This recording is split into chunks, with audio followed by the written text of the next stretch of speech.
Well then, 42.19 is here. Time for the update button, folks. Let's see what happens.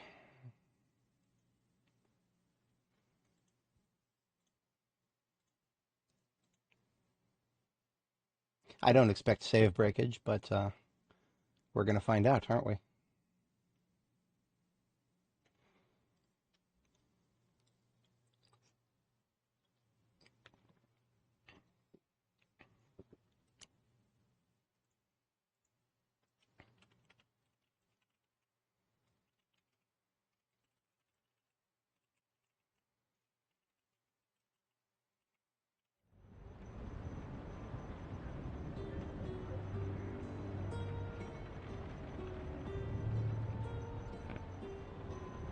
Oh no. Yeah, I don't expect... Like I said, I don't expect any problems. But let's see if it has to convert the map. It didn't last time. Last 3 times it didn't have to.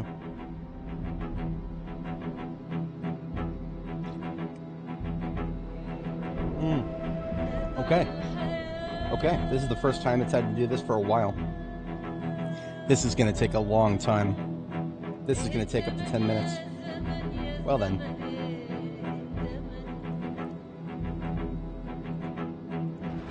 Let's read the patch notes while we wait. Give me that URL.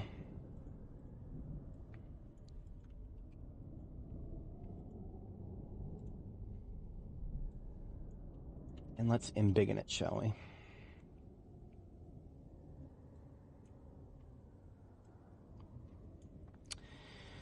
As always, it is recommended that you create a new save with no mods after updates. Updates fix bugs and introduce new changes that may not be compatible with any older saves. Yeah, right. I believe you. New, added controller remapping. Added extended idle animations when seated on the floor. Okay. UI controller stuff. We can ignore the controller input stuff for now. I don't currently use a controller. Added a vertical scroll bar to survival guide text. We're living in the future, boys. We are living in the future. Fixed survival guide text rendering outside the panel. Fixed tooltips for animal breeding season and info. Walkie-talkie fixes. Almost everything has to do with either controllers or the survival guide. Survival guide is very important, just because I probably don't need it. It's a very helpful thing for new players. Very helpful thing. And balance. Updated the color of the discomfort modal to better differentiate from unhappy. All right, we'll see that very quickly. Hunter trait change. Hiker trait change. Adjusted encumbrance values of several items and movable... Okay, that's... What does that mean? Adjusted encumbrance values of several items. Thanks. That's really specific. Basically, that's the dev saying you get to find out exactly what. Because if we specify exactly what, that's going to invite people to ask why the change was made. Railroad track and railroad track piece have been removed until they are properly implemented as crafting ingredients. I don't even know how to get those. We picked up the railroad spike puller recently, but you can't do anything with it. Okay. So, MP stuff. But I don't expect much of this to be relevant to us. Yeah. Fixes. Fixed a rendering issue that could impact performance. This should improve performance while driving through towns. Fixed all animals being female. We're truly living in the future. Fixed severe performance issues occurring when generator... Oh, that's a sandbox setting. Fixed issue causing trailers to flip after attaching if the car is too close to it. Yeah, we had that. We still have a horse trailer next to our farm at Jericho that is still flipped upside down.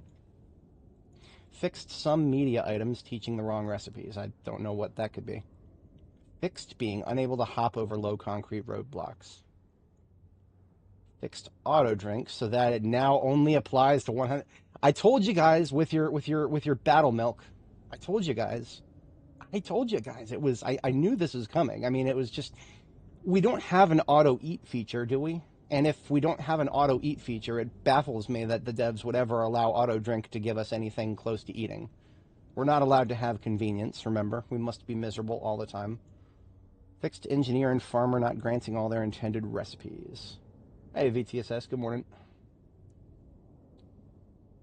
Yeah, cheers. Absolutely cheers. There's if you were catching up on yesterday's stream, there's not much going on for the first let's just call it 10 minutes of this one. What are we up to? We're up to 5 minutes, and we've only got 1/5 of the save converted. So, make of that what you will. Fixed multi-tile lamps not working as a single object.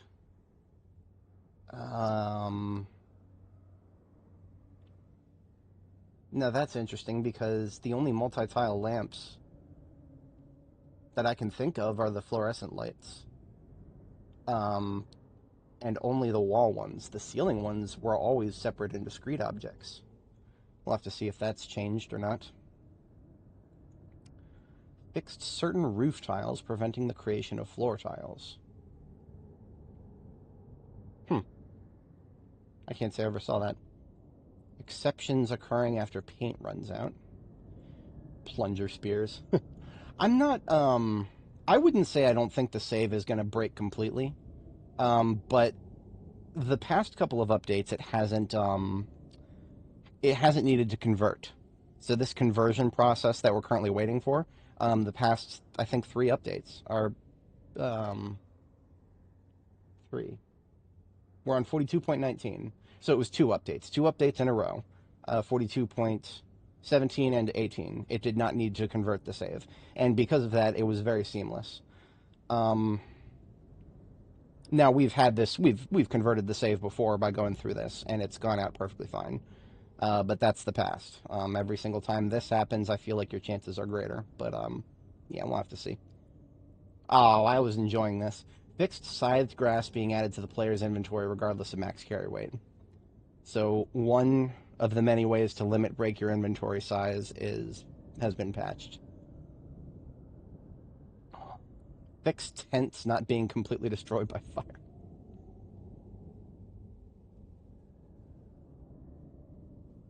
What? Okay. Has anybody seen a bag with a hole in it before? Because now bags can spawn with holes, apparently. Not sure how that goes. Fixed vegetable oil requiring... Hey, they fixed it, boys! They fixed it! Oh, thank you. Oh, we're not going to be able to take advantage of this for a long time because we are, Wait a minute, no.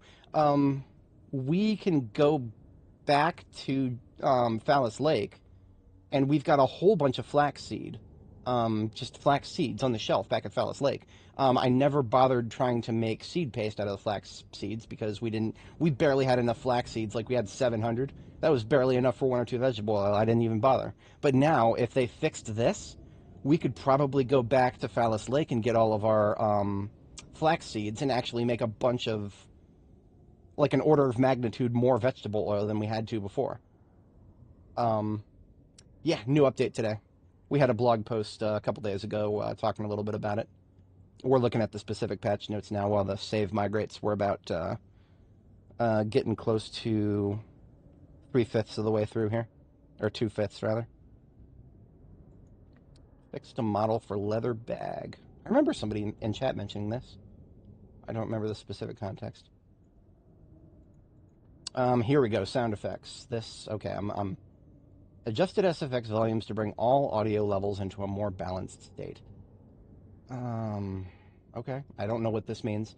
The devs of this game have a very interesting concept of balanced, so we're gonna have to. I can't make anything of this. I just see the word adjusted SFX volumes, and I'm like, all right, we're gonna have to hear it. More vehicle container SFX. That's interesting. New footstep tiles. This is important. New SFX for stepping on leaf tiles. Leaf? If I'm not mistaken, leaf tiles are not actually that common. Added unique engine start failure SFX for each vehicle type. Okay.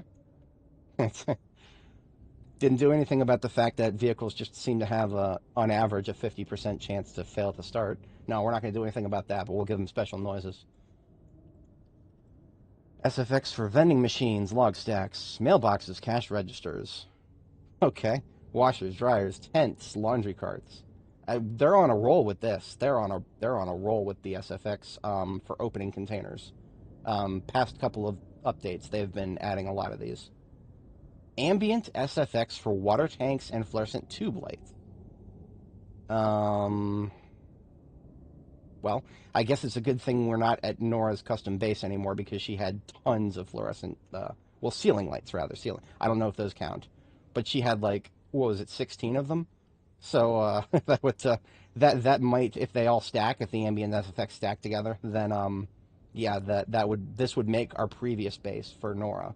That would make our previous base a nightmare if all those SFX stacked with each other. I feel like the devs would know better than to do that because lots of those lights are often next to each other. I mean, police departments, West Point and Muldraw both, probably Louisville too. Lots of police departments just have those same lights in similar quantities on the ceiling. Yeah, there's no way that would have passed testing.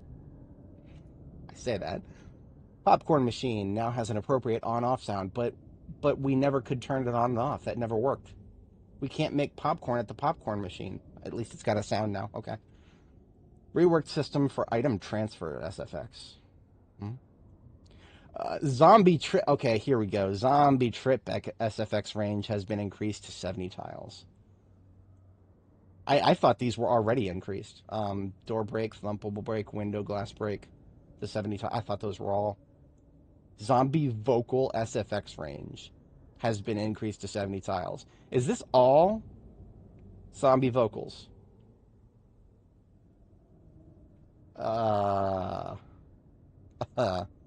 Okay. All right, I guess. That's a bold strategy, Cotton. Fixed SFX for sit on ground action. Okay. Slicing bread, cake, and pie. I don't remember that having not an appropriate SFX. Curtains not playing sound. Vehicle engine sound not being audible to remote client, so it's multiplayer. 3D placed powered on walkie-talkies or radios not playing out, reloading the chunks. Sprinters playing Shambler audio. Well, good for the people playing Extinction, I guess. Remote clients playing transfer completion SFX for every item. Added ARF recording button. ARF, ARF, ARF. No dogs yet, though, unfortunately. Removed unnecessary console output when reducing weapon head condition. Fix being unable to open doors with keys obtained through debug.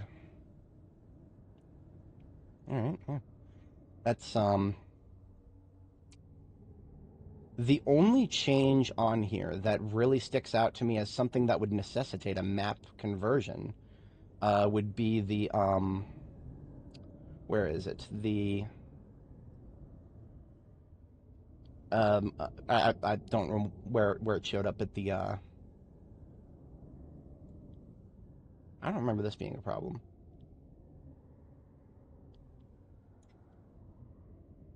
Huh. The concrete barriers. That lost the word there. Here it is. Fix being unable to hop over long. This fix right here would constitute a change to objects on the map. So in order to make this a fix that applies to existing saves, you'd have to convert the save. Now, they've changed things to existing tiles in the past without it necessitating a save conversion. So I don't know if it's going to be arbitrary, or this feels arbitrary, rather. Whatever. I'm not too mad about it. We are about 3/5 of the way through. SFX is... Okay, so SFX is really important for some things. And it's interesting that they seem to be changing very impactful things and then just dropping those changes in the middle of other things. Like this one right here, this zombie vocal SFX ranges have been... This is, if all the implications are exactly what I think they are, this is massive.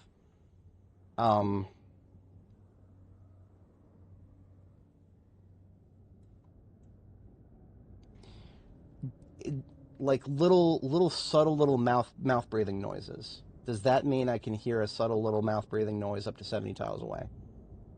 Because that's gonna hurt more than help. Because the very quiet noises that they make, the very quiet noises, not being able to hear them from too far away is very important because it's such a quiet sound that you can't scale it properly with that much distance. Yeah, I mean, even if you were to like, let's just say that you made it, each tile was 0.1 decibel, and it was just a linear scale. That would completely eliminate it because of how quiet it is. Within 10 tiles or so. I mean, like, you take a whole decibel off of a mouth noise that quiet. I don't know what to make of this. I really don't. We're just going to have to experience it. It's kind of what I was saying earlier about the other sounds. It's oh, this is... okay. This might be a new reason to run around with the sledgehammer and delete all the ventilation, air, the HVAC things that are on the ceilings of some of the buildings that I'll set up base in.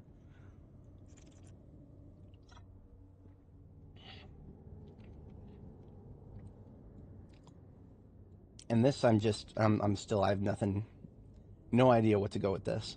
Fixed number of bags being unable to spawn with holes. If anybody has seen a bag with a hole in it before, do let me know. I mean, it's just...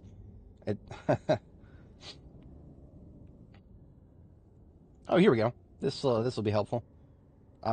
Fixed unable to change combo washer dryer machine mode. I'll probably still like to... I mean, for aesthetic purposes, I like having a separate washer dryer. But this will help. This will save us time on occasion if we're just doing a single load. Then being able to just click a button and switch instead of transferring everything. But if we're doing multiple loads, then having a separate dryer allows me to put stuff into the dryer and then put stuff into the washer, and then, I do that in real life a lot because I like to do my laundry in bulk. I've like you can't quite see it over there, but there's like 1,600 t-shirts in a laundry basket over there. I'm going to be doing laundry soon because I have a billion t-shirts.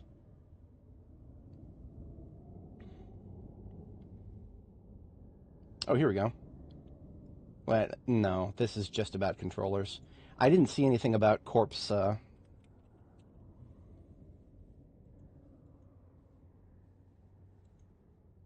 Yeah. Only a patch note about animal corpses. Everything else was controllers and multiplayer. So the glitch that we sometimes run into, where we try to put a corpse into a container or throw it out a window, and the animation glitches out, and then nothing happens. I'm guessing that's still in play. Oh, here we go. I just glazed right past this. Fixed zombies being unable to crawl under burned vehicles. Okay, so with regular vehicles, non-burned vehicles, we take the wheels off and then they cannot go around, or they cannot go under them. But burned vehicles don't even have wheels. So zombies being unable to crawl under burned vehicles, that was not intended. Does that mean that we're going to have to test this? Yeah, we're going to have to test this. I don't really care if burned vehicles are no longer capable of blocking zombie movement. Because, well, I mentioned this previously on the previous stream. It's literally on the store page of the game where they have a screenshot of somebody using vehicles as a barricade. But burned vehicles are not in that screenshot, so... Alright. That's a little bit of copium, I suppose. Oh, okay, here we go. Fixed generator fuel consumption not being calculated correctly while outside loaded chunks. We were benefiting from this. This was happening because we had multiple generators at the same base.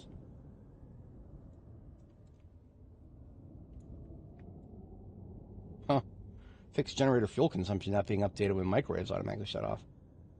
I didn't know that was happening.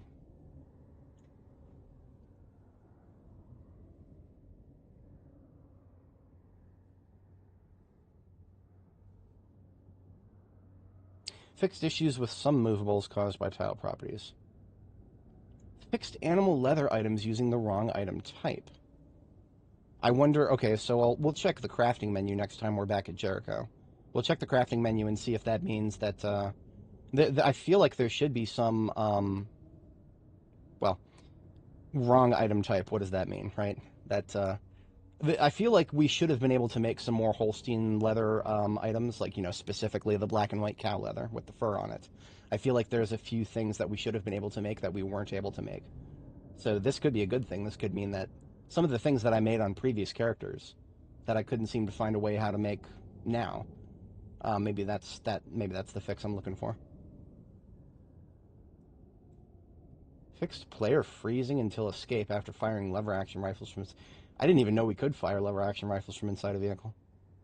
I never tried. I only ever do handguns from inside vehicles.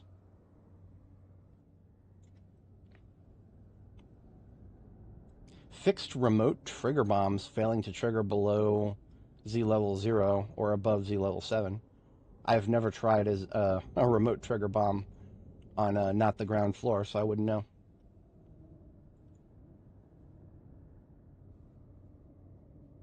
Fixed missing spacing. I was noticing that the other day. I didn't point it out, but yeah. Fixed zombies dying when impacted by vehicles at low speeds. Okay. That's going to bother some people. I know some people who really like being able to ram zombies. I've never been one of those people because I like my vehicles. I generally value them. And even throwaway vehicles I generally look at as, you know, part carriers for better vehicles. So I don't usually use vehicles as weapons, but fixed players being able to dig furrows and plant seeds on occupied tiles.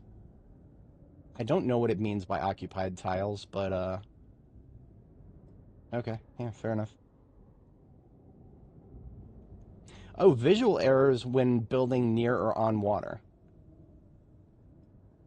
I do recall seeing these. We saw some of these really weird visual errors when we were building. This was back on Nora when we built that enclosure to save Jackie J. That was a very interesting bug. It was like it left like this black void hovering over the water.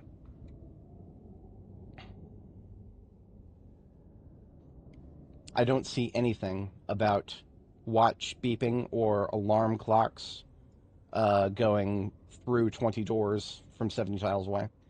I have opinions about that.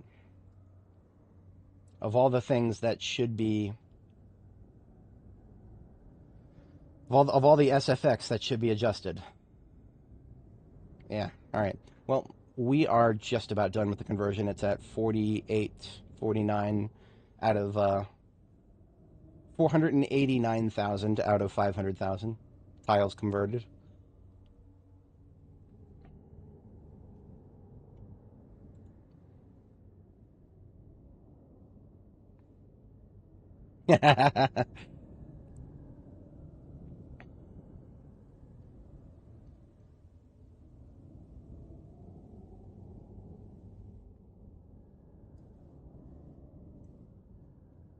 All right. Good morning, Amelia.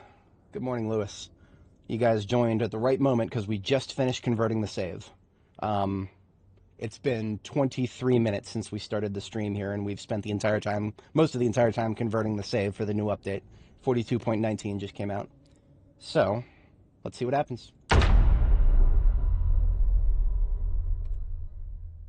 Okay. Base looks intact. Character, skills, traits, and everything else looks intact. Installation looks good. I'm going to call this a tentative success until we run into any sort of glitched vehicles or tiles or something.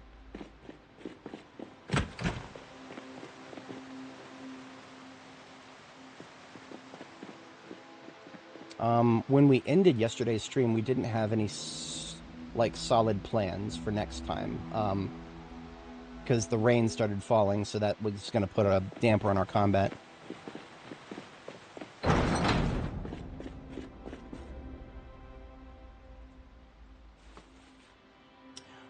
So, Amelia, they actually added something that you might like a lot.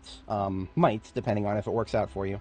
They added a remapping for controllers. Here it is. So, in the blog post where they talk about it, they have a screenshot here. You controller users now get a complex looking menu where you can go in there and rebind individual buttons, and you can change what the buttons do, and you can add multiple things to the same button depending on the context of what you're trying to do. So it looks like you have a lot more options, is what it looks like. But I am not a controller user, so I'll link that in the chat if you're interested. If you want to read that blog post, it's a different blog post from the one for the patch notes that just came out.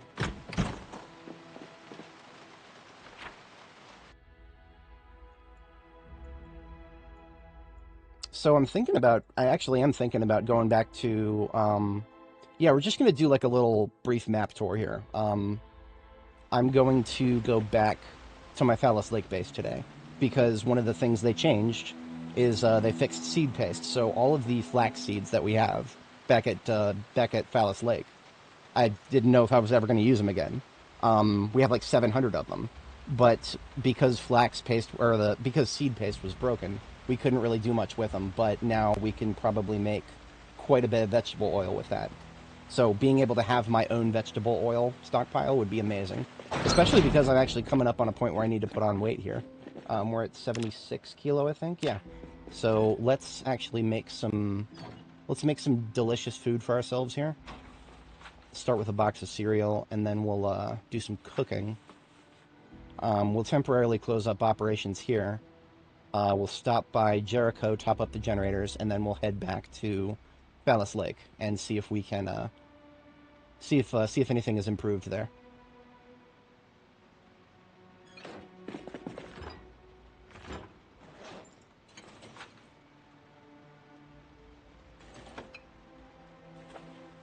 I'm just going to take all of the stuff out of the freezer and thaw it in the microwave.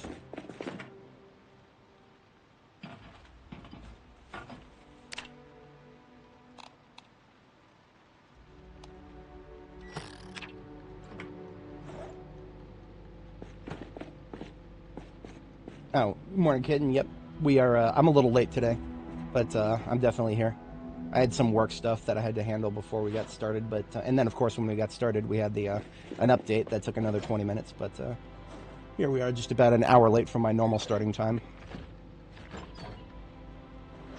A couple of roasting pans here, and a couple of frying pans. That'll be more useful.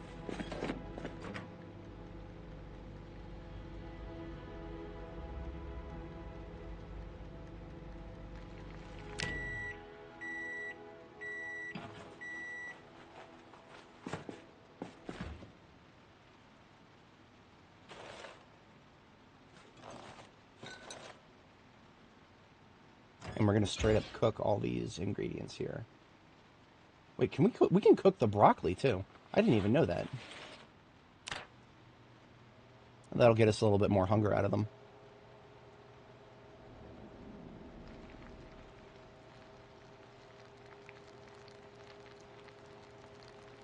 And when I say cook the broccoli, I mean we're just sticking the broccoli in the oven by itself, which is, okay. I guess that's something you can do. Usually you put broccoli into something and then cook it, but...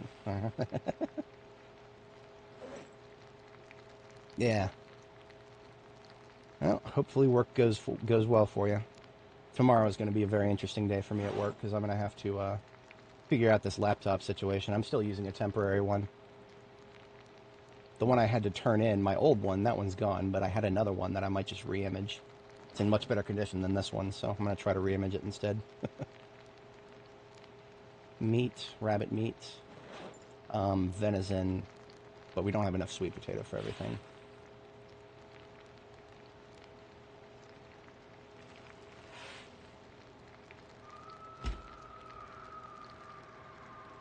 Oh no, somebody died.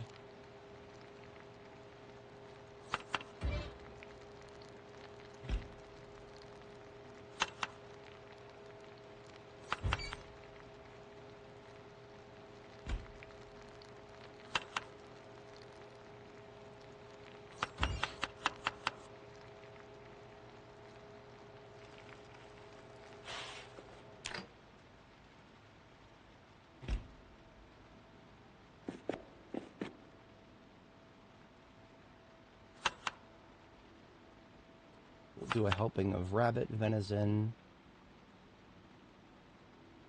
sweet potato, and broccoli.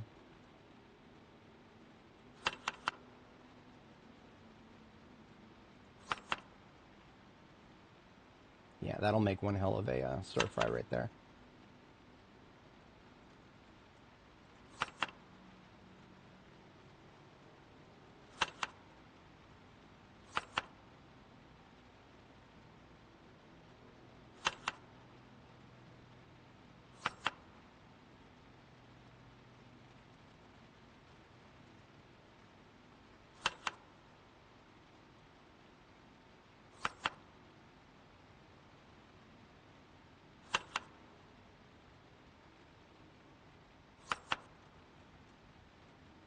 Wow, that actually made my roasts quite dry. Adding 2 helpings of venison in it seems to have made it so that it's like gives me negative thirst when I eat it now. I wonder if there's any toppings that'll finish that out. If I oil it up with some olive oil and vegetable oil, maybe. Yeah, that helps it out. So we put some veggie oil and olive oil, and then it doesn't dehydrate me as much to eat it. Do tomato paste as well.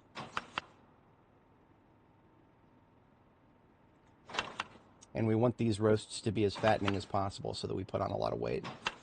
Because we don't want to fall below 75 kilo. Again, that's what causes melee damage to decrease.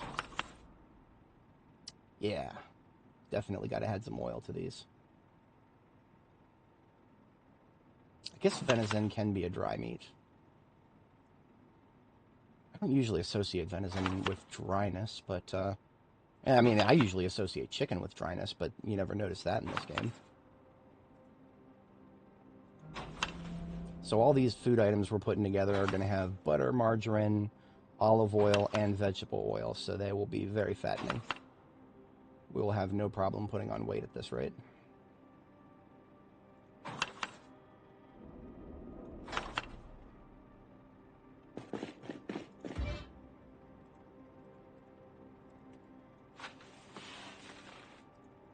Call that a nuclear bomb for weight right there.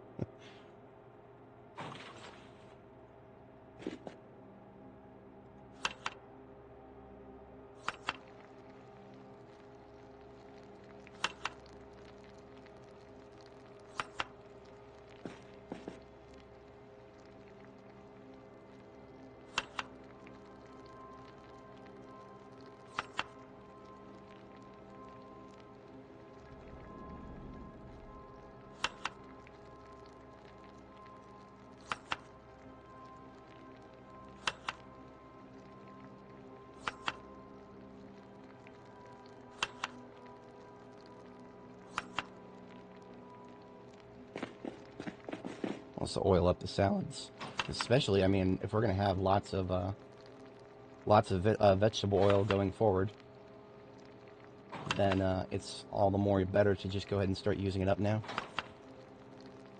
I don't know that for sure. Of course, it's an open question exactly how much vegetable oil we'll be able to make. Maybe it'll be a little disappointed. Who knows?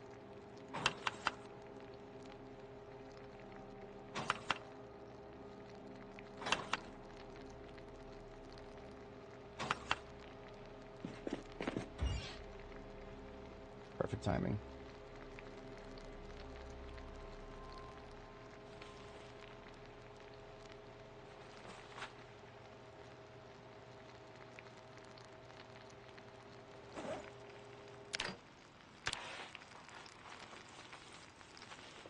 Okay, so with that, our whatchamacallit, that was most of the ingredients we had with us. So we can go ahead and shut down our forward generator now. There will be no need to keep it running while we're headed back to Phallus Lake for a day or two tops. Oh, that's a good idea. I wish we could make our own soups and then add them as an ingredient. Because right now I think the only soups you could add, like, you know, to a food item would be like a canned food item.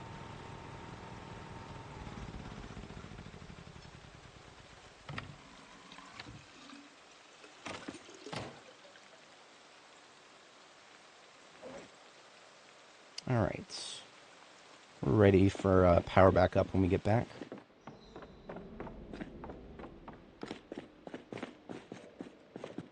I don't think there's anything we'll need to bring forward with us right now.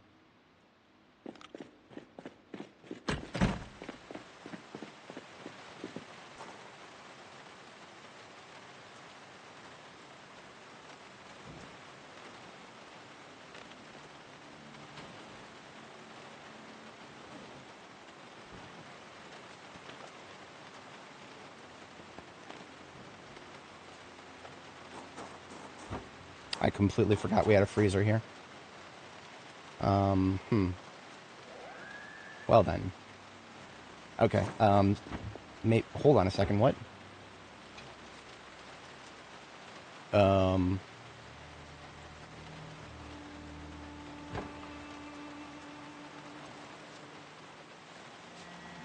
This stuff was not getting refrigerated. Okay, something went wrong with my freezer schema. I hope that could be an artifact of the update, actually. The update, I don't know if I can blame the update. The problem is I haven't looked at those bags since I put them in there. So, we may have just witnessed the first problem with the new update, or that may have just been a straight-up skill issue. So, I don't know. The kale is just stale, it's not rotten. But it should never have gotten that far. That's no good.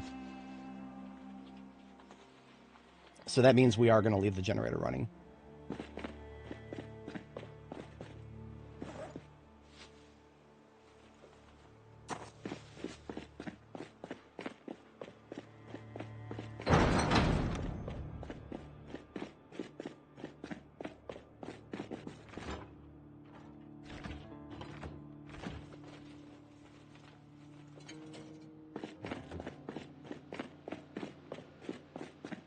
Now, if I go back to Jericho, and it turns out that a bunch of my stuff that was in the freezers back there has all gone bad, then we'll know for sure that this is not because of, or rather that the update has broken things. Because nothing has gone wrong with any of that stuff back there. Last time we looked at it, it was all good.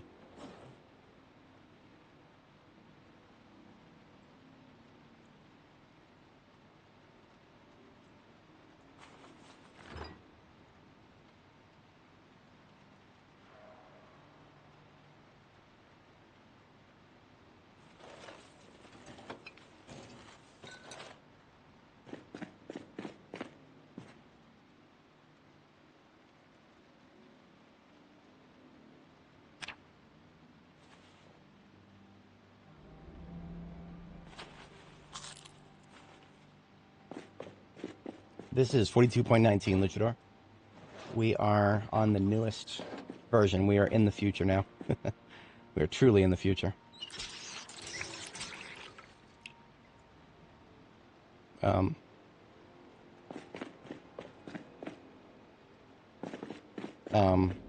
on a second. That is odd. Apparently, the right-click wash option has been removed from sinks. Or I just don't have anything to wash. Okay, I'm not used to that. Okay, fair enough.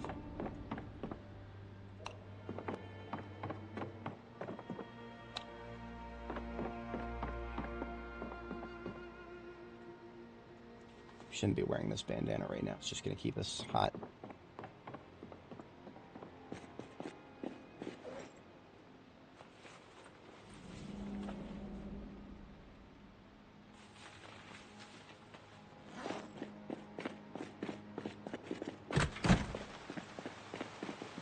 Okay. A bit of a odd circumstance, but oh, did they fix this? I think they fixed it.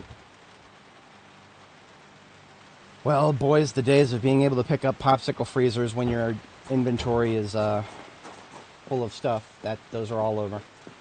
So they have changed something about these freezers.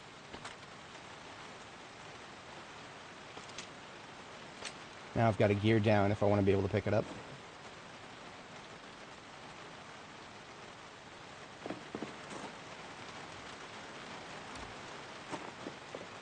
But my question is, of course,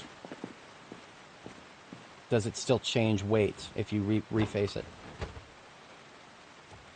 Yeah, okay, so they made it so that popsicle freezers no longer can be picked up, no longer can be picked up to limit break your inventory size, but they didn't make it so that popsicle freezers become half as heavy when you change what direction they're facing.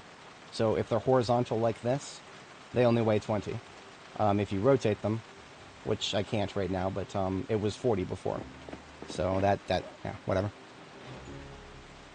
Per standard procedure with these guys, if you it's a beneficial glitch, they'll probably fix it more likely than a glitch that bothers you.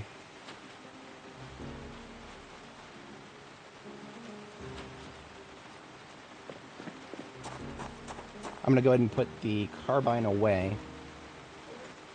I'll top up my ammunition in case we need it. I don't expect we will, but standard procedure.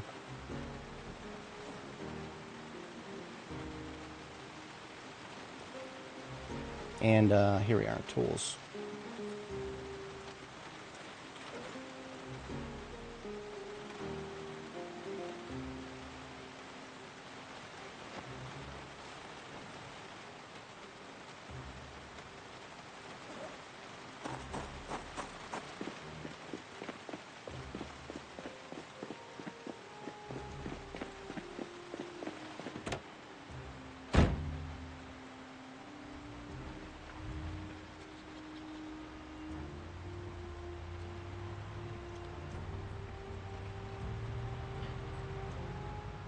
I'll be truly sad if we just get a random crash while driving. There would be no more place likely for it to happen in Louisville because of how dense everything is here. Is there any major changes in this update? Major would be a strong word. I would not refer to anything that I've seen as... Okay, let me rephrase that. I don't know yet. There's one thing that I saw in the patch notes that looked very understated, and it said that adjusted zombie vocal SFX to 70 tiles. If that's true, then we can now hear zombie mouth breathing from 70 tiles away.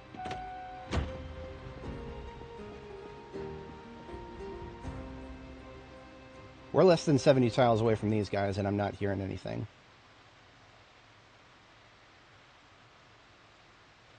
So it's definitely not as bad as I thought it could be. I do hear this one, but that guy's within range that I expect to hear him. So perhaps it's not a one of those change. I've probably overestimated how bad that would be. I'm perfectly okay with that.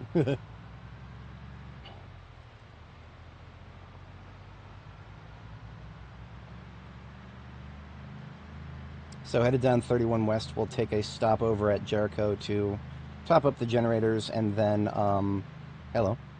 And then I wanted to take a look at the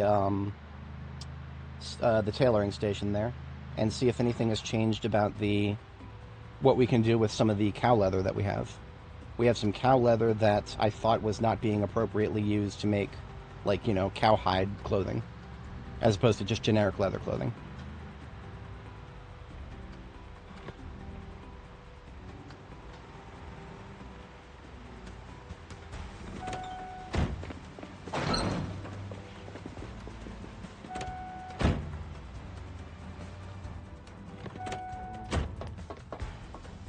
Alright, moment of truth. If there's rotten stuff in any of the garbage bags in here, then we've failed.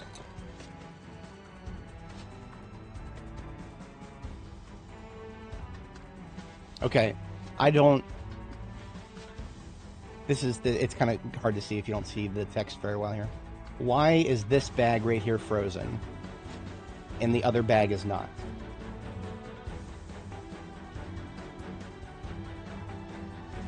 I don't know. I don't know what happened, but this is not the first time we've seen very weird things happen with frozen food in a freezer after a map update. So what I'm doing is I'm just going to empty these garbage bags into the freezer itself.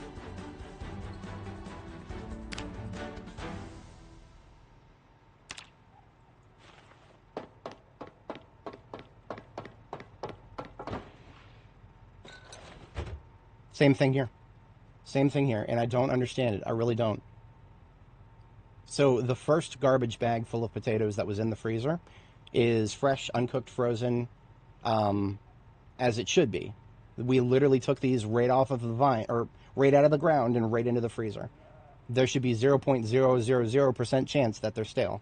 But that's, I mean, I can't complain about this. This is probably just because the save got converted. So it could be rotten, I suppose. That's it could be rotten.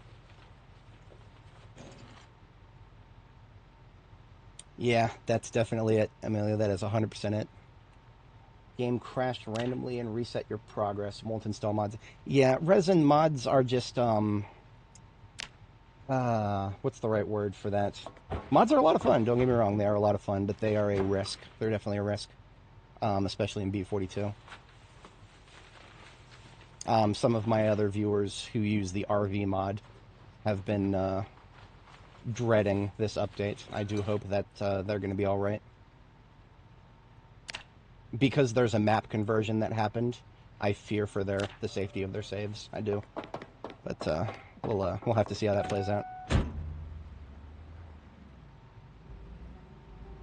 Move them to inventory and see if they unstale.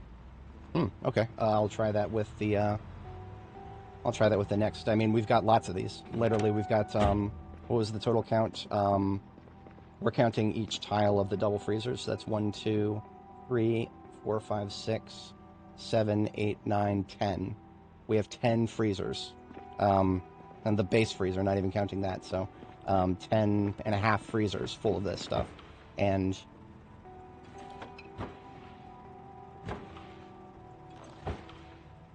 okay, it didn't happen with this one. Okay.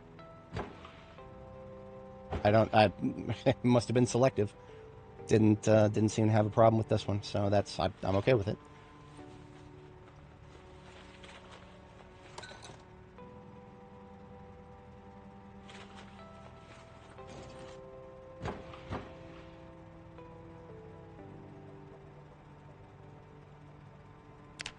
To be honest, I probably don't need to have these bagged up anymore. Yeah, these having them bagged up was to make them easy to move. I don't expect that I'll need to move them ever again. Jericho is our final destination for a base that I'm going to leave the generators running all the time, right? Because I don't expect that we'll finish with Louisville within the lifetime of this character. There will be another B42 update long before we're done with Louisville.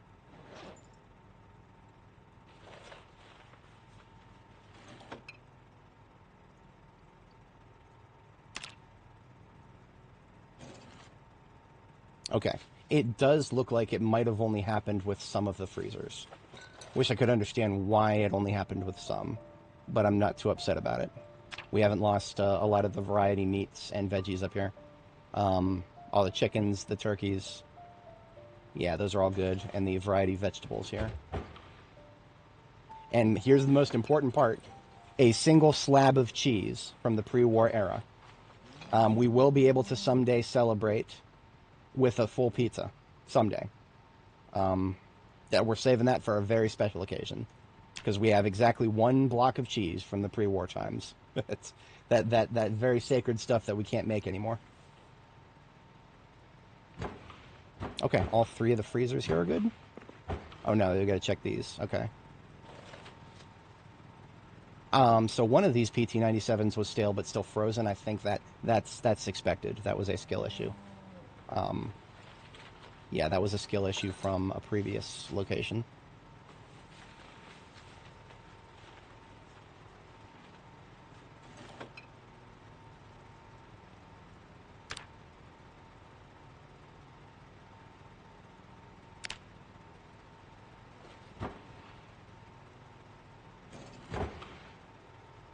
Carrots, potatoes, and potatoes, all still good.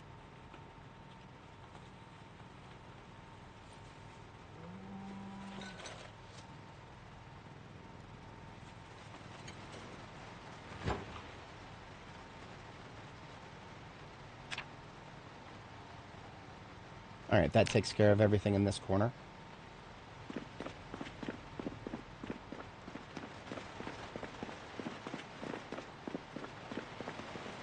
Really wish you can remove walking, running, depending on how hard you're pushing. Oh, yeah, no, keyboard, it just you use a specific key, and it will adjust how fast you go.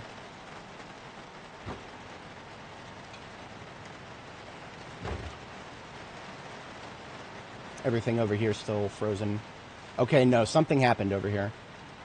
I don't know what happened over here, but the meat is still frozen, but some of it's rotten and a lot of it's stale.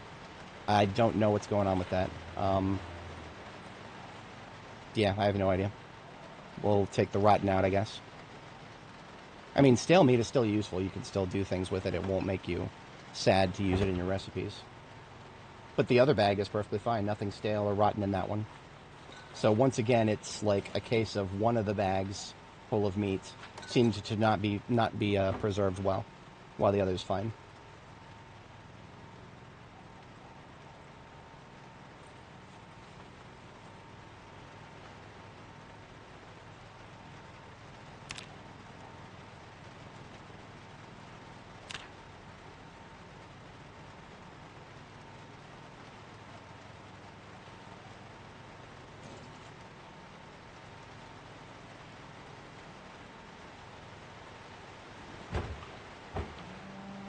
Everything over here looks fine.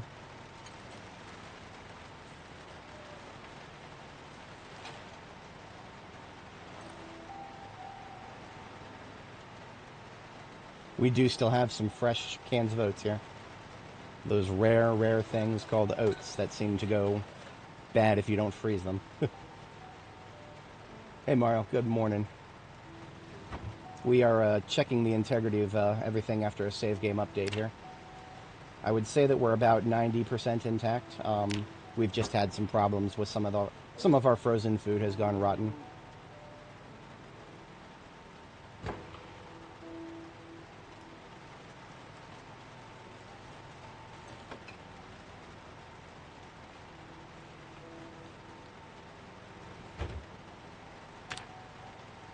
Funny bug in multiplayer, you get stuck in the back of a van and it transports you to the middle of nowhere.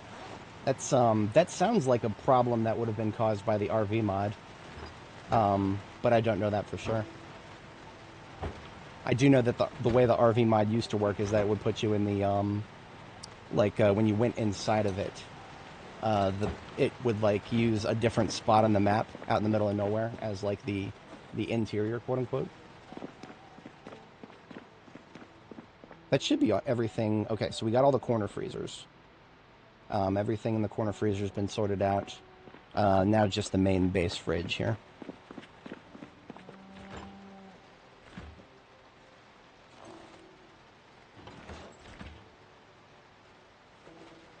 Garbage bag full of kale. That was the only thing in the freezer, and it's all still good.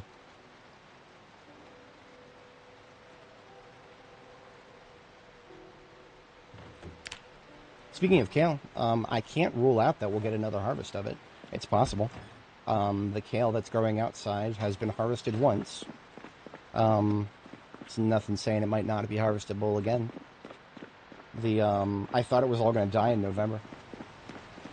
It is currently November 12th.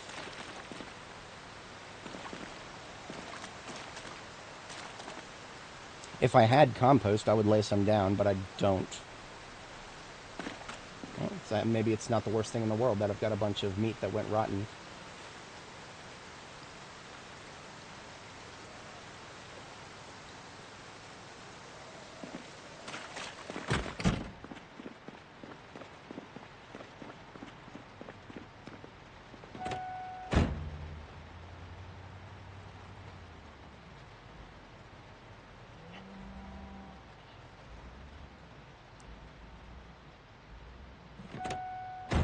Alright, we are going to now re-up all of our generators here.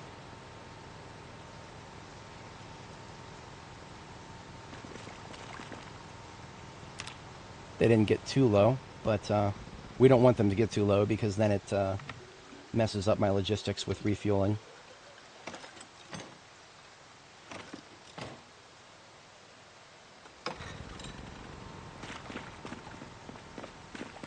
I'll just siphon out of here to refill the individual cans.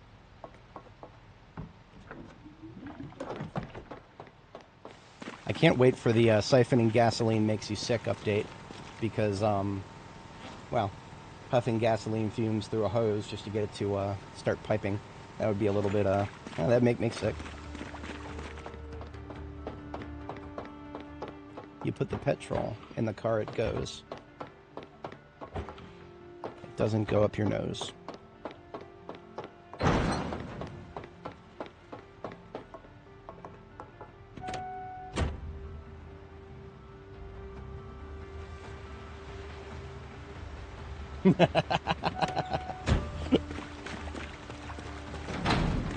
I really shouldn't speak it into existence.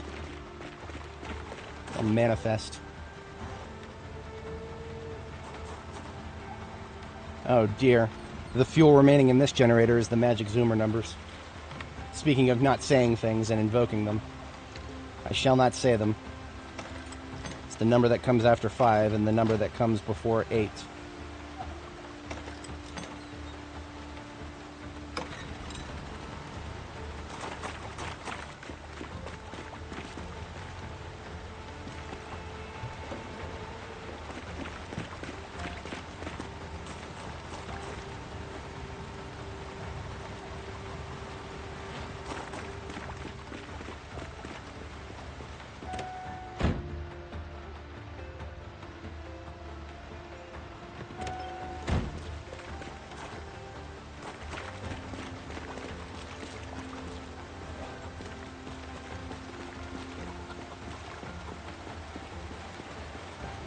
No leftover lights back here, is there? I'm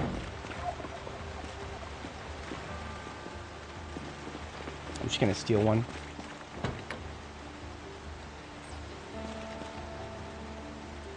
Someday I'll have a little bag full of replacement light bulbs underneath each one of my lights. Today is not that day.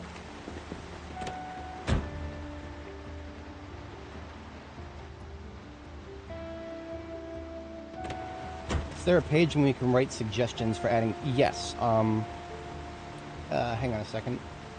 I'll link it for you. You want to go to the Indystone forums, and then you want to go to the suggestions page. So you can go on Steam and do it in the Steam discussions, but I think the devs don't pay attention there very much. So you could go there.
Alright, things looking good here. We'll catch a sleep here before we go back to Palace Lake.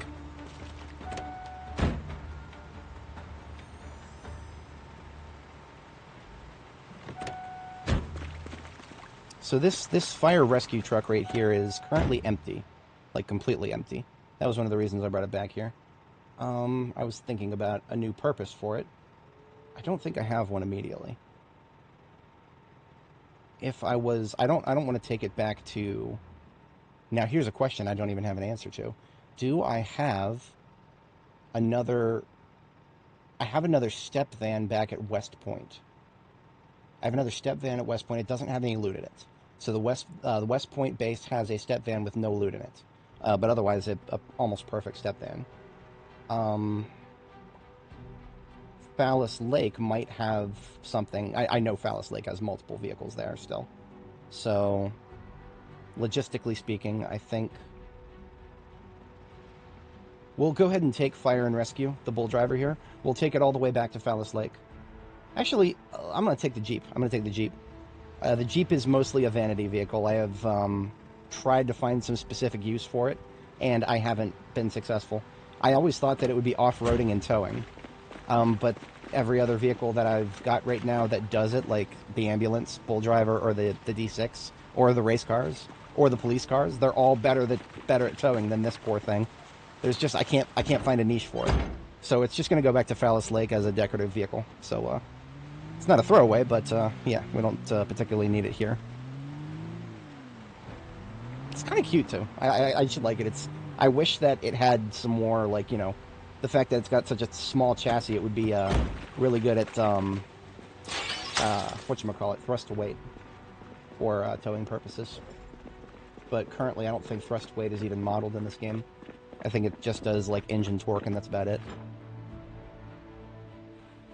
I'm gonna put the salads, roasts. How's my weight gain? We are not at rapid weight gain yet.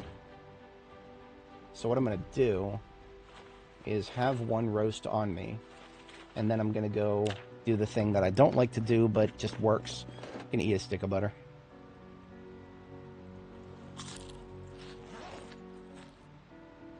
And then eat half of this roast. And I should no longer have any problem whatsoever being in rapid weight gain. We are now in rapid weight gain. Yeah. We should maintain it very easily now. So we're about an hour early for bed. You know, we can still before we go to bed. Here's our tailoring station. We've got a Holstein. Whoa, whoa, whoa! What's going on here? Okay. So, I don't know if you guys are seeing this. There's like a string error of some sort that's causing the tooltip to fill up the entire screen for Holstein leather. That's not very confidence building. Yeah, it's happening for both of the leathers here. Holstein leather, sheep leather, not the Angus leather, which is odd. I'm gonna have to, let's just try taking it out of the container. Maybe there's something wrong with it there.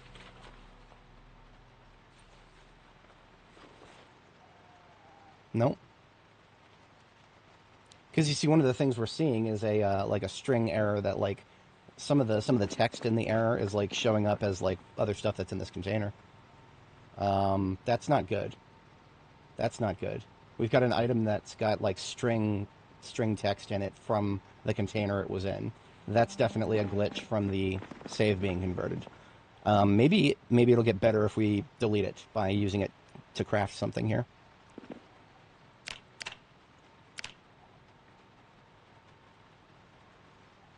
This is what I wanted to find out. Can we make a hide something here?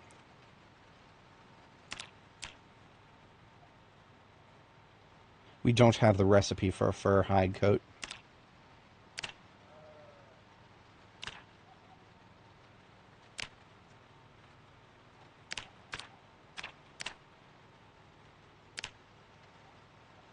And it looks like a lot of the recipes that I was hoping for are still not really doing anything for us here.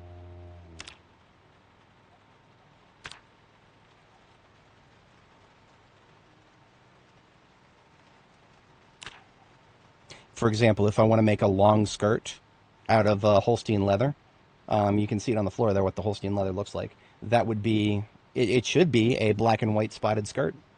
But no, it's just if we look at the icon here, it's just a patchwork hide skirt. So that's disappointing, to say the least.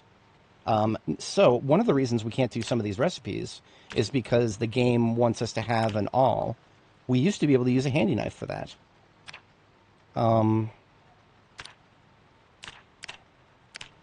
Okay, we still can. But for some reason, the tailoring or the crafting menu is not selecting it. Okay, so bullet dodged on that. I'm going to try, so my theory is that this leather will not be glitched anymore if I, like, cut it in half, for example. So let's try cutting just the Holstein leather here in half.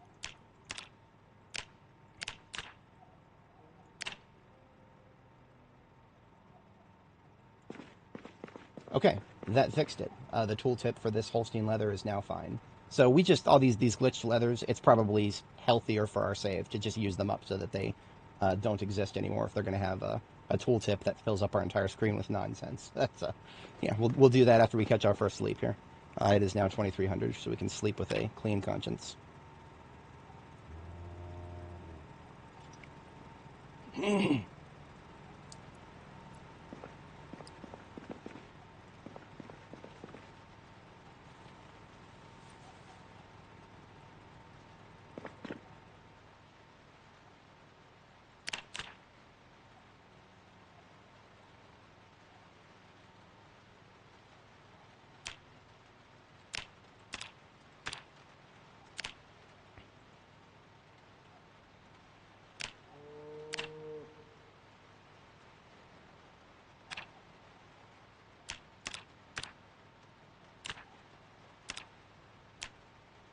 Okay, we'll turn one of these Holstein leather halves into a cowhide jacket. We can't do a coat, but we can do a jacket. A coat, in this context, I believe, is one of the ones that it's like a long coat, so it goes over the groin and the thighs. But usually the coats are actually incompatible with Alice belt and suspenders, so I would never wear those even if I could. Now, here we go. I can research a recipe from the jacket, so I think we can make a coat.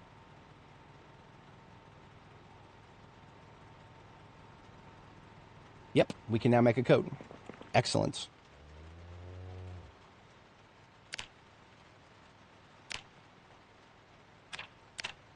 So this is now getting rid of one of those glitched Holstein leathers as well here.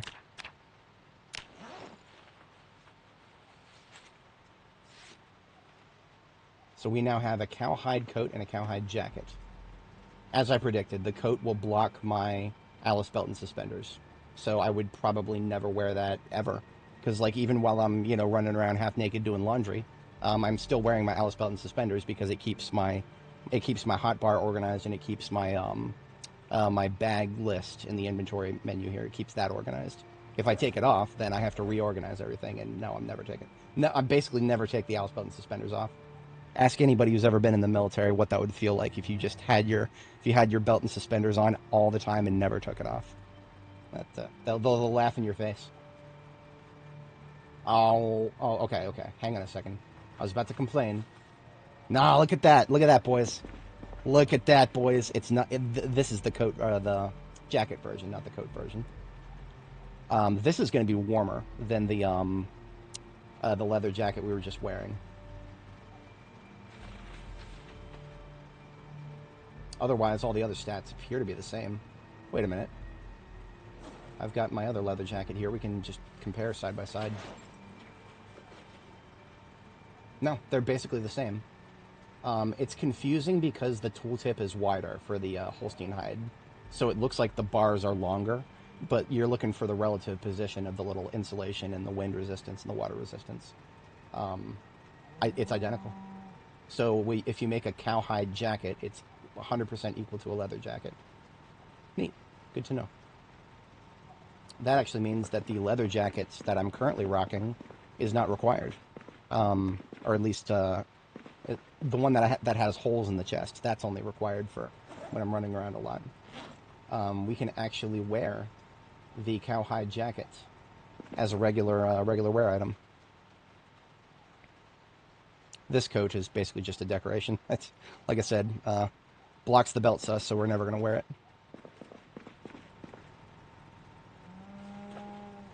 But if I wanted to wear this, does that mean that I can do a set of pants?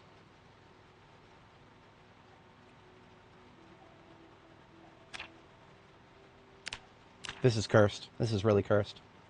You can make leather pants, but you can't make... Hang on, can we do hide pants?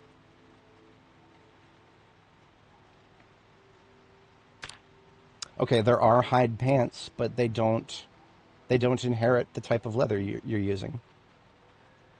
That's tragic. That's really tragic. Because having matching leather pants and jacket with Holstein leather. I would do that. I would absolutely do that. I would rock that. I would rock that so hard, but we can't. Ah, man, maybe someday. It looks like the only thing that will inherit the fur type is if it has the word fur in it. So you type fur in your crafting menu, and it shows you the only 3 options available to us right now. Oh well.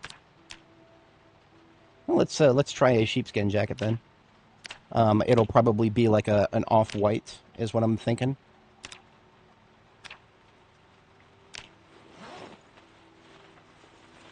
The sheepskin tooltips were also glitched, so this serves us by getting rid of a glitched item.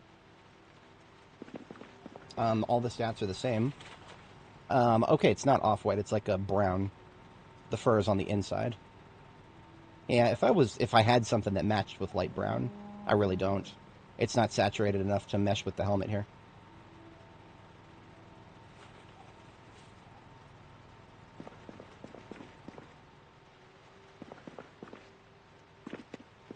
Alright, the other sheepskin.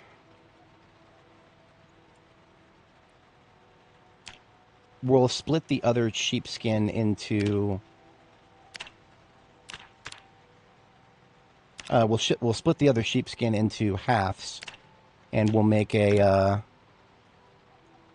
hat out of it. Because I'm curious to see what that looks like. So that means we cut the sheepskin leather in half. We'll only use half of it, but the act of cutting it in half will fix it, so we don't have to, it doesn't have to be glitched anymore.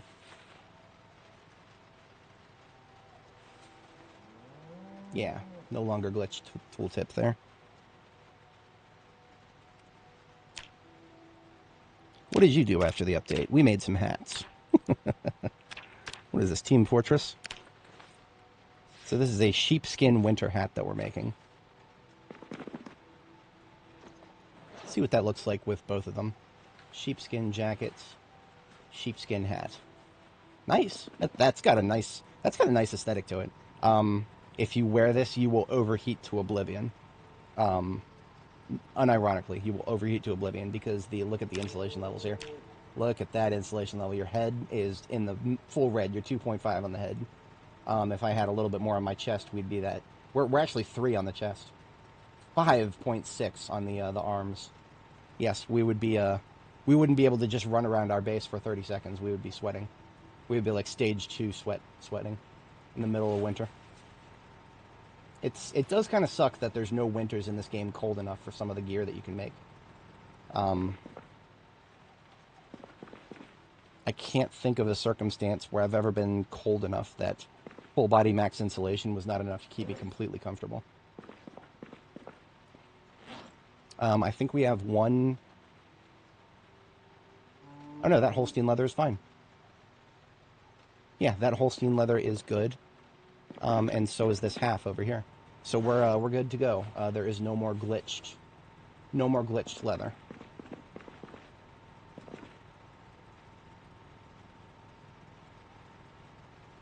And we're right on time for bed too.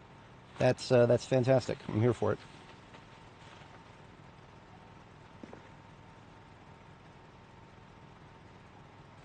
Now the only thing that I want to do with this jacket we just made is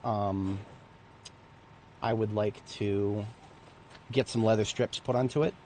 I think we'll wait until we get back to Jericho to do, or I'm sorry, until we get back to Phallus Lake to do that, because Phallus Lake should have more leather at it. So we'll wait till we get back there. On time for our second bedtime here.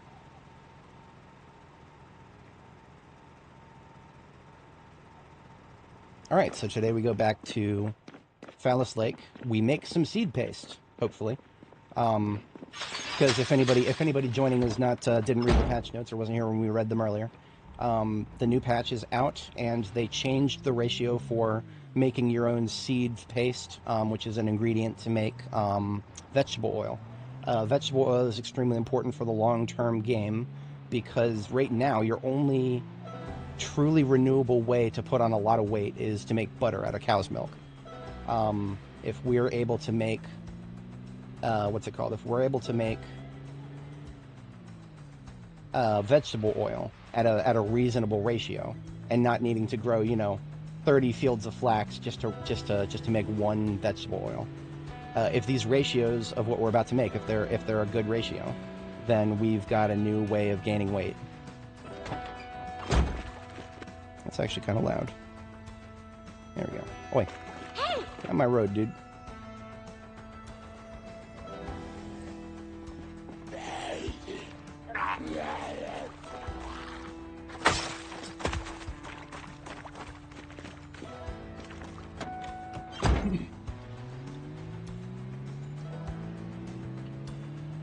Hello there. Okay. This is why I reloaded my 357. We cleared this intersection.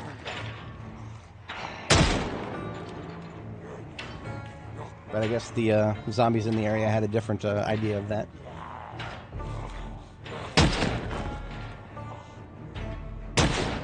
Shooting still feels good. These are our first shots fired on the new update. Nothing feels different from the way it was yesterday.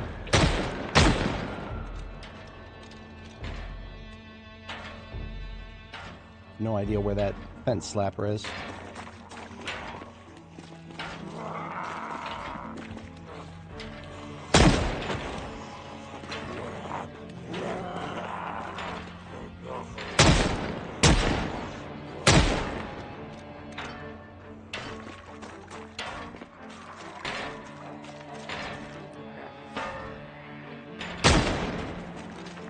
That was a blind shot. It worked. Well, you know, you're right, cracking that it's easier. Milk is easier to put into butter, but porque no los dos. I just they're separate ingredients that can be added to recipes, and now we have got two.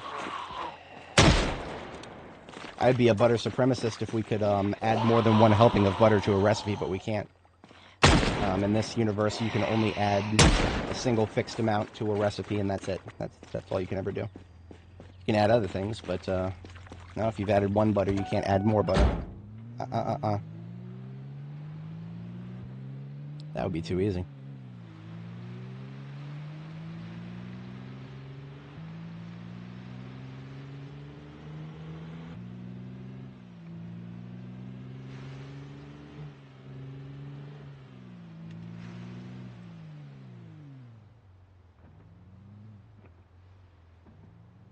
For a second there, I was considering moving those cars.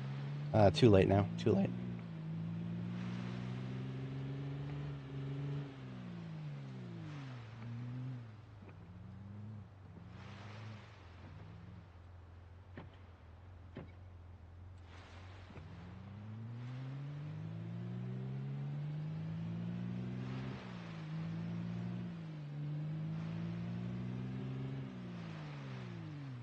Alright, through the checkpoints. Back onto 31 West. West Point soon.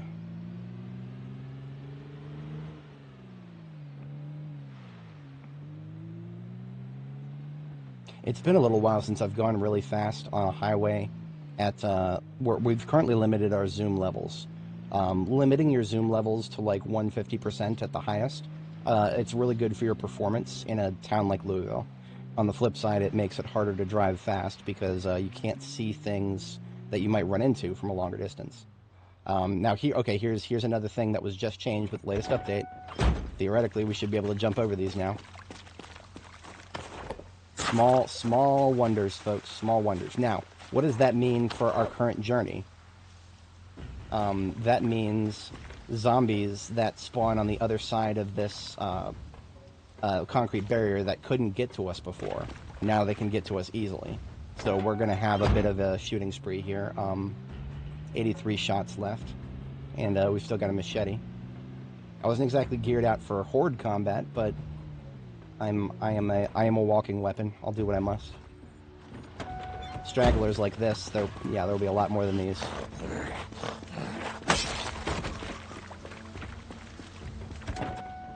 I'm gonna get fat from butter until your arteries clog. Yeah, well, you can still do that.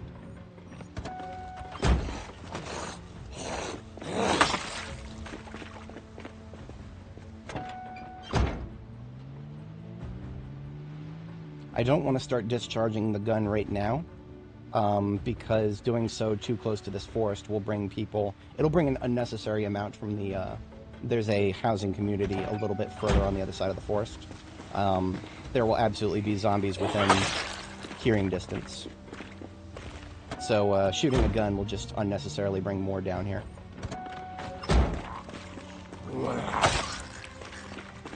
Now, they like to migrate, so eventually they'll become a problem. But I'm not currently in a position where I want to just bring everybody here and deal with them. We don't have enough ammo for that.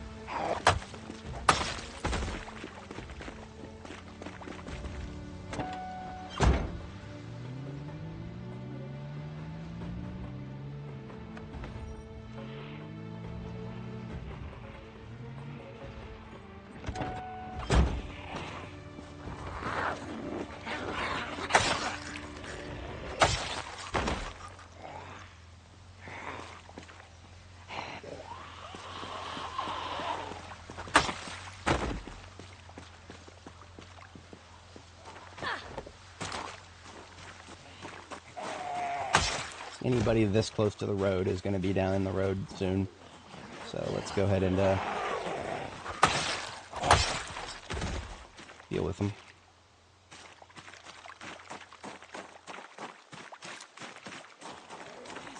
This lady has a white hooded jacket with holes in it. Since I'm now doing a black and white setup, a white hooded jacket would be amenable to my interests.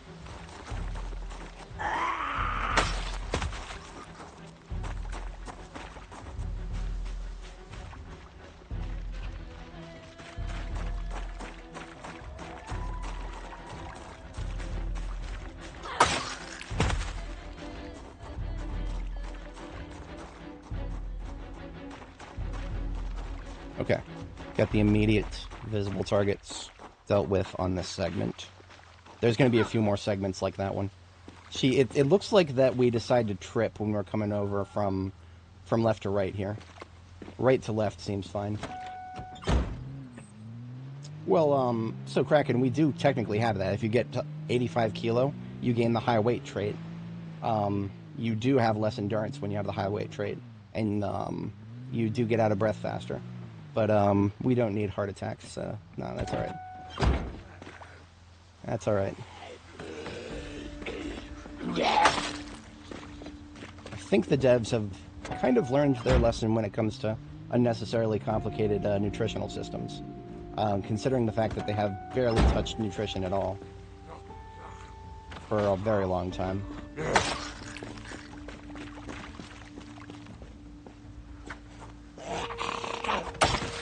Can still swing over them, that's good.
Alright. I don't think we have much more now in terms of zombies lingering behind the concrete barriers.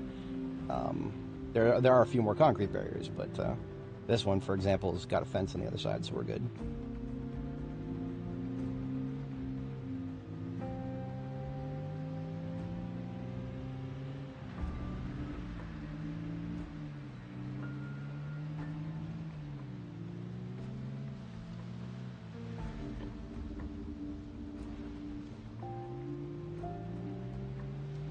Strip club over here. Ever since I learned that we can pick up the lights that spawn there, I have been, every time I drive past it, I'm reminded of that, and I'm like, is this the time? But no, we're going in this direction. If we come back with not a full vehicle, like the vehicle we come back with, whichever it might be, ends up not being a full vehicle, then I will probably pick up some fun stuff. The construction site over there has useful stuff, but there's also, you know, hey, I mean, strip club lights are lights too. They actually have cool colors.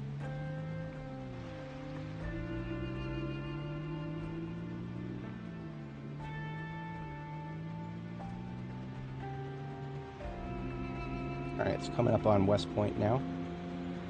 We've got our base at the Fossil gas station here. And I just wanted to verify that we don't have anything staged in the truck here. I'm pretty sure we don't. Oh, we do. Okay. Good to know. Good to know. I actually completely forgot that we had another LCPD with another ammo van. Regrettably, it is not an ammo van that has a bunch of 7.62 in it. That's kind of what I was hoping to see. That's all right. That's all right.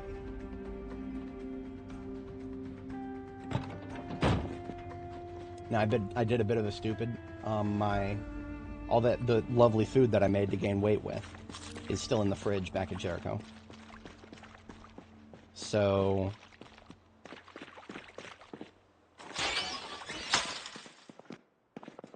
I'll finish that sentence in just a minute here.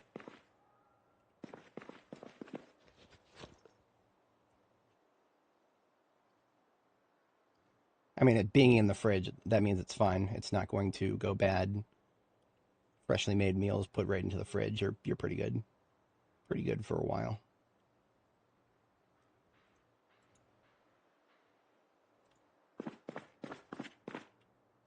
That just means that I'm going to need food for the short term then. Ideally calorie-dense stuff. So, I do leave my field bases like these, full of plenty of calorie-dense stuff. So we'll take a couple bags of chips. That'll hold us over.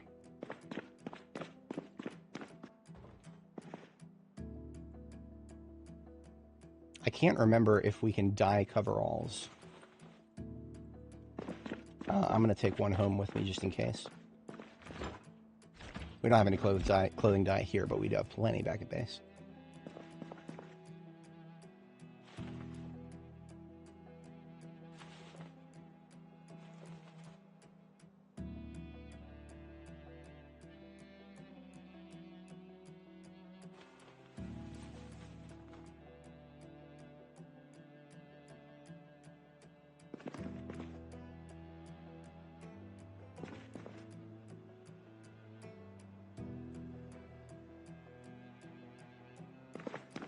Three katanas. Oh no, these are not katanas. These are regular swords.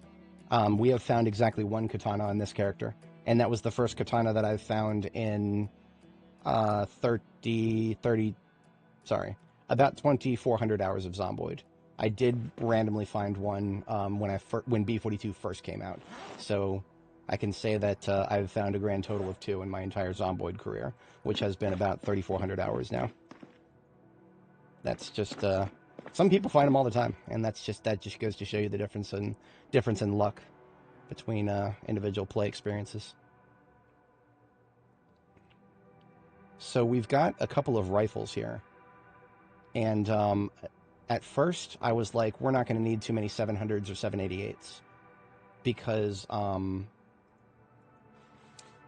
they are going to kind of fall off once we start using semi-auto guns or semi-auto rifles. I was incorrect partially because now we can use these to repair other rifles. We can use a 788 to repair a MSR-7T, and we actually seem to get a higher ROI for doing so, which blows my mind. It feels like that should be the other way around. But that whatever reasoning is behind that, that means that these are not just valuable as standalone weapons, they're also valuable as repair parts. Because using a not MSR-7T to repair an MSR-7T is a very important thing. MSR-7Ts are very rare. So having to use one to repair another that's going to hit diminishing returns very quickly. When we get back to Jericho, the base that I just left, I can show you what a katana looks like. It is there's a subtle curve to the blade. So we're just going to take 3 of each type of rifle with us back to Jericho. Now, we're not going back to Jericho immediately. The point of this trip was to go back to Phallus Lake. But when we come back from Phallus Lake, we're going to stop by here, and we're going to load up, or we're going to have a vehicle loaded up and ready to go.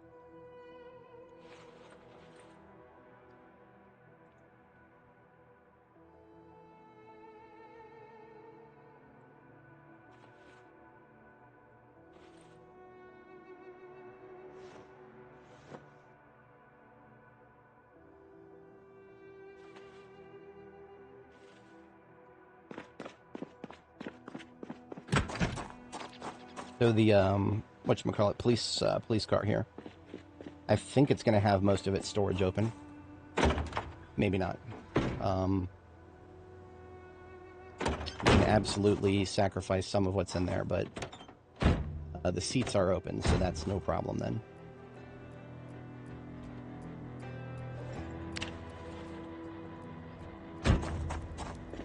Yeah, if the seats are open, then we're good to go. We can put whatever we want in here, and I don't have to think about it too much.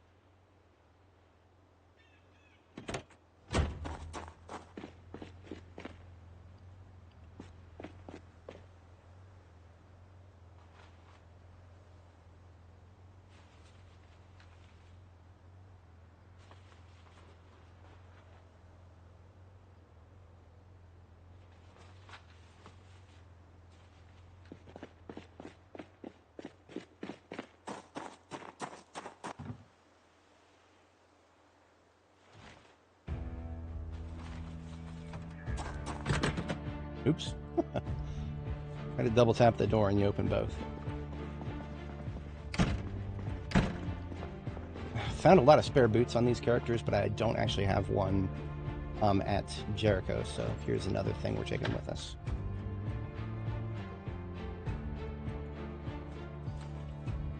This is the West Point gas station, and yes, we are at Louisville. Louisville is our current subject of interest. We're currently on a... So there was an update this morning. The update this morning changed a few things. One of the things they changed was the ratio of seed paste in order to make vegetable oil. Sounds a little bit silly and nuanced, but what is important about that is previously you would have to grow literally dozens of like flax or sunflower plants just to make a single vegetable oil because there was something exponentially wrong with the ratios in the crafting menu. But now that they've fixed that, I should be able to make quite a bit of vegetable oil, like homegrown vegetable oil, which is a fattening agent, which helps you put on weight, which is actually really important. So we're going back to Phallus Lake to sort that out. And then when we're done with that, we will be going back to Louisville. In the meantime, I am looking for anything here at West Point that needs to be brought back with us. And need is a bit of a strong word because there's a lot of stuff that I probably don't need that I could make use of.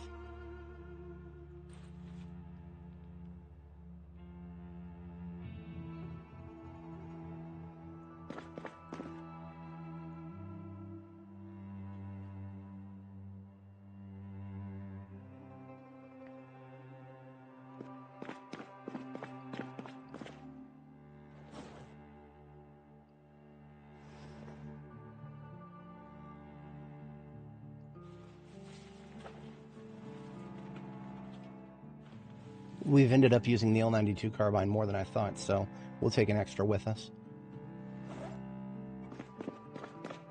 Did I check the gun lodge and the store around here? Oh, yes, no, Amelia, that is, so what you're talking about is Stendo's Firearm Emporium, possibly the biggest ammo resource on the map. And yes, absolutely, we rated it when we were here. That's a lot of the guns that I was just looking through actually came from there.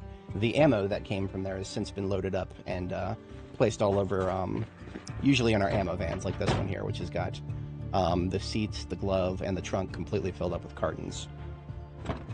The driver's seat itself could take a garbage bag, but we're not that desperate to fill up our space. I say that.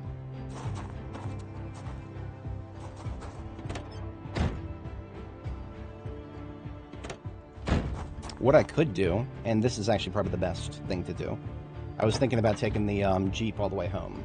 Instead, what I'm going to do is drive the cop car home, because the cop car is what I'm going to be using to tow the step van here. It's the only vehicle on this lot that can do it. So we'll empty anything superfluous out of the cop car for the moment, leave it staged here for pickup later, and then if it meets our standards, we'll take it with us. Otherwise, we'll leave it. Because all this is kind of low priority stuff. I was just like, you know, if I'm going to be going, then I'll take it with me.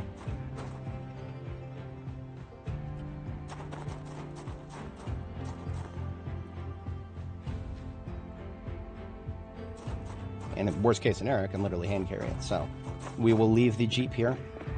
And, I mean, you know, it's a vanity vehicle. It doesn't serve too much of a purpose. We'll leave it here next to Mr. Hung's, which is also it's a hauler that doesn't have a purpose at the moment. And then we will, we need to get a drink of water because we're thirsty.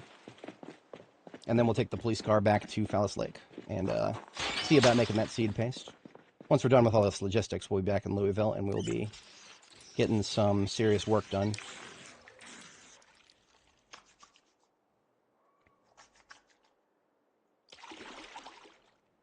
Now, I don't know if I'll be wearing it regularly, but I do like this LBMW cap a lot. So I will take it with me. It was just a decorative item. I mean, it matches black and white, so wearing it now that I've got this black and white cow outfit, the LBMW hat is an amazing match for it, so I might, we'll see if I get hot, though, because the hat does have more insulation than the helmet.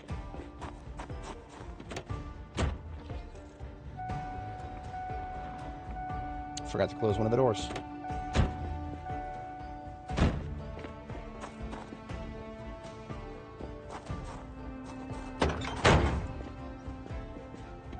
There we go. All right.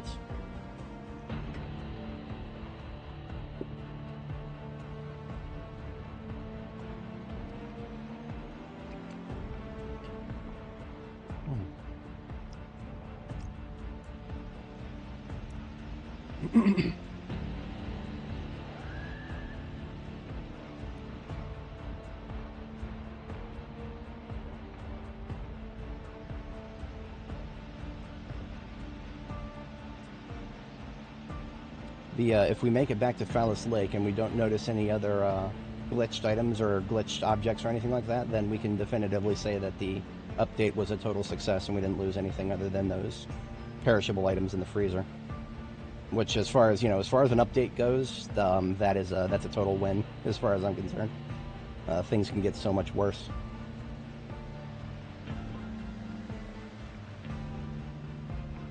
One of the things that I want to take back with me from Phallus Lake is another shipment of burlap sacks so that we can load up some clay.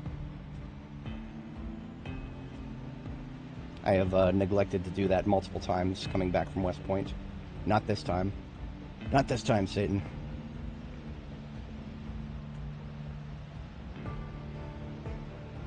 Is playing with music on not disadvantageous? Yes and no. The game does a decent job at automatically balancing the noise so that it doesn't stay loud for long. There's also just the fact that I've gotten to the point where I can pull a zombie mouth breathing noise out of even some of the loudest tracks in this game. To be honest, I find rain and wind and other things like, you know, ambient noises, I find those much more disruptive than the music. That is probably a remnant of playing a lot of Darktide, which is the game that I played a lot of before I got into Zomboid hardcore here. Darktide was a game that just, like, if you don't recognize audio cues and you're not good at picking them out of a cacophony of just billions of other sounds, then you're going to die. Because the things that can one-shot you in that game, like the specials, the trappers, the hounds, even mutants and stuff like that, you know, they make very distinct noises, but you have to be able to pick them out of a huge crowd of other noises. So playing that game for as many hours as I did, that whipped me into shape. So then I come over to Zomboid, I'm just like, oh, I just got to learn these 16 zombie noises to recognize. Easy peasy. Darktide's a great game, by the way, if you're looking for a horde shooter game.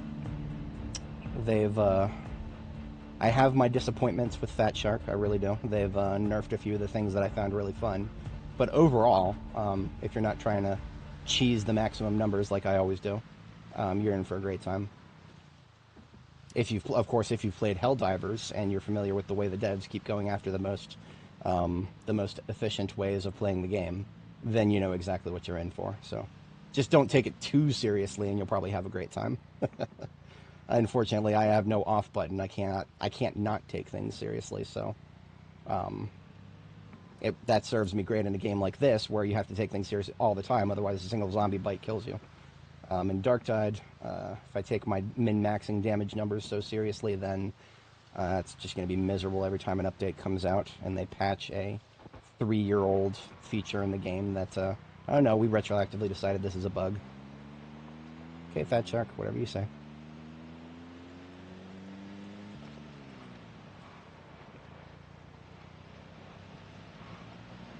We'll have a few generators as well back at Phallus Lake. I don't think I'm really going to need any of them. Most of them are old. If there is a yellow, I might take it. I don't know. That's an open question.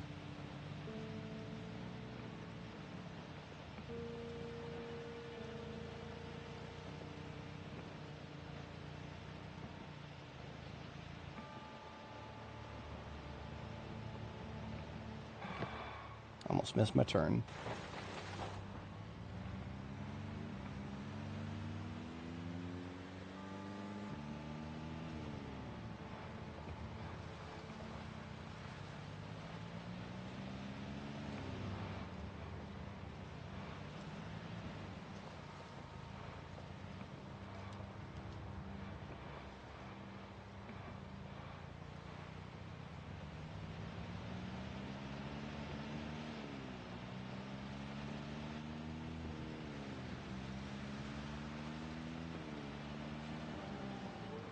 Alright, so here's my Phallus Lake base. And the first thing that I want to see is my bull male or female? Because yes, that was a problem previously. The Holstein bull is now a male. My Holstein cows are still pregnant and still have not given birth. They have been pregnant since the start of the game. The start of the game was 1 year and 4 months ago. Make of that what you will. I have had some ladies report to me that being pregnant for 9 months is miserable enough, but these poor ladies here have been pregnant for 1 year, 4 months now. Oh, I'm so sorry. Tooltip said, "Don't hurt zombies, they have feelings too." That's kind of mildly terrifying.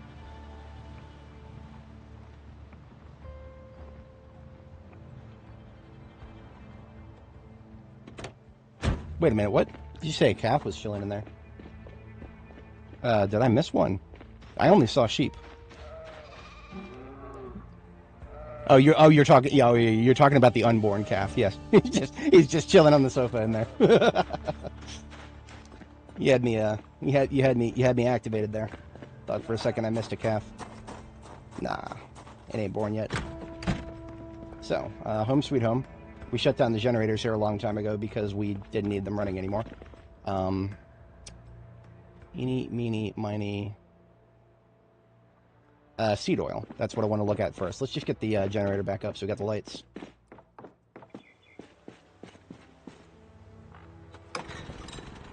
And look at this. We are unpleasantly hot just from running around our base.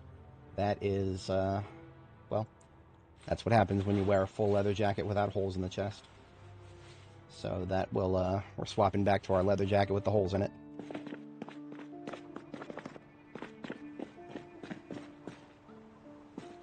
And if that Moodle comes back, then we'll have to blame the hat. I don't want to blame the hat. I like the hat. But that's why I wasn't wearing it.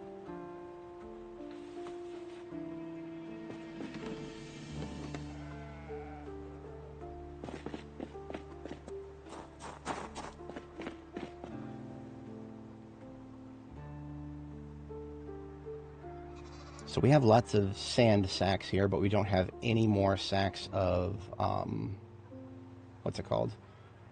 We don't have any more sacks of clay. And that was expected, actually. That was expected.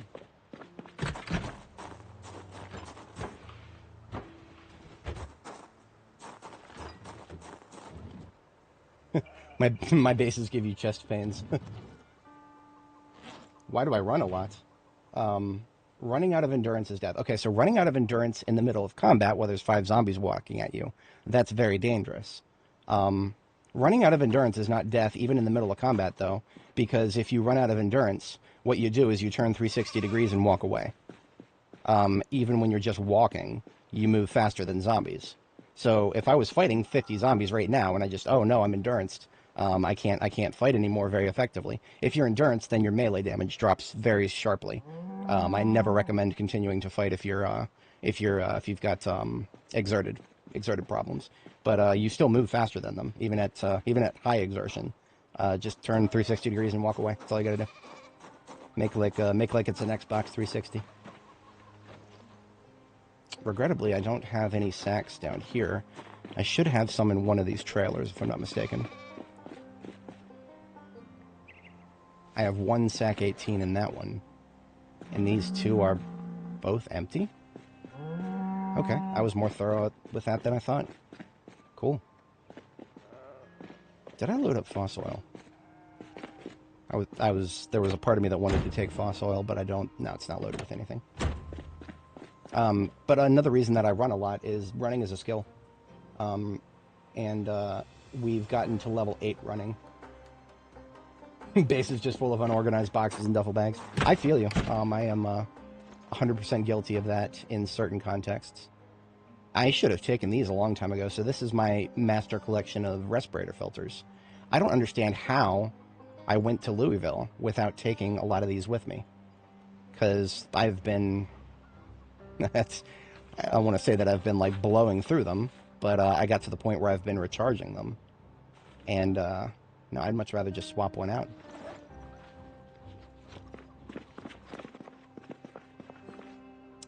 Yeah. What's another thing about my base design is that we wiped out every zombie in Phallus Lake a very long time ago. In Apocalypse mode, respawns are off by default, so I never felt the need to actually finish building this base. That couples with the fact that this character's theme has always been that we're a drifter. We drift between locations, we don't settle down in one specific place. At least not forever. Okay, so we have 368 flax seeds. I remember having 700, but I think I might have actually done the thing. I made some flax, or I made some seed paste out of it, so I wasted a whole bunch. That's all right. We're gonna take the 300 that we have now and see what we can do with it. Blowing through the blowing through the respirator filters. Yes, I see 100% what I said there. Oh dear. All right, so we now mill 30 seeds into a seed paste. That ratio has not changed, and I don't think it needs to. So we have 1 seed paste. I'm not going to do this with more than 1, because we should only need 1. We take the seed paste over to the hand-operated press right here. Boys, they fixed it. They fixed it. 30 seeds equals 1 vegetable oil. This is the way it should have been from the very start. All they had to do was change a couple numbers, but I better late than never. So we need a, what do we need? An oil press, which I believe is a carpentry item, and then just 1 stone block. We should have stone blocks right around the corner. Oil press is just going to be a plank and some nails. We got a plank over here. And nails should be in the bin, I believe. Yes. Make oil press, 1 plank, 1 nail. I foresee that this is going to not be just 1 plank and 1 nail in the future. I think a lot of these material requirements are just placeholders. I'm not going to complain about that, though. So we got an oil press. Now we just need a stone block. We already have a cheesecloth in the container. We don't have a stone block ready, but we have limestone over here. With the mason's chisel, I can make that. Stone block from stone.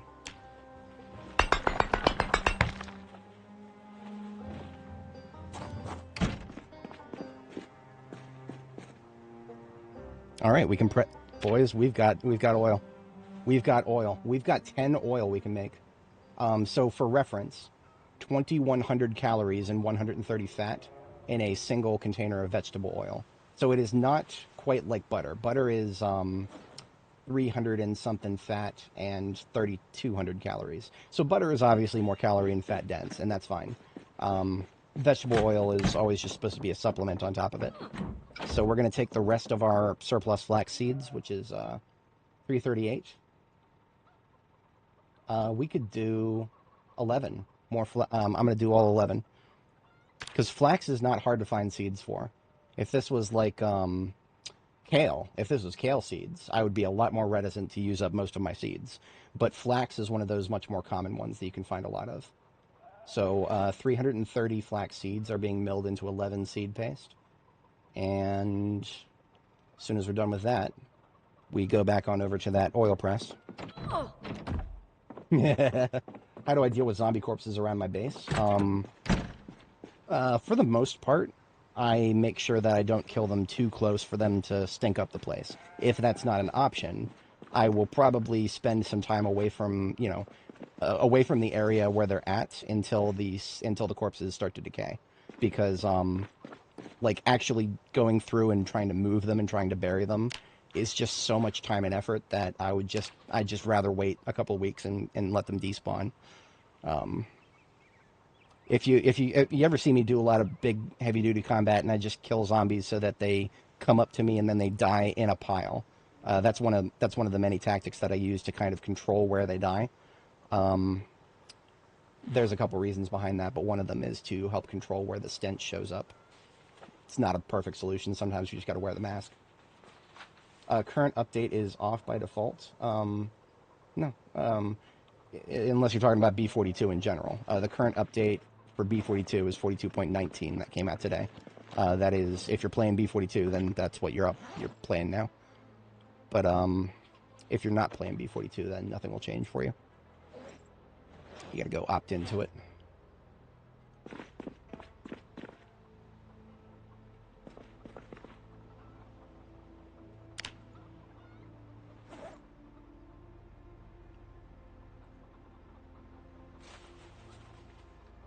Got all these light bulbs of different colors here.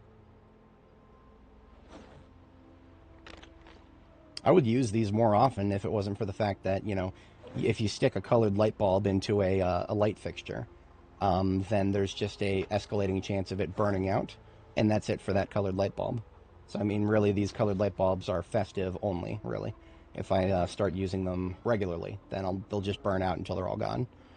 So I can't really use most of these too often. Stop just letting you put zombies into dumpsters. That would have been it's regrettable that we can't do that anymore. I haven't tried in a while. I don't think there's anything I need from the recipe bin. I'm just kind of scrolling through it to see if there's any magazines that don't have a check mark next to them. Every once in a while when an update comes out, they change something about what magazine gives you what recipes. And I don't even know if I would find it by looking at this, because I might still see the check mark, but I might not have the recipe. So, yeah, there's nothing I can do about that. We decide which vehicle we're taking back. It is going to be the police car, of course. That's not even a question. The police car has 4 seats on it that we can fill up with stuff. I would like to take the last sledgehammer. This is the last of my 3 reds that I found. We'll take that for sure. That'll go in the trunk. Are there any vehicle parts I've been struggling to find? That is something I would like to answer now. Performance brakes, I believe, have been the hardest thing to find lately. So if I take just a handful of perfect performance brakes from my master collection here, I think that'll serve us very well. So we'll just fill up a single garbage bag with performance brakes.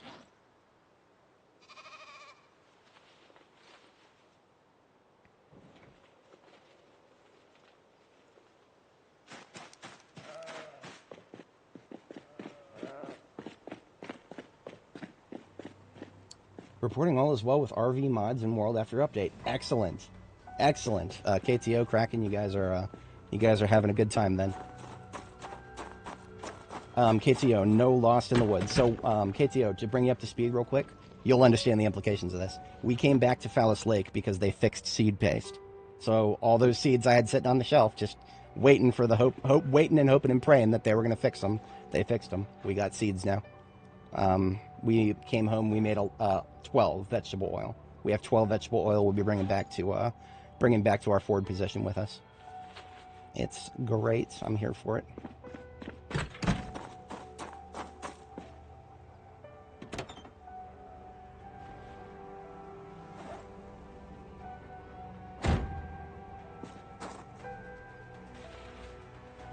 Alright, we'll put the veggie oil, filters and whatnot.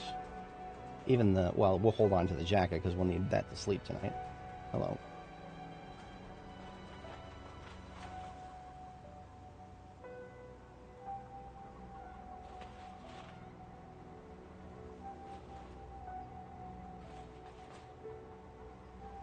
Is it too late to plant flax now? Hold on. Did they fix combo washers? Okay, I haven't checked. The patch notes said that they did, but we're going to have to verify that ourselves, won't we? So it's November right now. Flax. Best month is September, poor month is October. So we have lost our chance to plant flax. Regrettable, but that's fine. We'll have plenty of sunflower opportunities next year.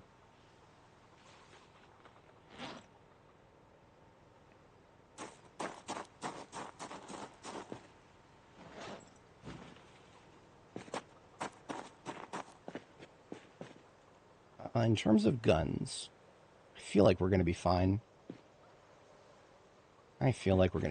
But in case we're not.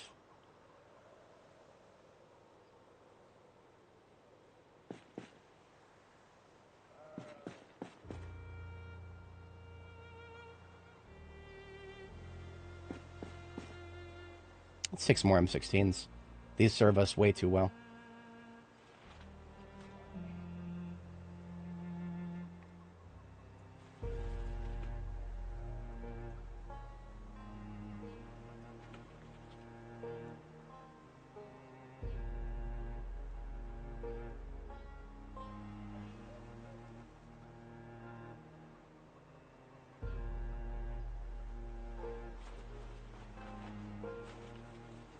Okay.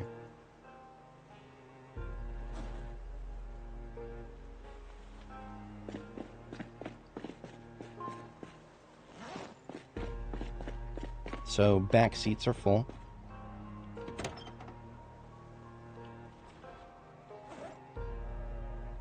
Trunk is completely open now. I'll probably do a single generator in the trunk.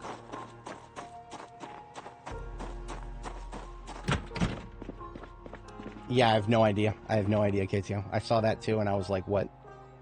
Like that's one of those situations where you say what, and it's just what with a period, not a question mark.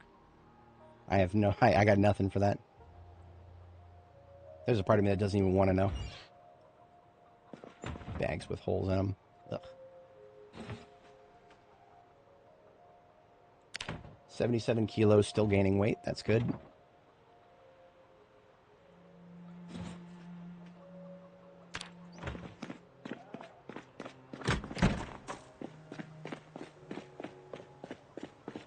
For the sake of just having one, I don't have any old generators in my collection, so I'll take a old generator with me.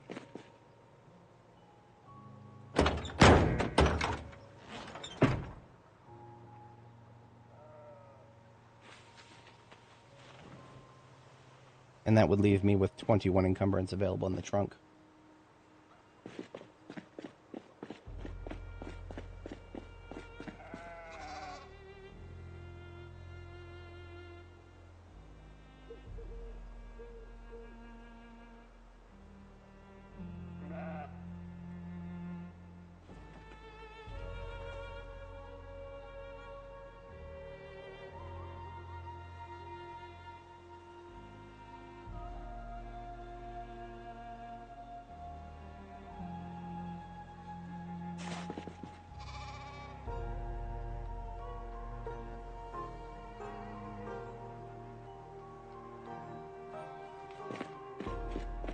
We'll do a propane tank and some suspensions.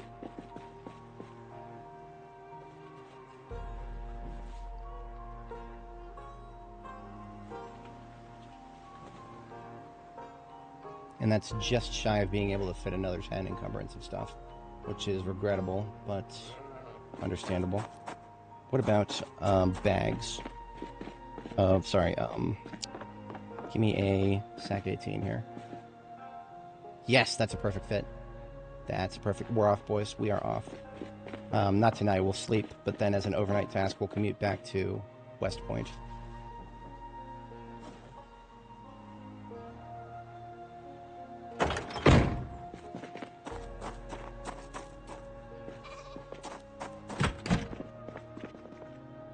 They said they added a sound to fluorescent lights. We have some right here.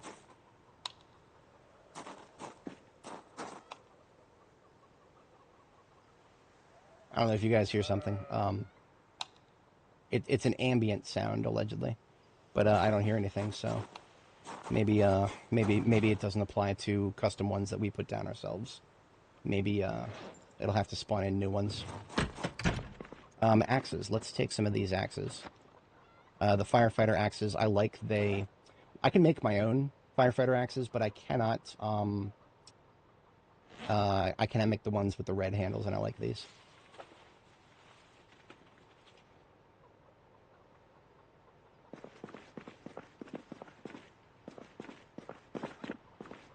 Technically, same with the fiberglass handle hatchets.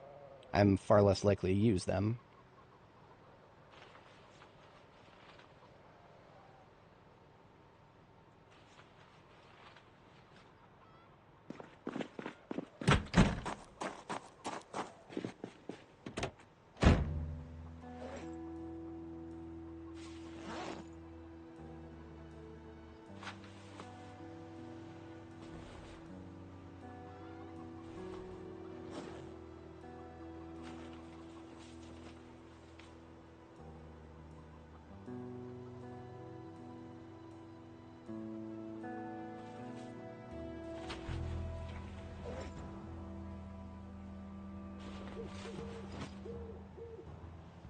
Oh, I put my own backpack in the seat. Wrong thing.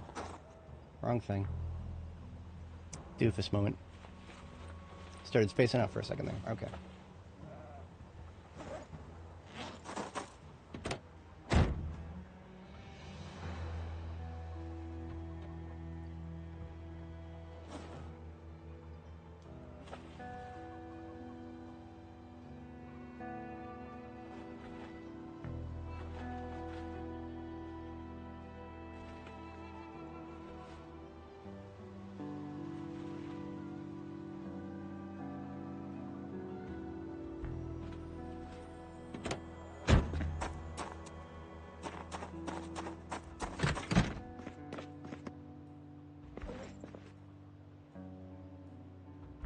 Just about ready for bed here.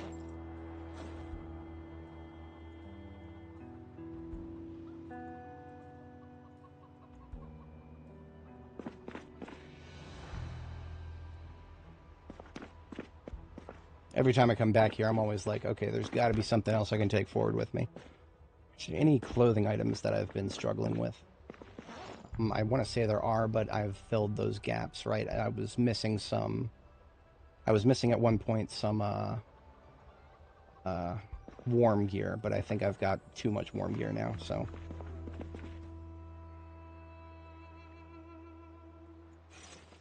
Since I don't have any Shamaz at all, I'll take one. They might be too hot. All of them might be too hot.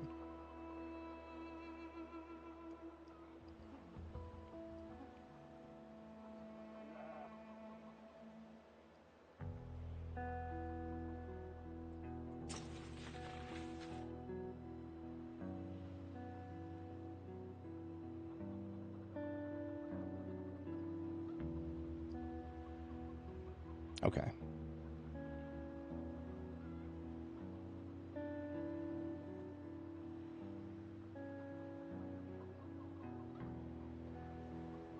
All right, off to sleep we go.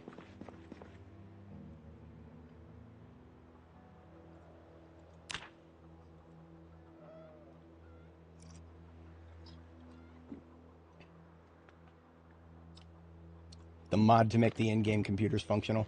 Well, I could see that. So The devs, I think, said that there were plans to make those functional later on, and the way I see that being actually useful is when you have NPCs and they have like in The Sims. In The Sims, you'll have like people get bored and whatnot, and you got to keep them entertained. I could see that being useful. Colored fabric rolls. That's something that we could. I wanted to try making long johns out of colored fabric rolls. So I'm going to try that really quick while we're here.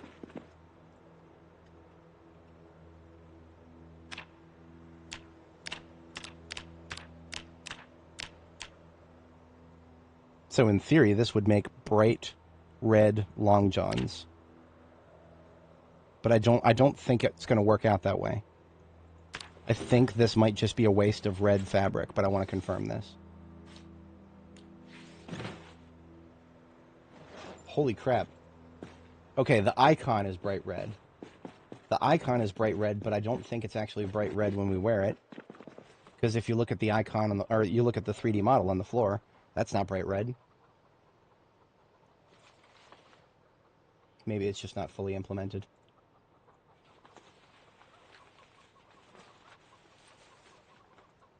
Shield your eyes, children. This is the only way to see your long johns.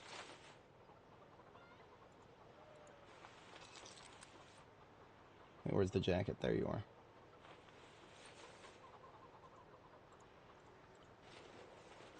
Oh, look at that. Okay, we can get long johns in different colors, but only colors that that the rolls of fabric spawn in. So that's like purple, that's bright white, that's light blue. But it's good to know that this is possible. See, we were using just Flaxmade, which is just this beige color here. So we do get long johns in different colors. Now, are you ever going to see your long johns? Probably not. They're always an underlayer. Experiment was a success, though. Very successful. So what other types we've got? It was purple, bright red, bright blue, and bright white, which, I mean, that's default for... Unfortunately, we cannot yet do anything to color these fabric rolls. I really wish the dye clothing interface gave us the option to dye an entire roll of fabric, because that would be great, because then that would just open up so many different color options for crafting. I was hoping we had some leather strips here. We have a few, but not much.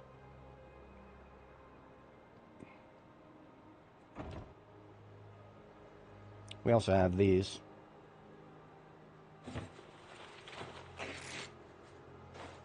Yeah, there's we have means of getting more leather strips.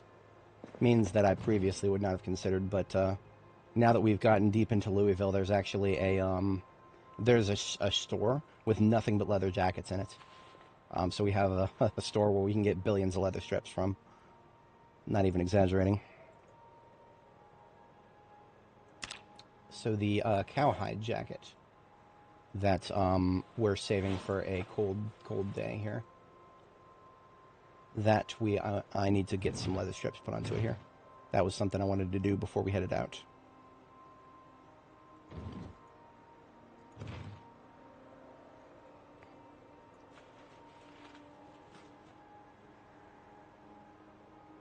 Where's my needles at? There you are.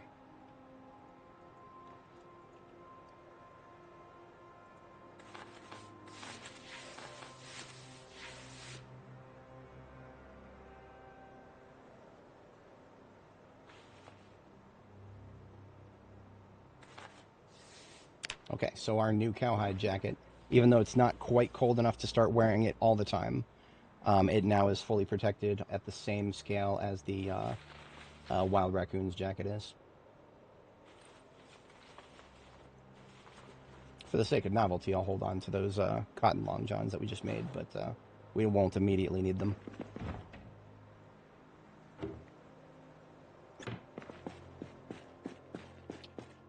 Cars get hot in summer. Yeah, man, the cars get really hot in summer. Like, we're talking, like, insanely hot.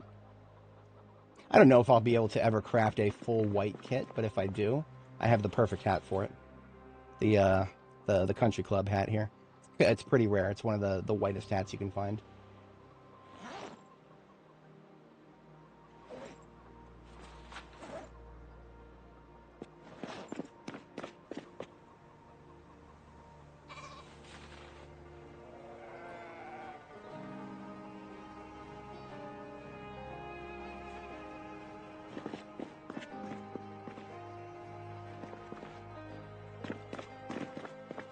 So we've already got 18 sacks, but I'll go ahead and get another 9 here. In order to do that, I just need to sew these burlap pieces we just got together.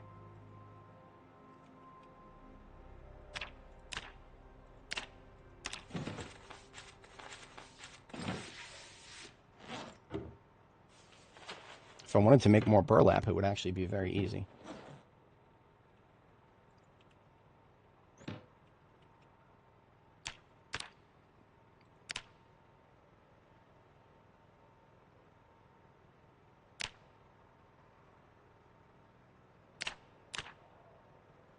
It's either dogbane or flax. Or no, it's... Okay, I lied. I lied, it's only hemp dogbane. We do have a lot. So I can make more, but I need to divide it by 3 to determine how many sacks I can make. So that would be 5 sacks right there. 24, that would be 8. 27 would be 9. So now I can make 9 more sacks using the hemp dogbane that I got. Do I have a loom? I should have a loom. I put it away because it was really ugly. I hate these things. They look really ugly. But they're necessary. They are an important part of your crafting repertoire.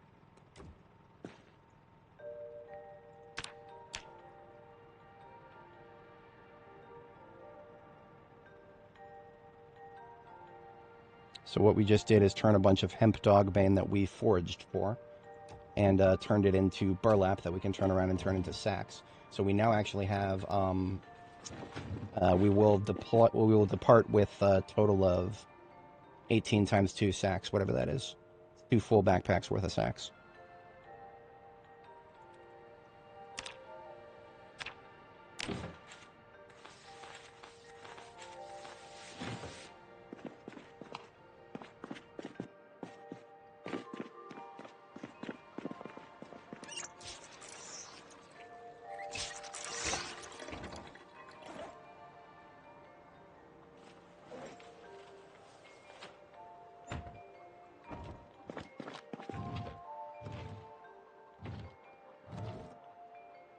And I don't think I have any more spare military backpacks other than the ones that are over here being containers.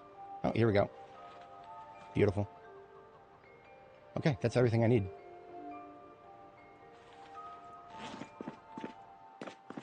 Quick bite to eat. How's our weight? We're probably looking good. Yeah, we're looking good.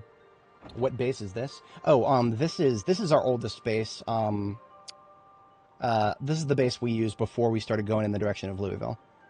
This is Phallus Lake. This is the gas station at the top of Phallus Lake. Phallus Lake is, I'll show you on the map in just a moment here. I have to get a chips, and then how about a, yeah, chips and eyes. That's a very healthy snack. Here we go. So this is Louisville. This is where we're operating normally. The current location is Phallus Lake. This is right here. It's a small-ish town in the dead center of Riverside, Rosewood, Marchwood, Muldraugh, West Point, Brandenburg, Echo Creek. The only places that it's very far from are Ekron, Irvington, Phallus Lake, and then Louisville. I'm sorry, not, this is Valley Station. Yeah, Phallus Lake is right here. So I picked a setup here because then I can deploy to different towns more easily. But this is an old base. We basically were done here. The reason we came back today is because of the change that the latest version came along with. We're able to make a bunch of vegetable oil that we couldn't have made before. And that is very prurient to my interests, because making vegetable oil is one of those other long-term things that we'll be able to do to put on weight. When weight starts becoming a problem, vegetable oil is one of your solutions. Just scrolling through my other weaponry collections here. I don't think there's anything I need.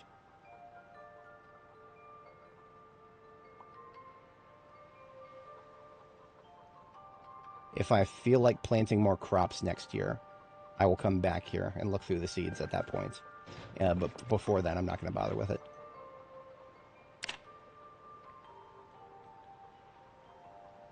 Okay, yeah, we're good. We can catch our second sleep, which is a little late, and then we're back on the road to stop by West Point and pick up the ammo truck that we left there.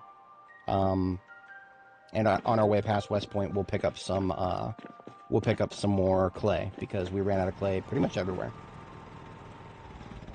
So we're doing a clay shipment, and we are doing an ammo shipment from West Point. Otherwise, we are good to go.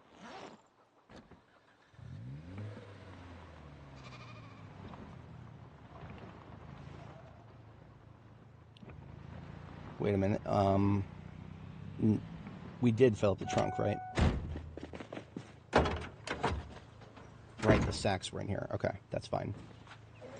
Let's swap out for some of this other stuff so that we aren't carrying anything but what we need for the pickup of clay.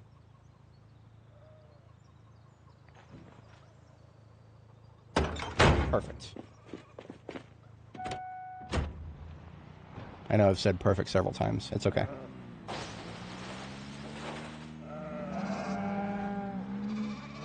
My cows are mooing at me, and I understand completely. I will pet Athena, because Athena is my best cow. She still produces more milk than any of the other ones.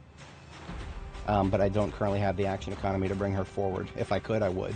Because she produces like 17 liters on a good day. Literally more than I can fit in most liquid containers in this game.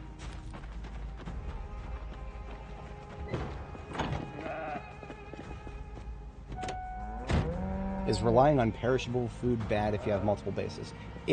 Bad is a strong word. I wouldn't call it bad, I would just call it complicated. And I take complication as a challenge. If you have multiple bases, then what I recommend is dividing them up by which bases are going to have a running generator. And then making sure that, not too many of them have running generators, because then you got to go back and make sure their gasoline is filled and whatnot. What we're currently doing is we've got generators running at 2 of our bases. Our central power hub at Louisville, which is, I call it Jericho base, just a grocery store. And then our forward base as we're trying to progress down Main Street in Louisville. So only 2 of our bases currently have generators running. I'm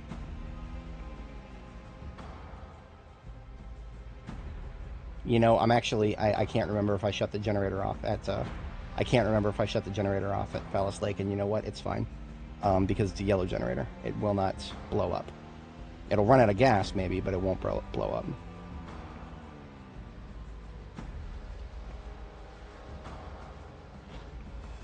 Who dares email me? Oh, shut up, Papa John's. I don't need your marketing right now. Distracted driving is bad.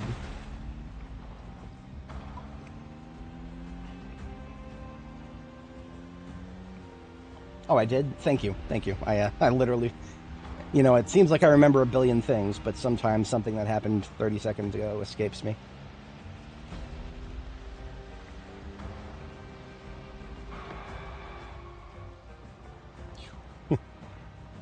That would be my zoom level right there. I need to not go faster than 90 right now. I don't ever recommend going too fast if your zoom level is going to be locked at 150, because then you can't see enough things before you are forced to slow down. So I'm going to do like 80.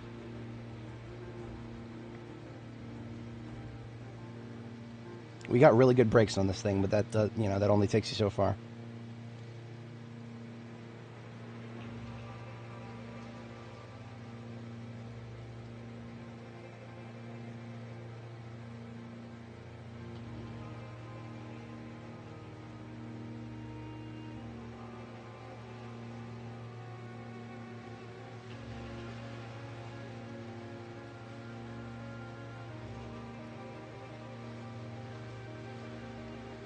Salutations, Zacto.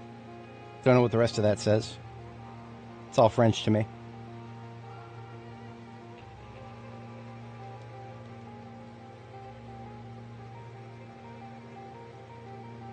What is up, my dudes?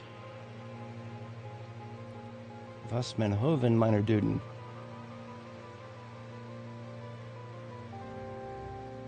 There's a single rabbit right there that we just drove past. I think I might have eliminated the rest of its family. Oh dear. Well then. About that new update making things easier to load. Maybe not.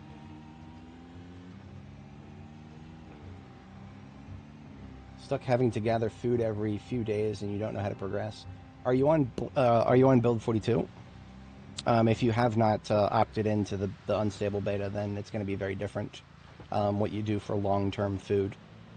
If you haven't opted into the unstable beta, then there's no growing seasons for the crops. So you can plant food, and you can plant it anywhere and anytime, and it'll grow. And you can put it in... one of the things that I like to do, and I think this is still valid for B41, is you can put a bunch of food into something like a garbage bag, which is just a really lightweight container.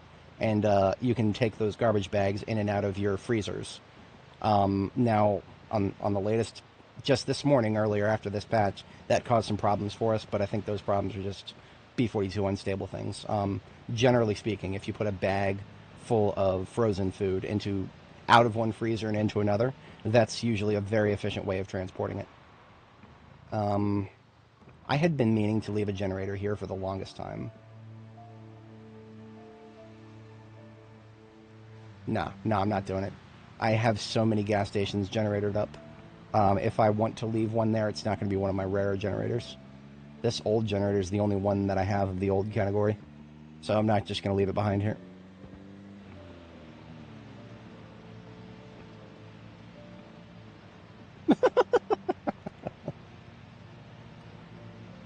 So what you're saying is the stereotypes are true.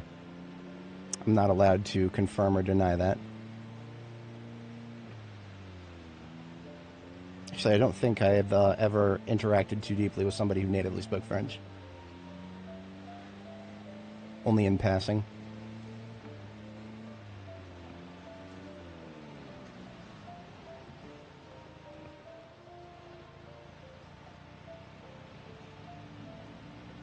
Alright, coming up on West Point now. What we're going to do before we leave, or before we, hook up our plan right now is to just hook up this trailer right here. We just hook up this trailer and then head back to Louisville, where that's where we're actively working right now. But what I'm going to do first is get something to eat because we're hungry and we forgot to get more food. But then what we're going to do is we're going to go get some clay, and we're going to get it from here in West Point because the devs have really, really not been good at adding clay resources to Louisville. If you are in Louisville, don't expect to find clay pretty much anywhere. Yeah, you can find it through foraging. Miss me with that nonsense. Foraging for anything specific is really annoying. Let me have a granola bar in case we get hungry while we're getting clay. Merde. I could never do a French accent because I'm way too... anytime I try to do a foreign accent of any sort, I'm like subconsciously programmed to try to roll my R's. And I don't know if there's very many French words that involve a rolled R.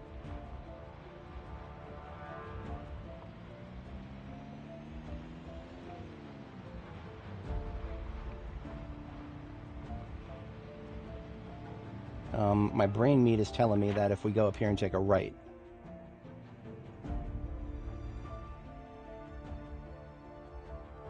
we've already gone a little too far. So what we're looking for is unexplored riverside territory. So this explored chunk right here, I can't remember if this explored chunk right here is actually explored because we picked up the clay or not.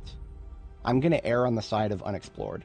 So let's just back up to the corner of Oak and go all the way to the edge of the river and start collecting from there. You looked out and found some clay by Scarlet Oak's warehouse riverbank. That is like the absolute edge of Louisville. Interesting to know that. I don't recall if I ever even looked up there. I just kind of, scrolled along the edge of the map and I realized that there's just so much of Louisville when it comes to riverside territory is just going straight up to the edge of the river with nothing but grass, and there's no dirt tiles for it to spawn in.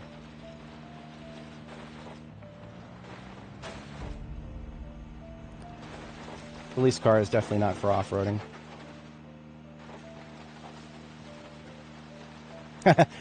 We did this once before, as you can see.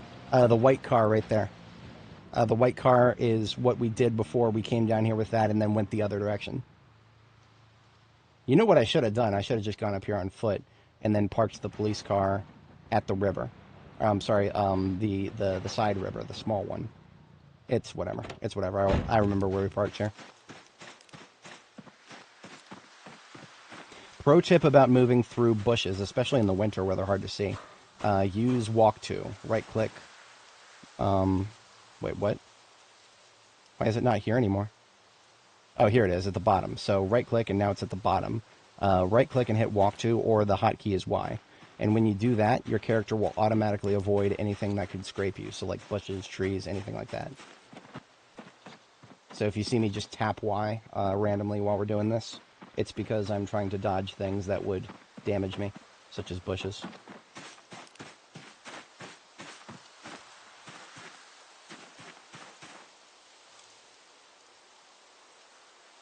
Here we are. It's a little subtle, but this slightly discolored piece of dirt here, that is our clay.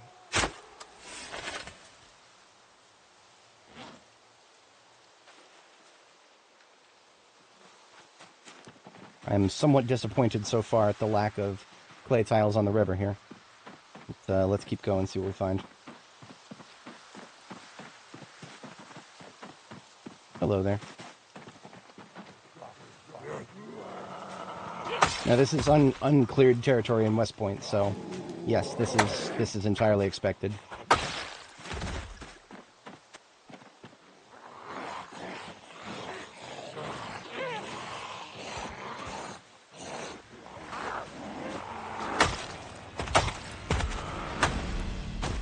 I may not have my heavy weapons, but I have a machete. That is, I could kill 102 zombies with that. Ah, this is what I like to see.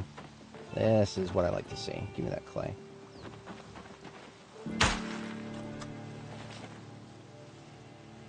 Yeah, clay can spawn far from the river if it is on a dirt tile and there's a river somewhere nearby. Nowhere near as reliable as the river, though. That was actually probably just a fluke that we found one back there.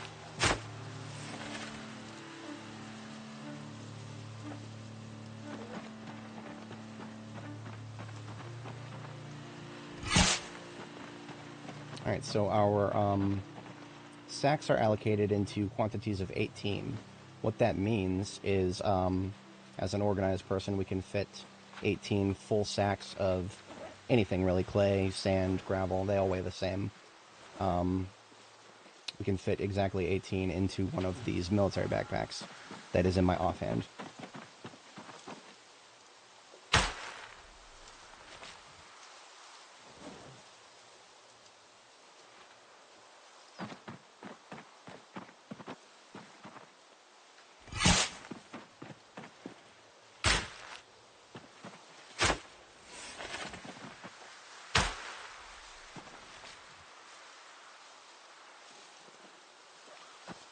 A rabbit somewhere over here, but we can hear their noises from like 70 tiles away now, so I have no idea how close it is.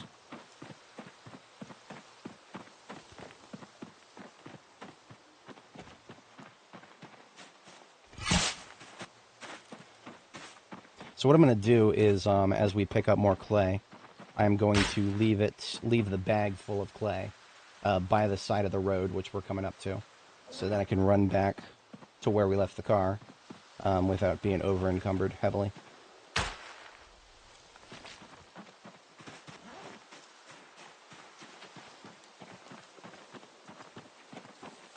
Do edge tiles not count as clay? No. They, I'm not seeing any. You're looking specifically for this discoloration right here. It's really subtle, but this different shade of brown right here. That's what you're looking for. None of these edge tiles that I've seen so far have shown any clay. Can you see the spear sprint attack? I don't recommend it, but yeah, you can. Or at least, I don't see any reason you couldn't, but that's how I'll phrase that. I've never tried. I would not recommend trying. The spear sprint attack is extremely dangerous. Like, extremely dangerous to our democracy.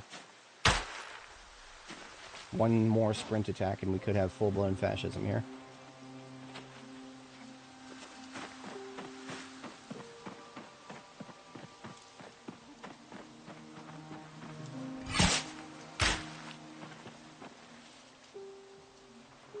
Okay, this military backpack is now completely full with 18 sacks clay. We'll continue picking them up, but look where we're at. Look at where we're at. We're at the road. I didn't know that we would have it completely filled up by the time we got here, but I hoped. And my hope was rewarded this time. Yeah, it's extremely dangerous, Ecto, because if you miss the sprint attack, then you're just handing yourself to whatever you're aiming at. You're giving them a free hit as you go by. I don't recommend doing that. Giving enemies, in most cases, giving zombies a free hit is a very bad idea. But well, that's what you're into. Oh yes. Okay, so this is normal. This is normal. These little edge tiles here, that's perfectly normal. What we're in right now is we're in dig clay mode. So if there was any clay to pick up, it would turn green and we could click. But as you can see, it's not turning green. Every once in a while, you'll be able to get 2 out of a single node, but that's pretty rare.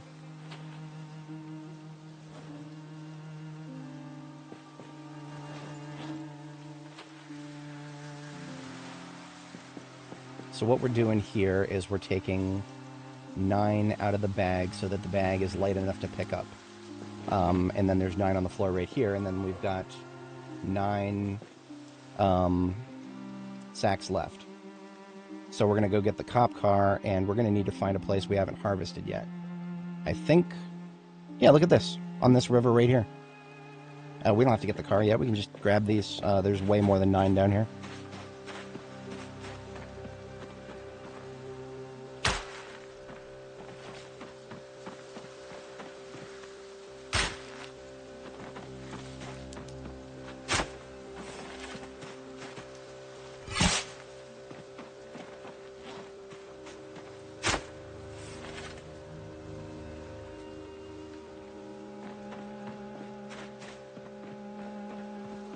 We got 5, that's 4 more. Be advised when it comes to these cubbies full of trees that zombies can and will spawn inside of these little cubbies full of trees.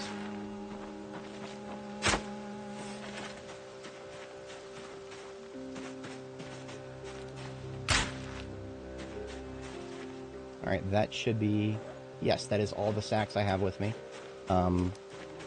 Whatever 18 times 2 is, that's 36? Yeah, 36.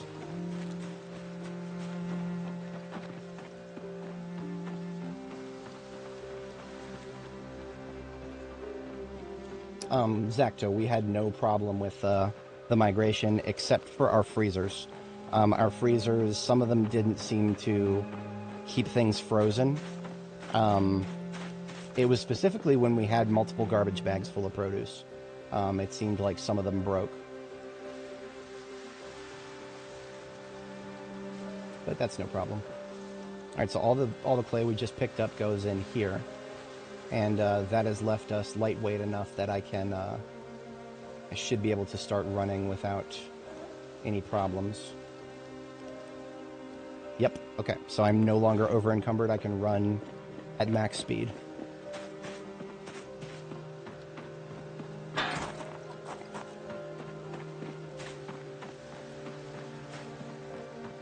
Is my planned sheer reaction time. First of all, trees are corners. So every time you see a tree, just treat it as a corner. For example, if there's a zombie right on the other side of this tree that I can't see, the simple act of running past it gives me a pretty good chance of never getting touched. The zombie would have to know that I'm there and be coming at me in order to actually, fully exploit the fact that I'm going right past it. That's one of the reasons I don't recommend doing the sprint spear attack ever, because if you're going to do it, the zombie knows you're there. And if you miss, if you go right past the zombie, you're literally giving them a free hit, possibly even from behind if they don't nail you from the side. If you accidentally end up behind it, zombies have no upper limit to their turn radius. They can turn on a dime completely. So, yeah. If they don't know you're there, however, and you just run right past them, a very, very, very, very, very low chance of them actually nailing you. Zombies do not have the reaction time to nail you if they don't know you're there. The biggest gamble with that is just assuming that they don't know I'm there, which is, it's usually safe if you don't hear them. If they know you're there, you can usually hear them making aggressive noises.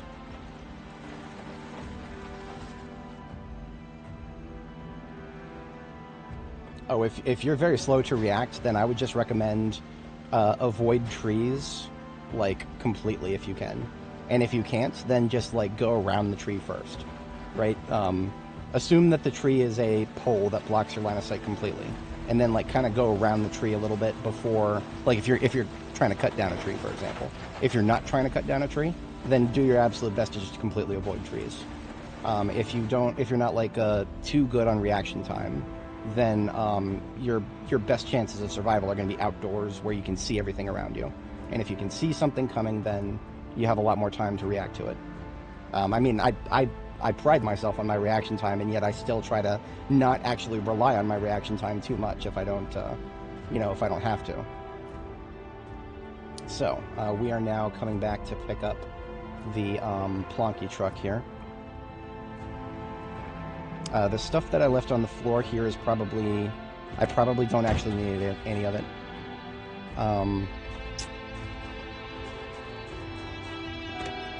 All the other containers in the vehicle are full.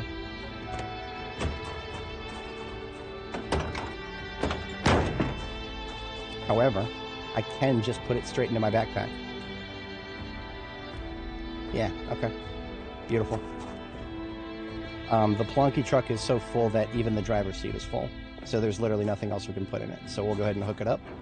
And these three things, I don't need any of this. It's just like standard parts in case I needed it later. We do not need it. Need would be a very strong word for any of the stuff we're pulling right now, but that's okay. I mean, this is my 7th ammo van right here. This van that's full of cartons of ammo, it's my 7th. If I didn't lose count. I've split them up, so it's actually kind of hard to keep track. Oh, Zacto, I mentioned earlier, the Jeep, I wish it was better. I would use it so much more often. It was actually better at certain tasks, but it just can't, it can't tow anything. It can't even tow a step van. That's sad. That's really sad, because it looks like the kind of vehicle that'd be good at towing and off-roading and whatnot. But while I was off-roading just now, and just going really slow because this is a police car, I feel like if I had taken the Jeep for that, I might have had a better time. That might be its niche, is just off-roading to go pick up something like clay. But speaking of clay, this is why we left it here. We put the backpacks in both hands now. Since both of our vehicles are completely full, look at me. I am the trailer now.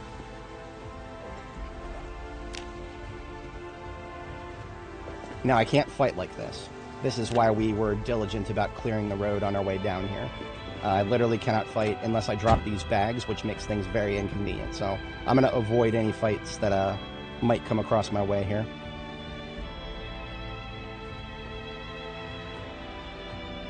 If I see a group of zombies in the road, I'm just going to have to wave at them.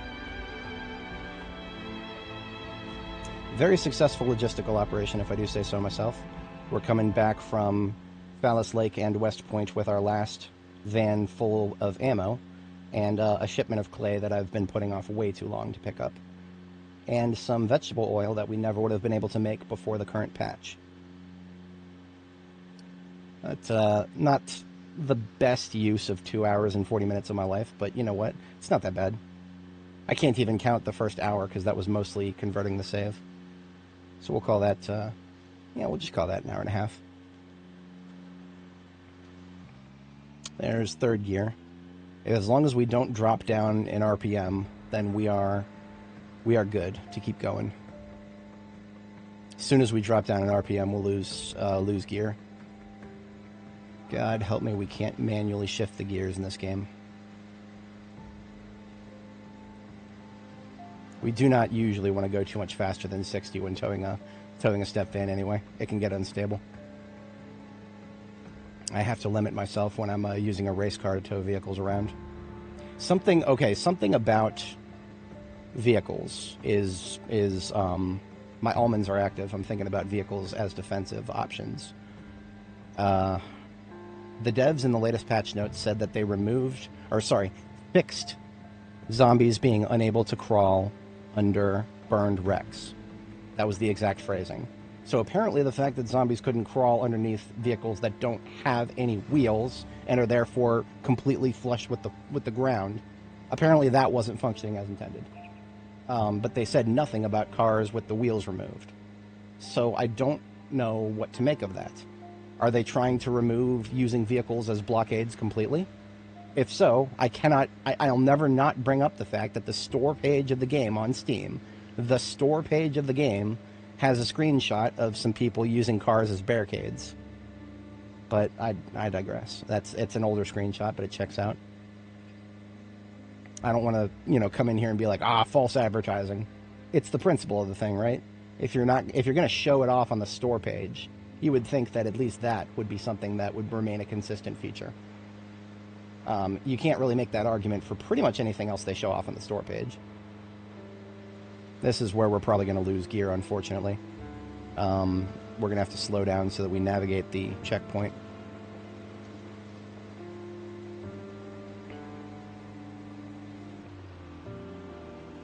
Yeah, there's no stopping this.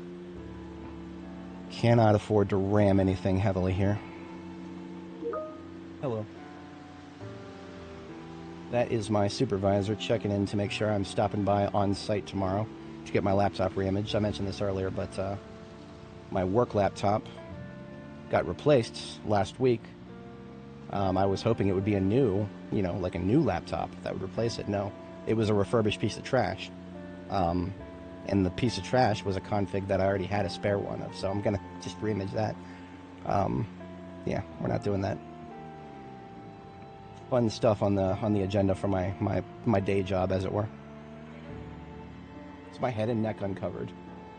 No, they're just uncovered because if you try to keep them covered all the time, then you're going to deal with extreme discomfort and getting hot. That being said, I do probably have my helmet somewhere. This helmet does not provide very much discomfort. So that actually fixes the head. But the neck, you're not protecting your neck without some amount of heavy insulation, which means you're sweating a lot, which means you get tired faster, pissing away your water and whatnot, or discomfort, which means you get stressed out if you're not constantly killing zombies. So there's trade-offs to your armor levels, and those trade-offs get pretty heavy when you're talking about head, neck, or groin protection.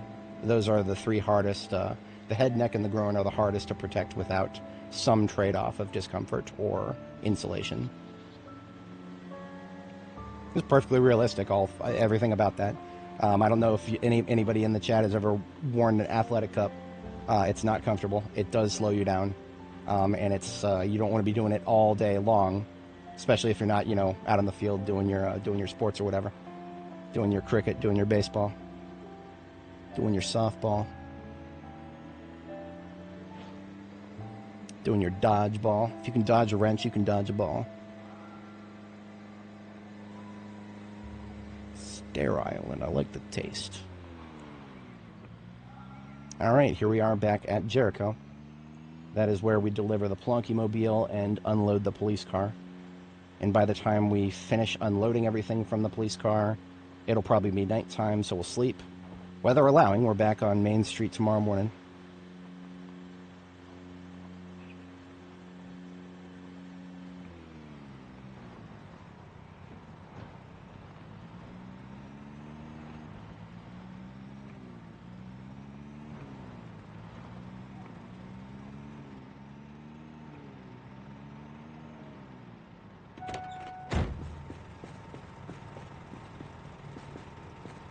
So these backpacks full of nothing but clay, I've already got a destination for those.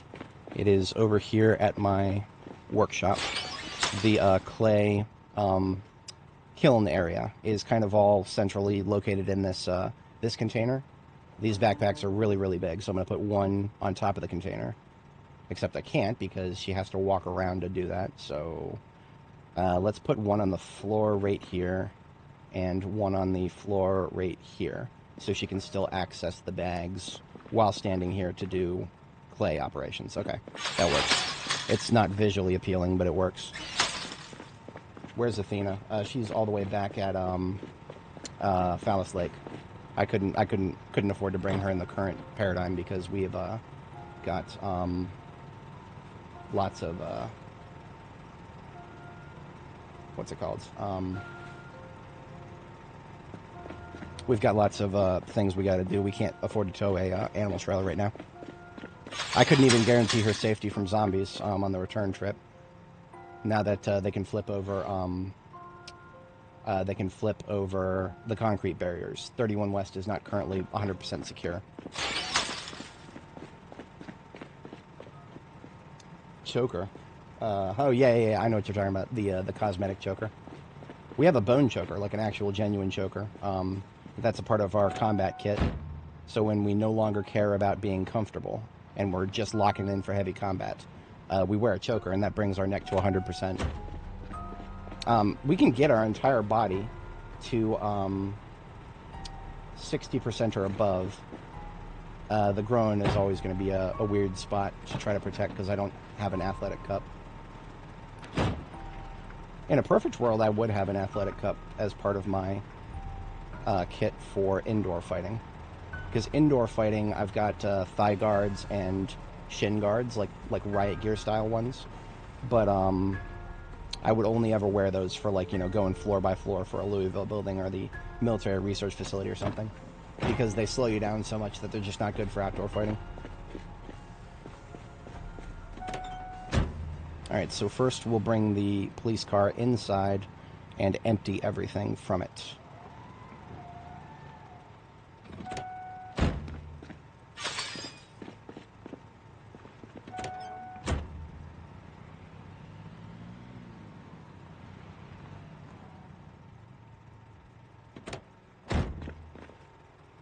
I don't even know if I want to empty all these garbage bags necessarily. We'll see.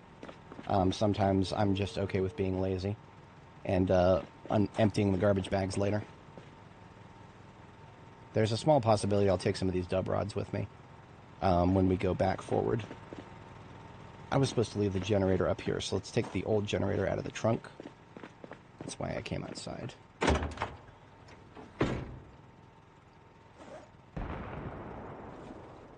Sounds like somebody just got shot. It's a shame I'll never see who they are.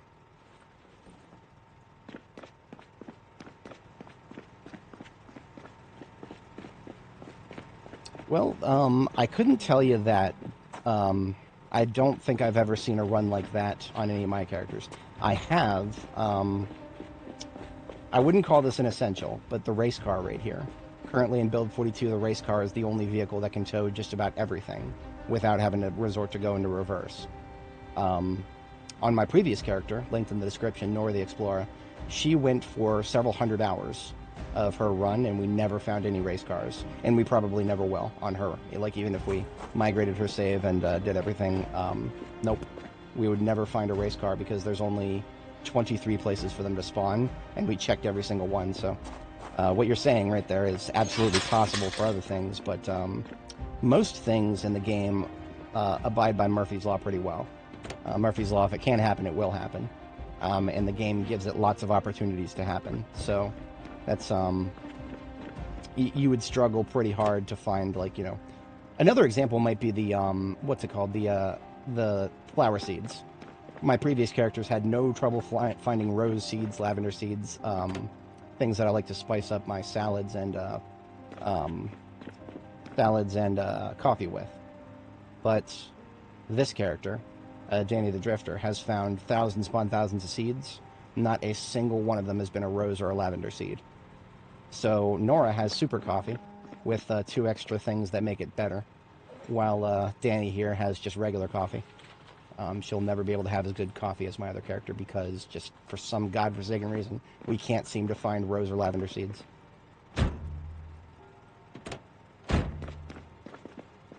But I would never call it impossible. You'll never get a run that's quote-unquote impossible. If you're looking for extreme difficulty with your loot, I'm sure CDDA can be a pretty good challenge for that. I've never tried it personally. I might someday, but for now, CDDA is just... when I look at all the factors that are involved with CDDA, all it really is fuck my shit up, fam. Character Starter Edition. Because eventually it's going to end up being the same as it is for me right now. It's just going to be like made 100 hours longer in the early game because I'm just going to be struggling so hard to find resources early game. But someday, eventually, I will find what I need, and then we'll be back to doing what I'm doing right now. So I'm just cutting out the middleman in that experience. Hey, Command, how's it going? We're currently yapping just a little bit. I need this propane tank to be somewhere conspicuous, like right there.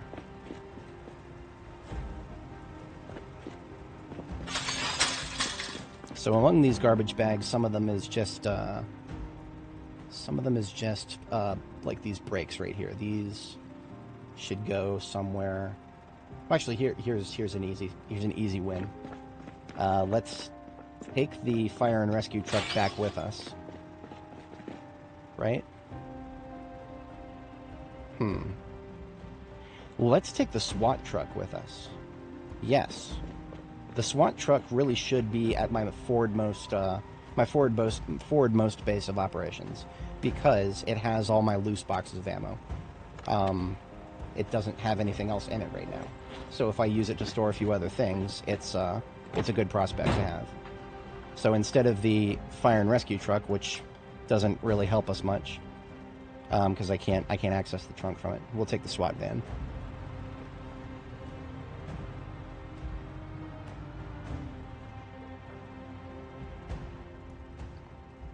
I don't know how to articulate what I would give to have a Bearcat in this game. I've been watching a lot of Midwest Safety lately. That's like it's a YouTube channel that does body cam footage. They do it really well, better than any other channel. And they've been featuring a lot of big car chases and big SWAT standoffs, and a lot of them have had Bearcats, which are just armored law enforcement vehicles. They kind of look like Bradleys almost, except the turret is not a 50 cal or whatever the Bradley caliber is. So we're putting these heavy-duty vehicle parts into the trunk temporarily till we get to our destination. Doesn't help much because there's no one to rescue. Yeah, you're 100% correct. Morbidly 100% correct. We could also just make this a weapons vehicle. I mean, it literally has weapon W on the side there. Special weapons and tactics. Yeah, absolutely. We're going to put the sledgehammers, the backup rifles. Hell, even these boots. They qualify.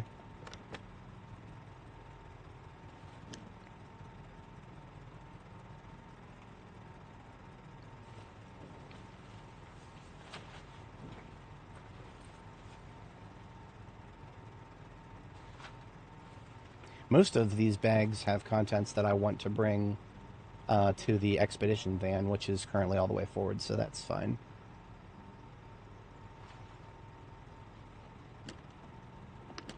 Of this bag, we'll put 2 of each rifle instead of all 3, and the other 2 can stay here.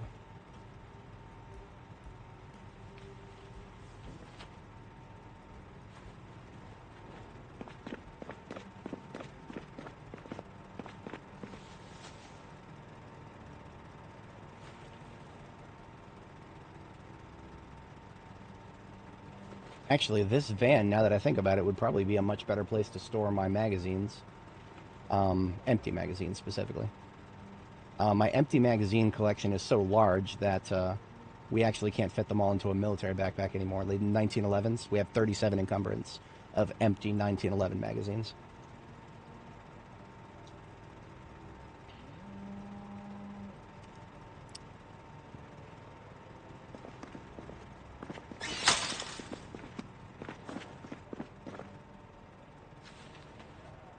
I think that does it for the cop car, though.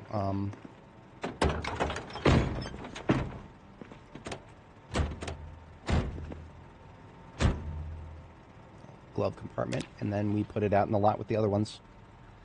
Just got our entire LEO vehicle lineup out there. Left their door open.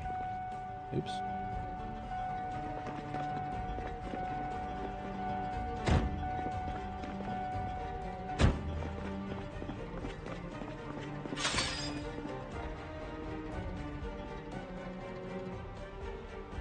I love my fleet. My fleet is going great. And it's the one side of the parking lot there is about to be complete now. I left a spot for this one because we fixed it up, and it was waiting for us to come pick it up. And now it's here. It is home. Closest thing that Dani will have to a home. So what we've got here are LCPD cruisers. These are Chevalier Niala's Law Enforcement Edition. These are West Point police cruisers. These are sports cars. They're Dash... What are they? Dash Elites. These are Dash Elites. They have higher horsepower. Speaking of that, this one needs some engine repair. What's going on there? This one's got a perfect engine, but this one doesn't. That's cursed. I should have... everything on this lot should have a perfect engine. I have no excuse for that. Should I have any parts left down here, though? This is usually where I do my vehicle repairs at Jericho. Yeah, we got some engine parts. We'll fix that up. It's just a number on paper at this point. I seriously doubt we'll be... See, what the tactic would be is, just like what we just did, we would use one of the LEO vehicles on this side to tow one of the ammo van carriers on this side. If we were to move location from Jericho here. I don't see us moving location from Jericho, but if we were to do that, that's what these vehicles would be for. Otherwise, they were basically tools to get here with. And now they're tools for whatever I need them for in the future. Don't have a lot of spare engine parts left. But we do have a lot at our destination, so I'm going to hold on to this bag.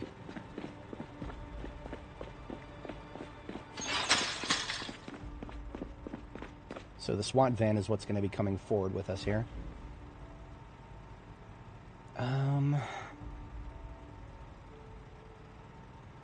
I don't see anything wrong with this, the way it looks right now. I don't want to fill it all the way up.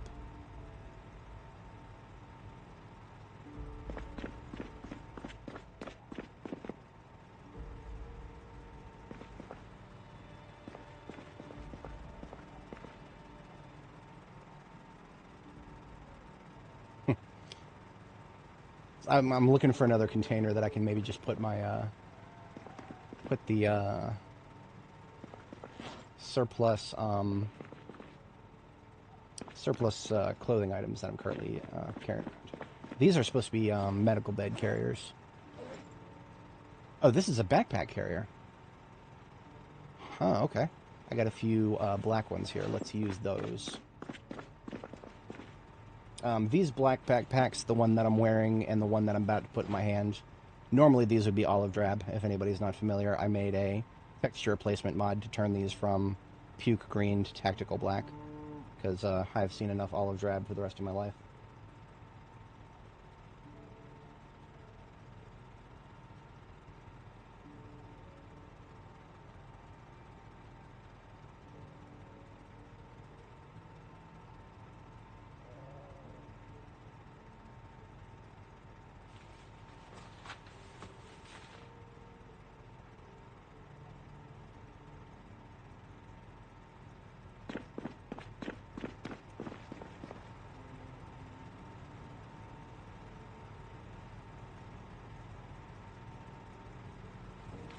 Some of what I just put in there will come back out later.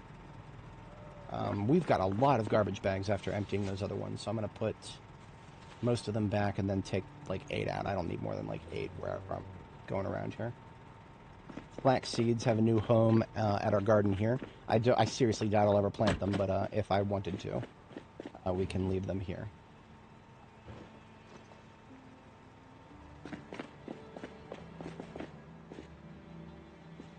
The kale here, I do not know. No, it's probably not going to make it. It's probably not going to make it. So it's currently November, and I'm pretty sure the kale is going to die when December comes around. And this is young kale. It's days away from being almost ready to harvest. I don't expect that it's actually going to be ready to harvest before December, so this kale is probably done. I would put that at like a 90% chance of being completely done. I forgot about this. The SWAT van already had a sledgehammer. It spawned with one. Public service announcement, if you're not familiar. Some vehicles will spawn with a sledgehammer on the passenger seat now. So if you are, like many people struggle to find sledgehammers sometimes. If you're in that boat, make sure you're checking your passenger seats of certain heavy-duty vehicles. We found one so far. We found this one in the SWAT van itself. Another one that we recently found was in the what's it called? The mechanics vehicle, the the mechanics truck.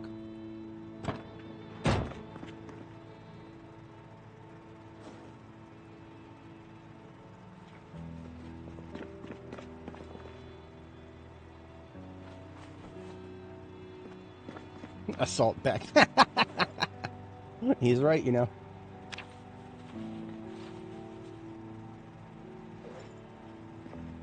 It's a little bit past our bedtime. I'm going to go ahead and catch our first sleep here.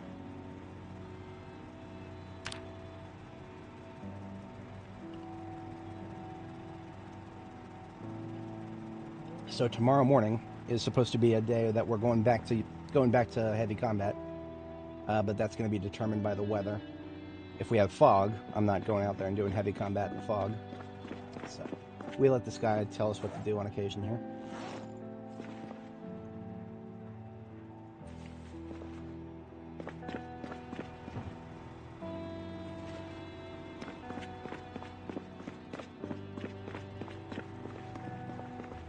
I have to tab over to my work computer briefly here. I almost forgot that my... Oh yeah, we had somebody in the chat who was asking about katanas. What I'll do is while I tab out here, I will leave it on screen. The katana, the only katana I have ever found in B42 in recent times, not counting my throwaway characters very early on when it first drops last December. The only katana I have ever found in B42 is laying right here on the on top of this this cooler. And the difference between the katana visually, the katana is right here, and you can see a regular sword on the wall behind it. So if you are interested in what the visual difference is, I'll leave that up while I tab over here. Just one moment, I'll be right back.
See if my manager replies to that. In the meantime, I do have to step away briefly IRL, and then when I get back, I will...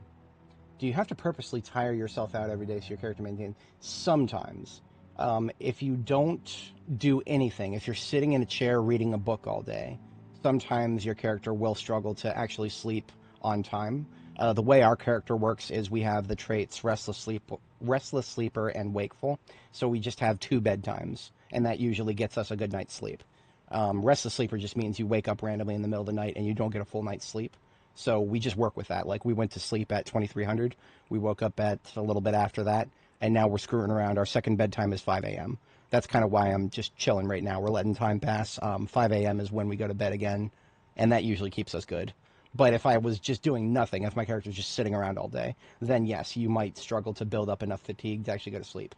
In that case, you can just run around in some circles or something. You'll eventually get tired. Fast forward button helps.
All right, so I returned.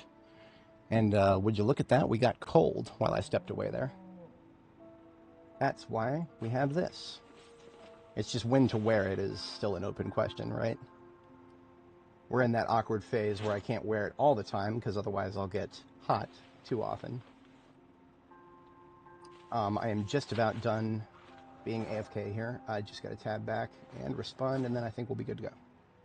Unless my soup throws me a curveball here. We'll see.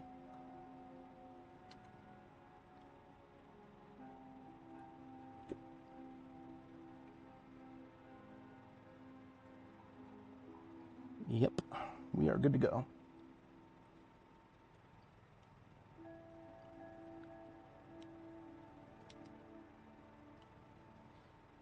All right, so in this bag that's in my hand here, we've got ourselves lots of stuff. Most of it is just going to stay at our forwardmost location as I try to figure out if there's anything I want to do with it.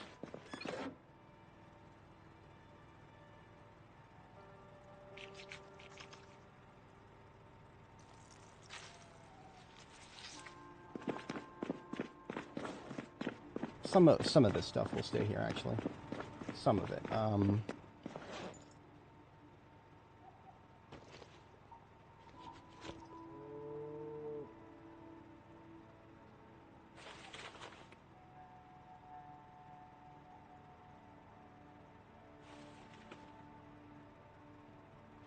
This all needed to be here all along. Get it? All along. I'll be here all night, folks.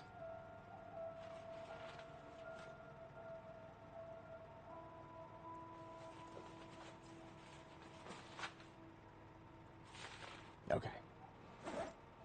There we go. Everything else can go forward with us.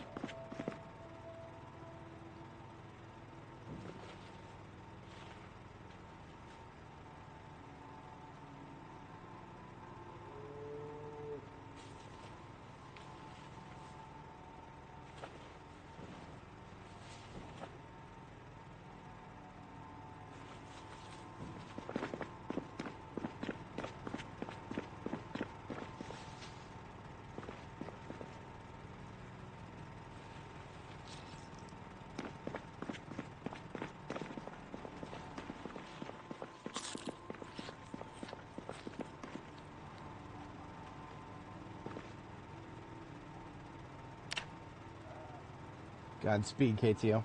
I think you'll be fine, but that's a mod question right there.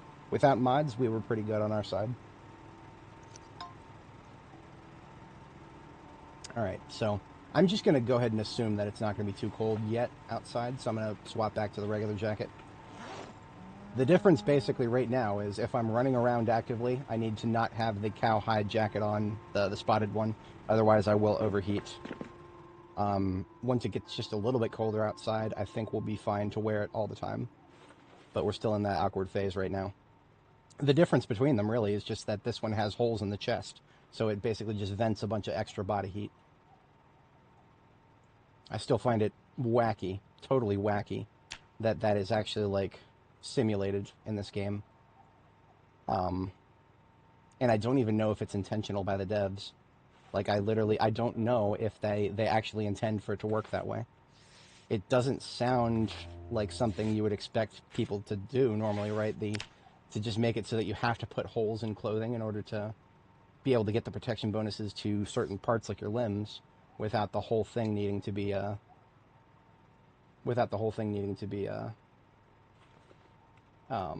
intact, as it were.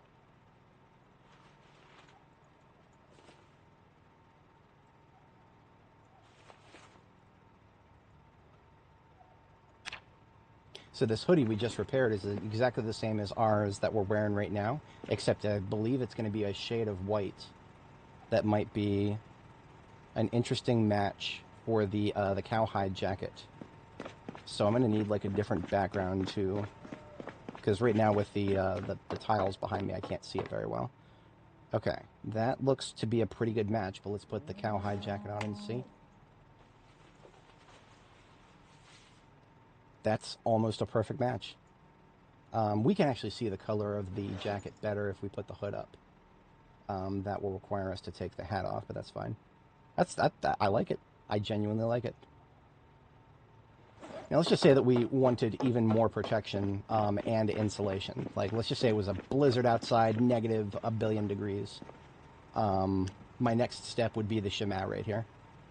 We can put the scarf over our face, and yeah, then it's a slightly different shade of red, so I wouldn't normally want to wear this, but it's an option. It's right there.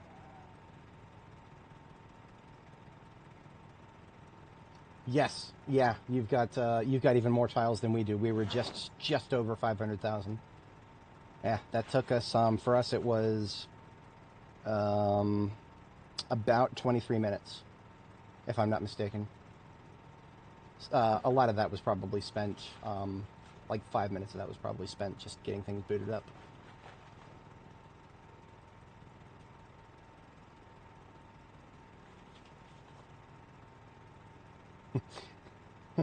That was Nora the Gray. I am Nora the White. And I come to you now at the turning of the tide. I need to put this, there it is, put the shemagh away for now. It will be a little while before we're ready for it. Basically, once we get to the point where we're wearing the cowhide jacket 100% of the time, then we can swap over to that.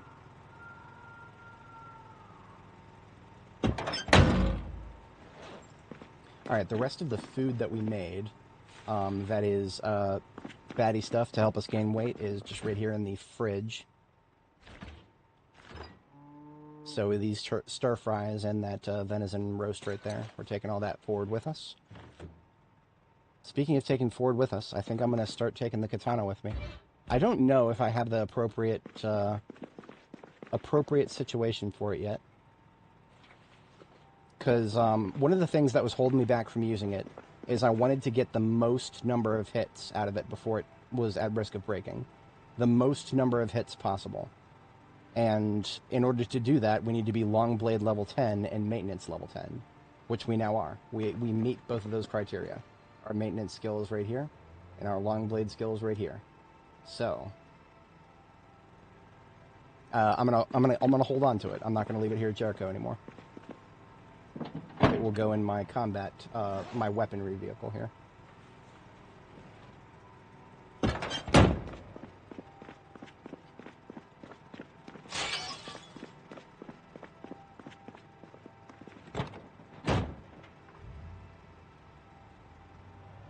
And off we go, I think. The clay that I brought home, I don't think I had any immediate uses for it. Like immediate uses. There are long-term uses for it. Clay is how I build these beautiful red tile floors. As you can see, I ran out before I could finish the replacing the parking spot here. So at some point we'll do that. That is not a priority task. That is a task for a rainy day, is what that is. And I don't know if you guys noticed, we got some pretty weather here. It's looking real pretty out here. So off we go. Yes. Propane. I'm gonna take the propane because we've got some torches that are in need of refill. There are a few places we could probably find propane tanks on 1st Street, but there's not that many. Propane tanks are not going to be extremely common on 1st Street here in Louisville. Where's Jackie's overalls? Oh, shit. Oh, shit. Okay. Yeah, no, you're right. You're right. We're going to get those overalls right now. So if you're not familiar with what he's talking about, we've got some coveralls. They're inspired by April O'Neil for one of the characters in this game. So they're bright yellow, but it also kind of looks like a Kill Bill outfit. So if we're using the katana, and we're wearing the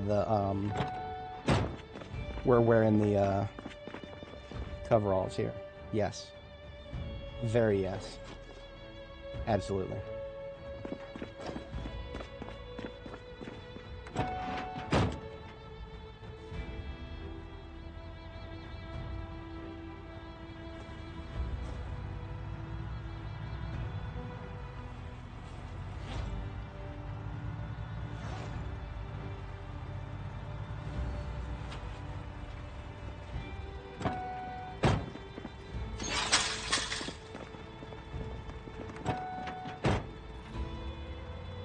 Alright, now we're off.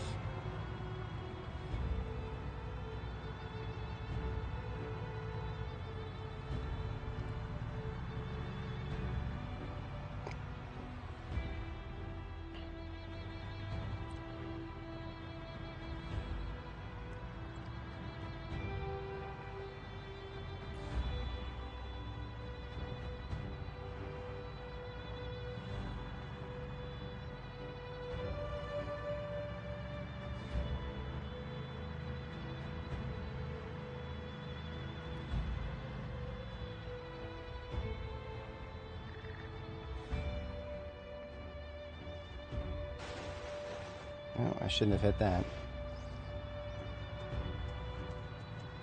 These things are going to bother me, but at least they know how to get out of the way, for the most part.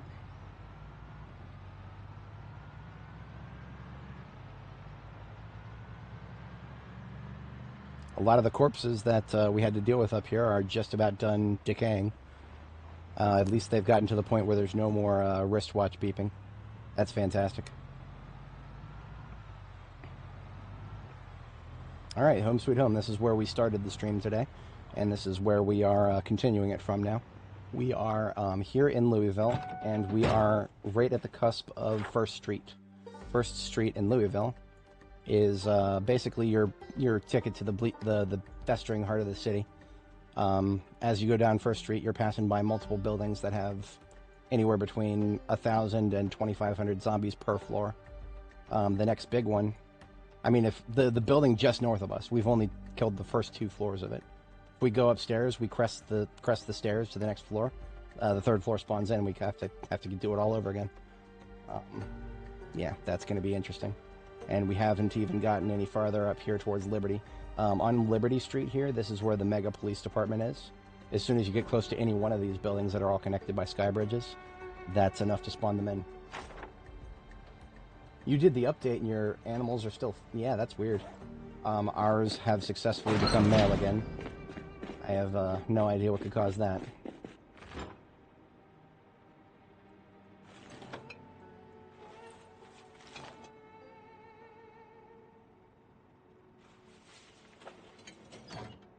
Alright, away put my extra roasts.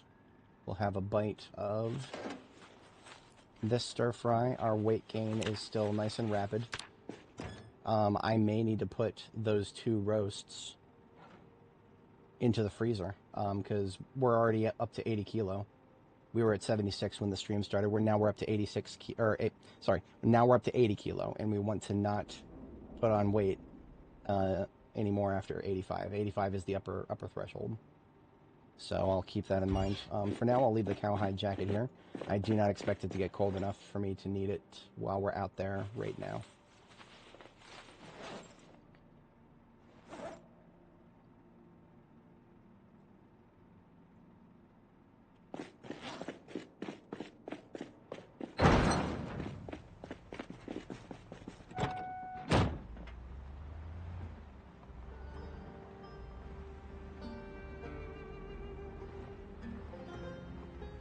This building is fulfilling its destiny as a parking garage. I had intended to do some other things with it, but I mean, honestly, all these vehicles are useful to me. These 2 white ones are ammo carriers. SWAT van is now a weapon carrier with loose ammo. Ambulance is the expedition van, right? So if we want to set up a new base somewhere, we'll probably take the ambulance with us. I don't know if that would happen anytime this stream, but maybe later on we would.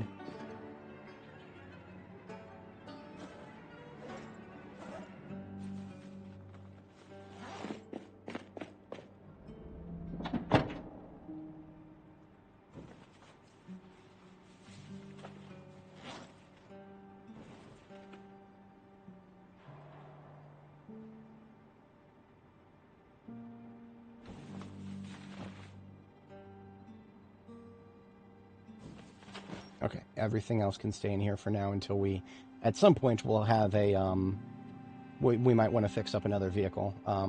We got some leftover performance brakes in here for that.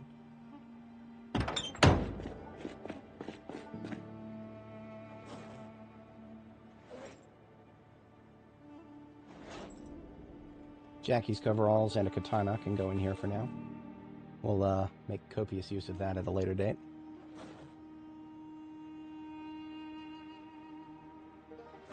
My fortune of fully charged respirator filters can be allocated into this particular spare bag here.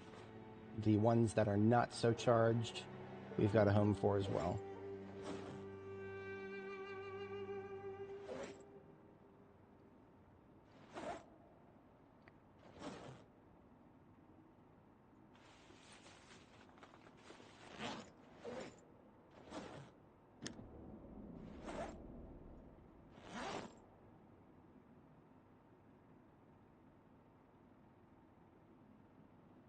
Wait a minute. Oh, that duffel bag is the one holding it. Okay, that's fine. You can put that in there then.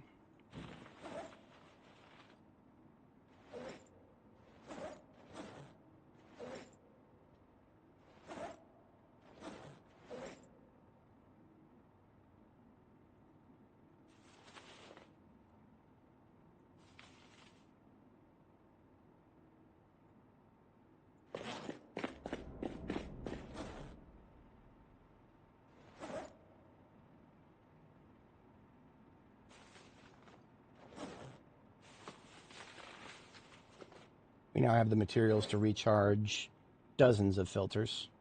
In fact, we'll need to do more charcoal before we run out of anything else here. And then we've got a couple of filters that are partially used. That's what we'll use those next, basically.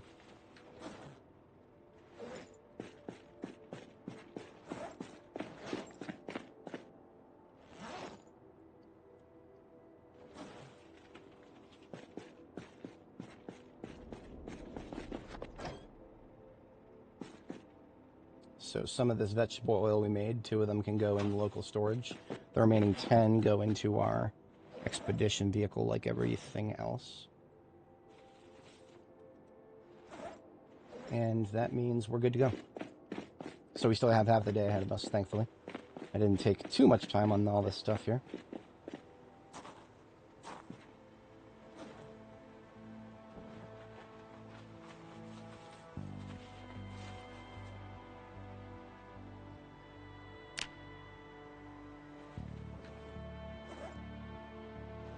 And at some point I'll move the extraneous stuff. Yeah, we've got a little bit more stuff that I can rotate around. It's not that big of a deal.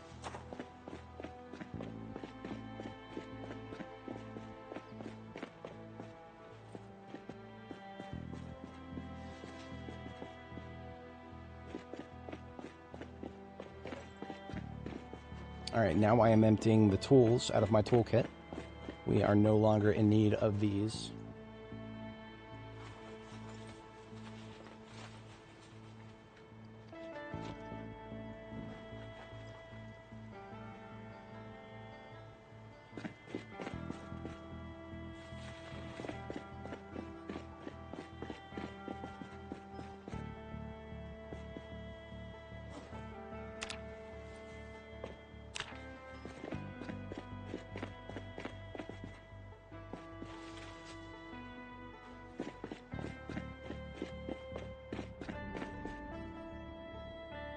I had more torches. If I did, what would I have done with them? I vividly remember having a whole bunch of welding torches that were already full on the floor. I must have put them inside of a container somewhere. That's the logical thing to do. I don't always do the logical thing.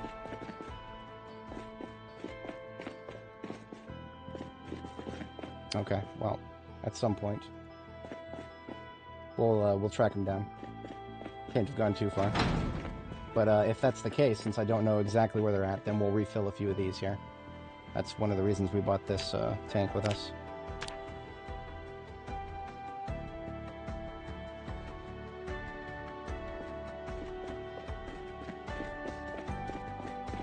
I don't think I'm going to need to disassemble any cars, but I need to have the ability to do so. Alright, gearing back up with our heavy weapons. So the sword goes on our belt. The 357 tops us off in our bandolier here. good on 9mm magazines. We could use a battery. My spare battery was used up, and I forgot to undo that. So, what's the first thing we're going to do with the weaponry that we brought with us in the SWAT van? We're going to repair our MSR-7T. It's currently down to about 2/5 integrity, which means it's jamming a lot. So I'm going to go ahead and affix a repair to it by taking one of the MSR-788s out of the SWAT van.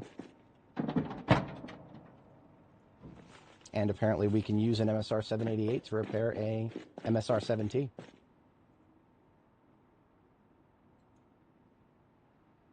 The MSR-7T is now 9 out of 10. That's beautiful.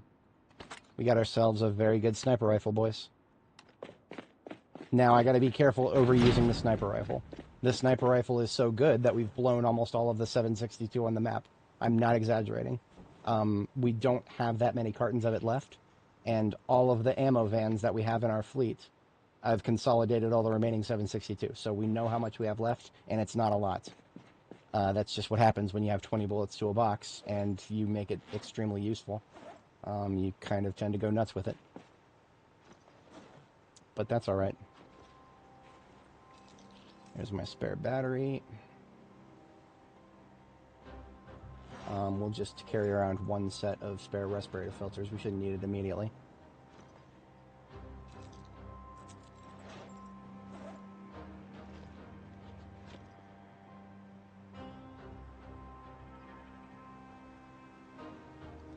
Alright, M16 goes onto the back, and we are ready for full range shooting here. When I say full range, I mean we've got the MSR-7T for long distance shooting, so that's an 8x scope, semi-auto, and then we've got the M16 for medium range shooting. It's got a 4x scope, medium range, and then we have the everything else is handguns at closer range.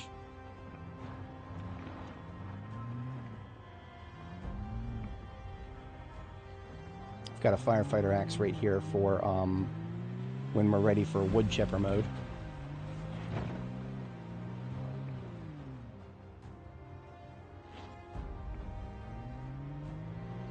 We're currently very over encumbered, and I don't want to be that way for too long. We'll get this sorted out here.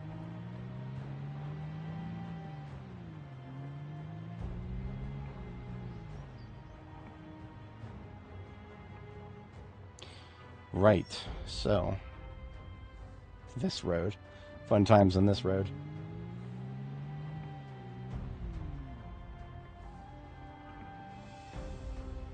I'm going to test the waters and see what kind of hate we pull down on ourselves if we discharge the rifle as is.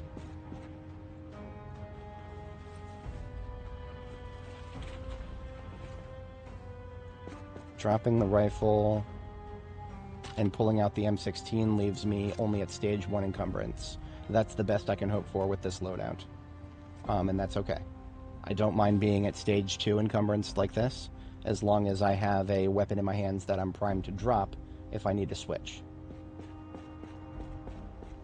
For a fast switch, I can just put my, whatchamacallit.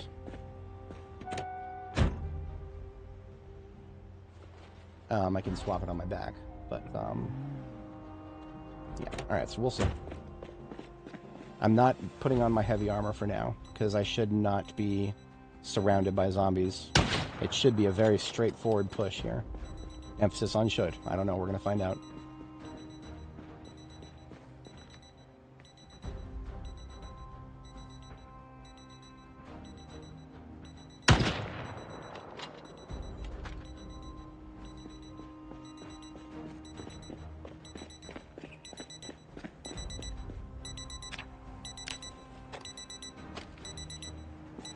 Let's play. Whose watch is it?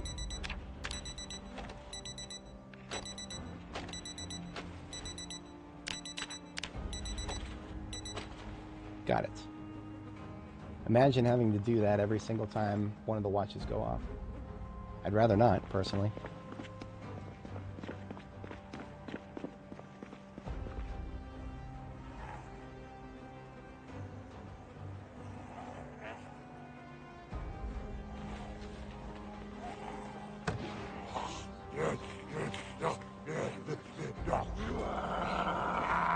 Damn it, I'm trying to do something here.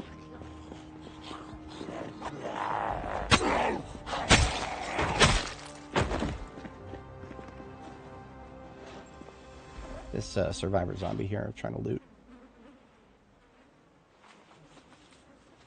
It crashed. Oh, I'm so sorry. I'm so sorry, my man. I hope it is not a... Or I hope it's something you can diagnose. I'm going to go ahead and put the respirator on. There is no holding the stench at bay. Not with this many corpses.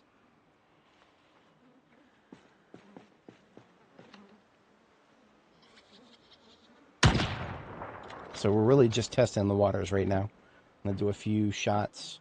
I want to see what comes at us. The long-distance rifle is going to be exclusively used for fast shamblers. We will not be shooting slow shamblers with this anymore. We'll blow our ammo supply way too quickly if we do.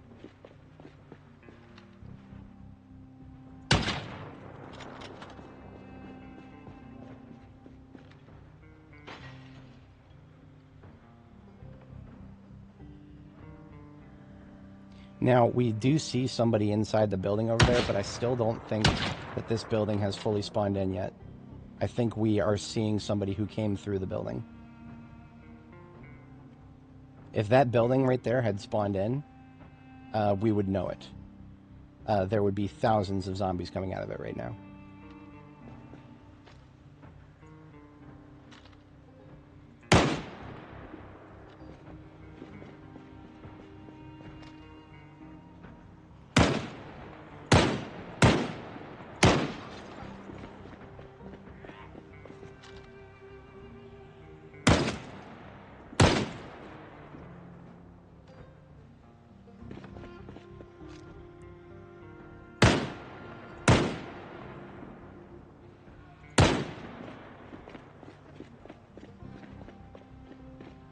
Now, if we start seeing the hordes of hell coming out of this building on the right, then that means we are too late and it spawned in.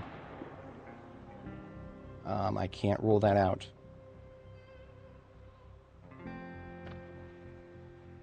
So I'm like 90% sure we haven't.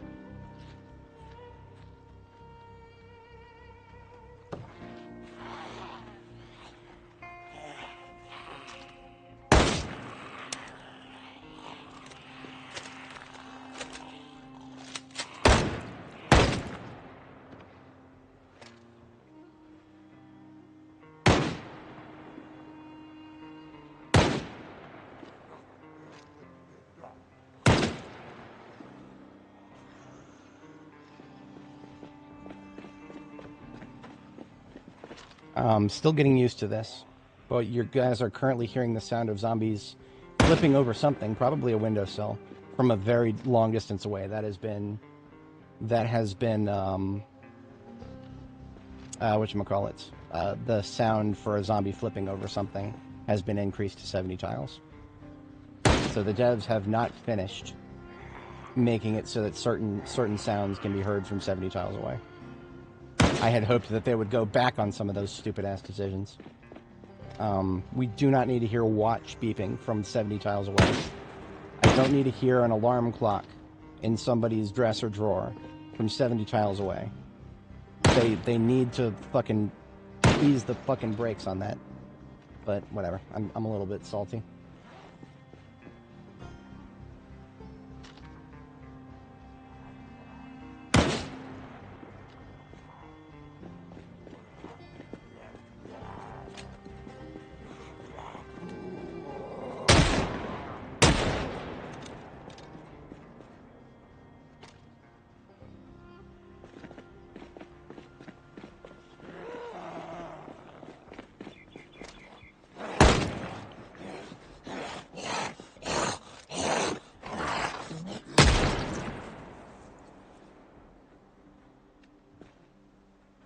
Put the M16 away for the moment.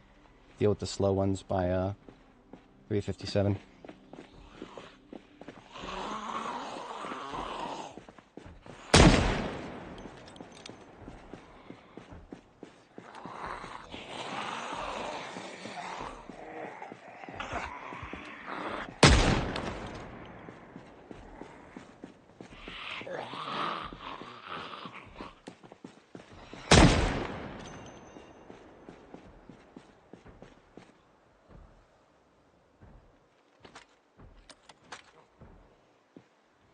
Can't get close to that building.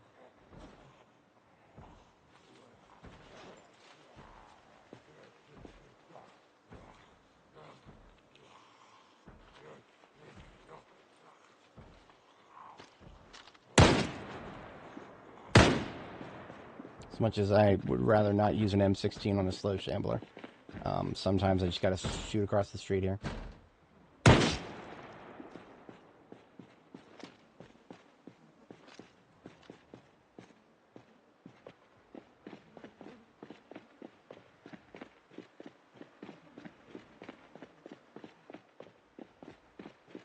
Okay.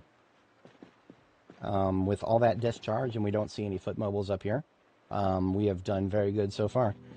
I would like to continue taking out foot mobiles that are not inside of buildings. We're swapping off the respirator for the bandana, now that we are out of range of the biggest piles of corpses. And we're staying loose. Starbucks here has not spawned, or rather does not have looted and trashed, so it might actually have some coffee. That'd be amazing. Imagine a coffee shop having coffee. Hey, look at that. So what I'm going to do is, because I don't want to be carrying around heavy loot right now, but I do absolutely want this coffee, I'm going to go ahead and put it in a garbage bag, leave that garbage bag out by the street, pick it up later.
Somebody in the adjacent building seems to possibly know we're here.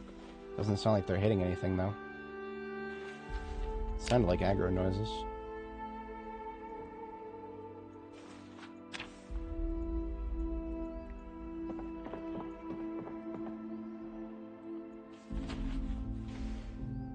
Yeah, that's the stupid raccoon hiss. I dislike those noises a lot. They're specifically engineered to sound a little bit like zombie scratching on doors.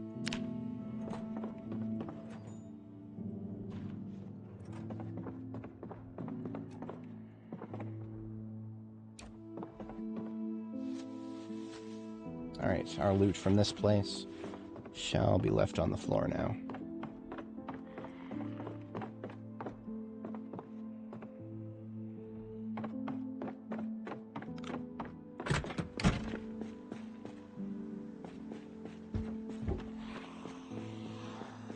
Let's just wood chipper these guys at first here. But I don't have my axe with me because I'm an idiot.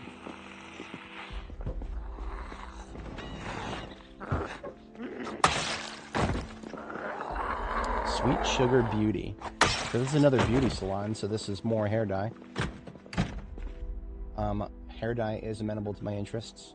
We're looking for rare colors, but I'll take everything they got until we're full. And then if we fill up, we'll look for not rare, or we'll dump the not rare colors. Common colors, as it were. This is also a decent source of electrical parts, but we're not hurting for those. If we need more, we can come back for them. Based on some mouth breathing, I think I hear the one around the corner to the left. I'll go ahead and drop my bag here and deal with them. Yep.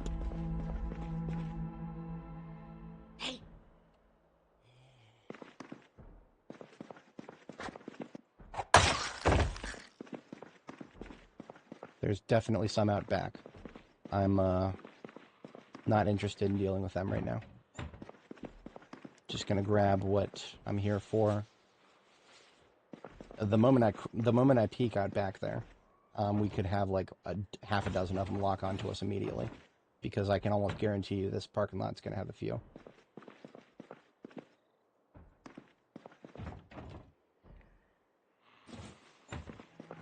I do still hear somebody to my left. I'm gonna say that that's probably the bathroom of the coffee shop.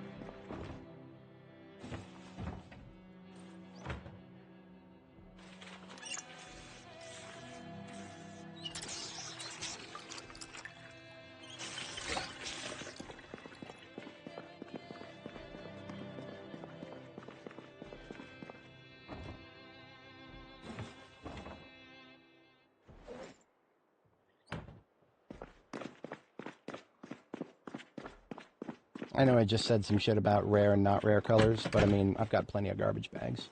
It costs me nothing to just toss them outside here. Now, it seems very spookily silent for Louisville. If you thought that, you'd be 100% correct. Part of the reason is anybody who was a foot mobile would have probably been lured down by our gunshots already. Like this guy up here, probably only recently spawned in as we started moving up. So this street right here, almost anybody who would have been in this building would have already come outside a while ago when we were clearing out the street in front of the Knox bank there.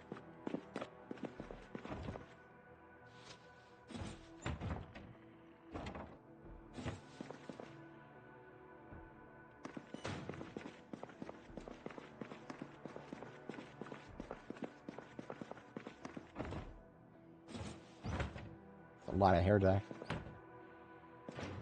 Honestly, just hoovering up everything is actually faster than trying to discern whether it's a good color or not. But it should be all containers, though.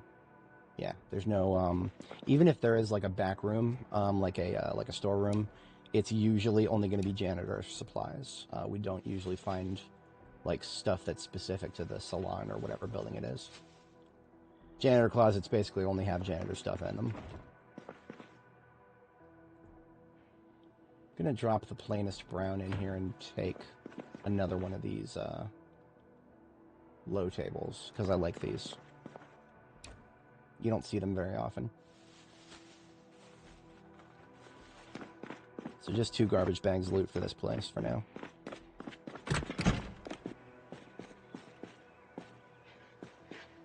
You know, we do not want to get any closer to this building on the other side of the street here. I don't care about whatever this is up here. Whatever it is, it's got a French name of some sort. Perhaps a bar. Maison du Beau. Maison du Beau? I don't know. M-A-I-S-O-N-D-U-B-O-E-U-F? It sounds excessively French, but I don't know. What's up? Are you French, buddy? Yeah, not enough EUs in there.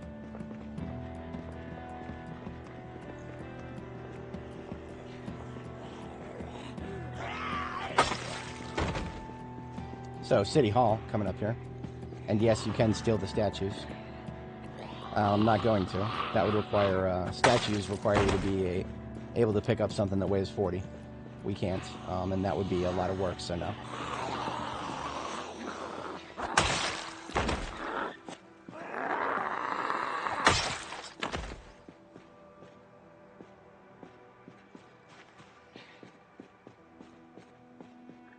See how the raccoon isn't moving?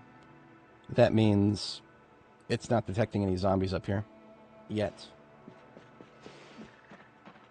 It'll run away from me when I get close. That's normal.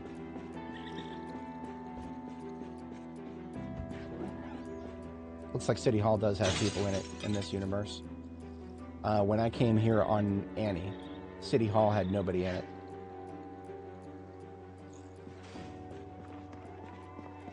Looks like we got a lady who doesn't know how to jump out the window here. I could do this. This will work. But that would also alert everybody in the area to my presence. I'm considering it.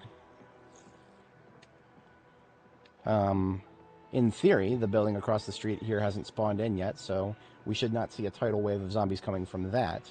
But from this direction, we will see a metric lot. We're up here to test the waters, so what I'm going to do is take a bite to eat real quick, and then we'll test the waters.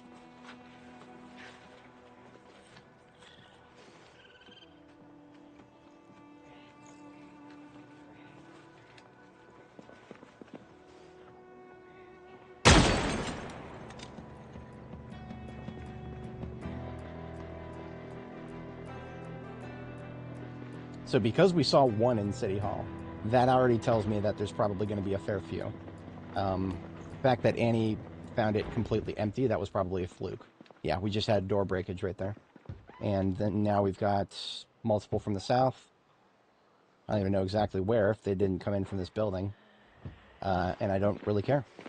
This is more than I want to deal with coming from multiple directions, so we're falling back a little bit. Can't fight here because of this tree. If I look in this direction, the tree is blocking a critical amount. So this is not a fighting position until we delete the tree. And like an idiot, I forgot my axe. I could have deleted it by now instead of yapping. But I ain't got no axe, so... M16 is out. Look at that. More coming across the street.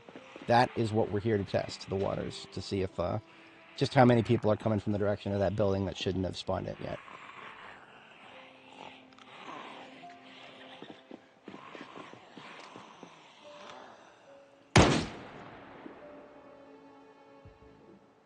What I would like to do is stand right here, so that if people do come right through Sweet Sugar Beauty, I'll hear them and see them in the alleyway. That was from that direction.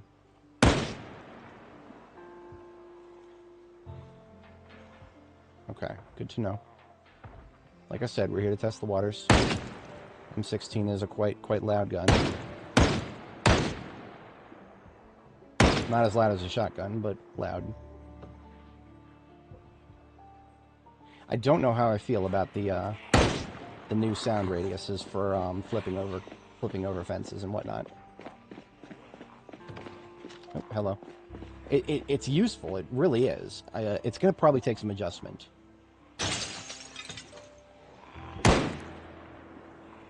See, hearing them flip over hearing them flip, that's crucial. But hearing them flip from so far away, it's messing with me.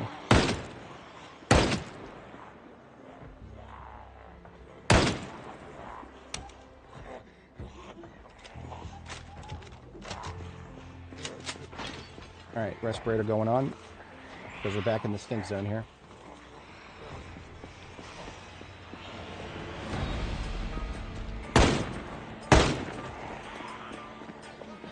No idea where the backfill came from. Don't really care. It's just, there's a lot of backfill here. I have no problem falling back, because I'm going to keep falling back. Our truck is back there.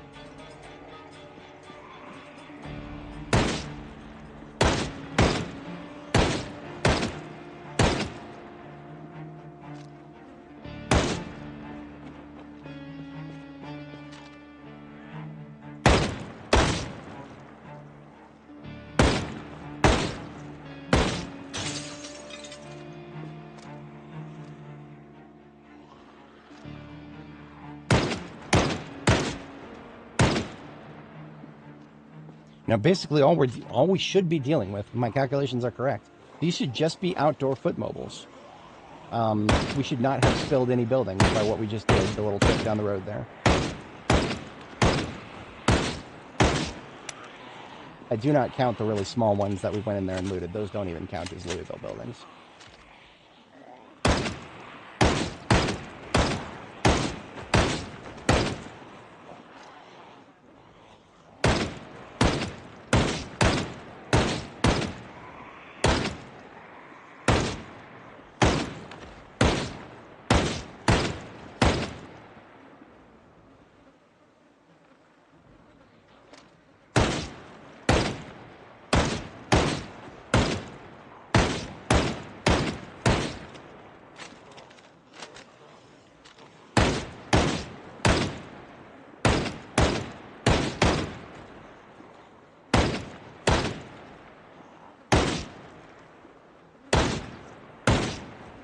So we actually can get optimal 4x scoping at the very edge of our flashlight here. It's not a very sustainable situation. The moment I got to fall back, suddenly we've got targets inside range, and the 4x scope is a hindrance instead of an assist. 14 rounds.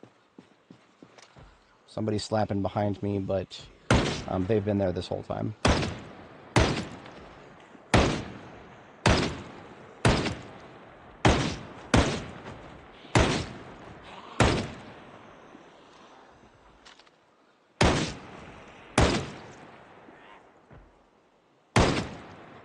Yeah, there's this sweet spot right at the edge of the flashlight view cone. There's like this sweet spot where we get the best ROI for our shot here. This guy right here, recent convert. I always feel bad shooting them or, you know, using a sword on them or whatever. See how he has no body damage to him? He's just a dude who just recently became a zombie. So I always feel bad when I shoot those guys. But I can't afford to be nostalgic. There's a saying in World War Z, don't write their eulogy. R.I.P. and move on.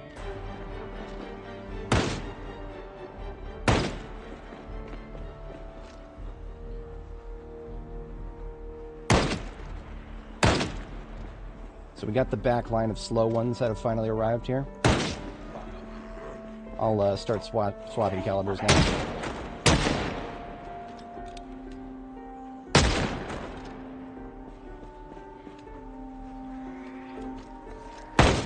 Oh, we got a lady with an MSR-7T on her back here. Need to make sure we loot her.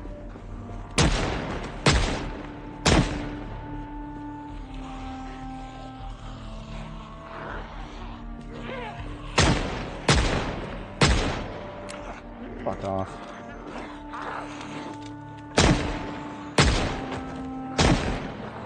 It's getting very tiresome. But that's the new aiming system. Lightly off. It's just a body shot. Marissa Hendrickson, thank you for your gun. Falling back.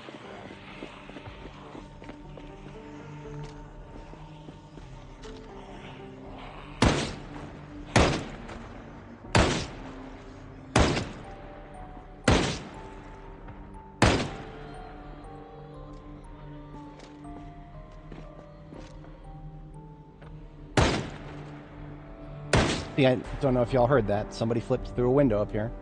But it was a lot farther away than I was anticipating. So I hear the sound, I twitch in that direction, but it's not right next to me. They just made the noises go farther. Yeah, I think I can get used to that. I can get used to that. I mean, I'll have no choice if they keep this change. The question is, do I want to get used to it? Is that a good change, or should I give feedback that they won't listen to?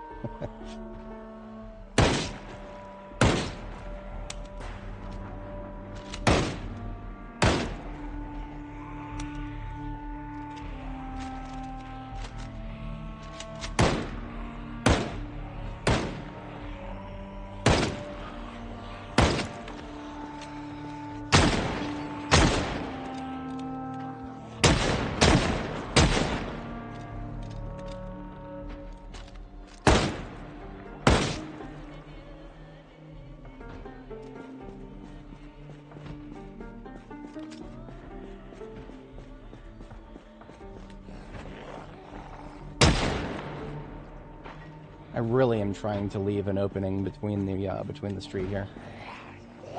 Like I said, I can't get any closer beyond the yellow line, though.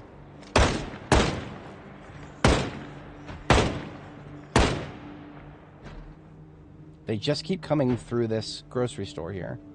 They don't seem to be coming from the main building yet. I mean, God, if they start coming from that building to my left there, we would know it.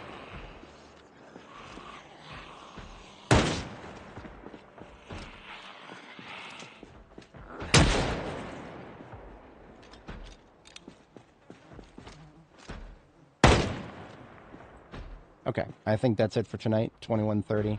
We can spend the rest of the evening cleaning up.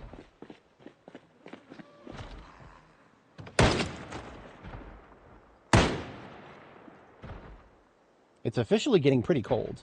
We're about, we're coming up on about, what is that? 8 or so degrees below freezing.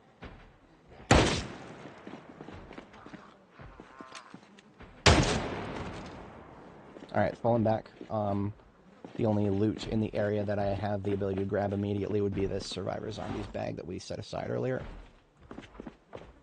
I just like the appearance of these duffels, too.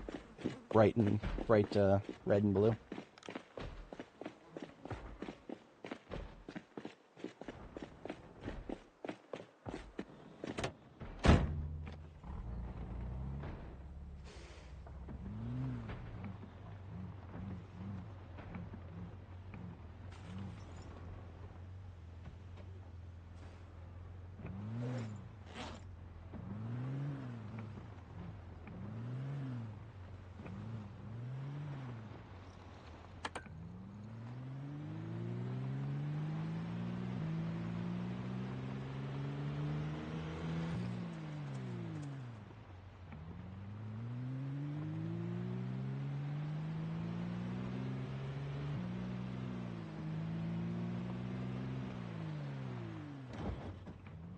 Still got bumpity bumps here.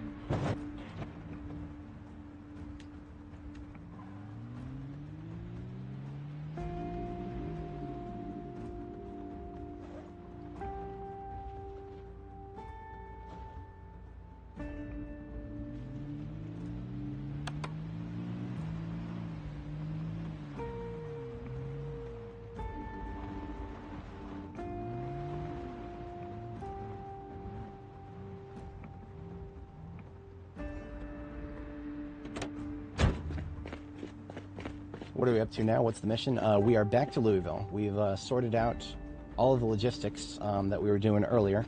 We are now just working down Main Street. I was about to change a light bulb, but this lamp decided to turn on. Took it a minute.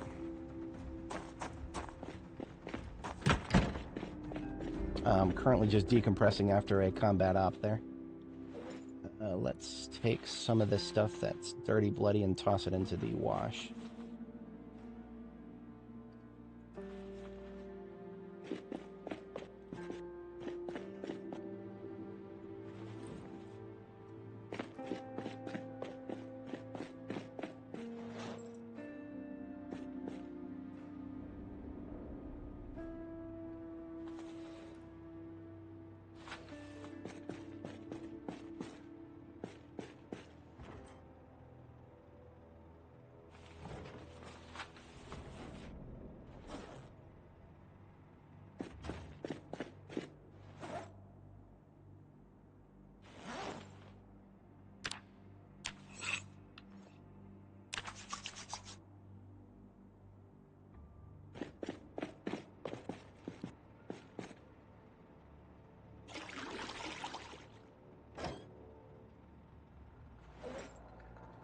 Got some canned food from that survivor zombie. As well as some booze. We got some brandy now.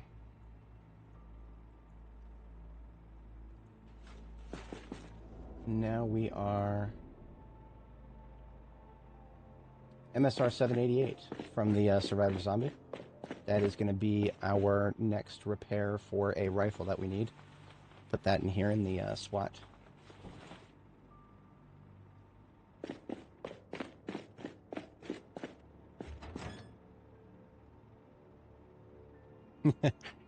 Same mission as every night, Spanky. Conquer the world.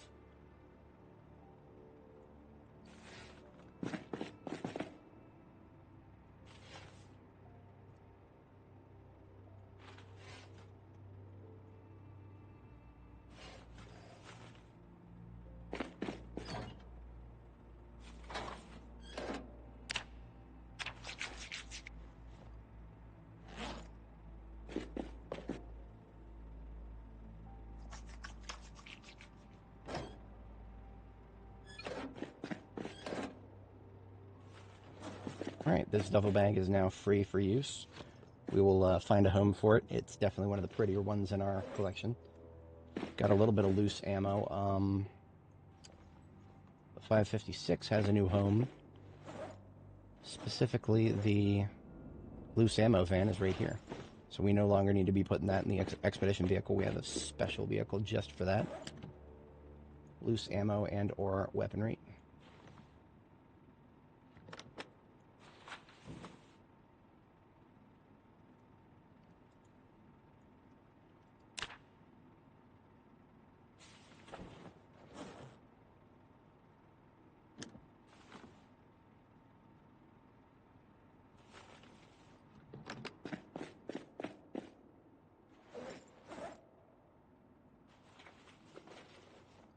And the rest of our heavy weapons that we didn't put away yet.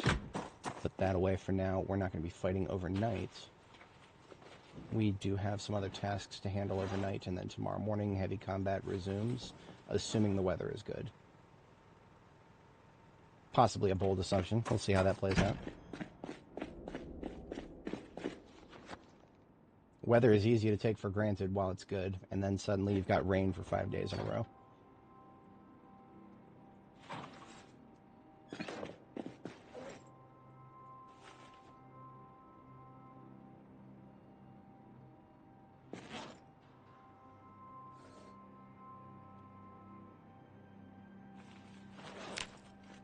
We're now up to 82 kilo and still rapidly gaining weight. We do not want to go over 85, so I'm going to officially put away my those big roasts that I made.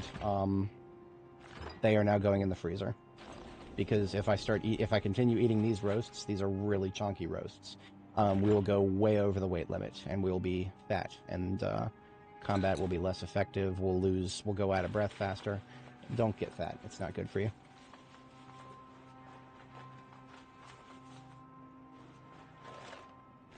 We'll hold on to those roasts for later.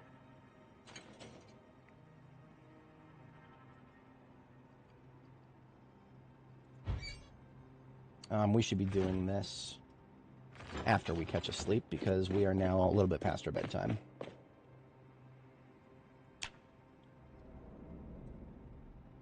Yeah, no, that's true. I mean, we're past the growing season here. Oh dear, that would be a nightmare. And we got cold. I wonder if going to sleep cold caused a nightmare. I would believe it, to be honest.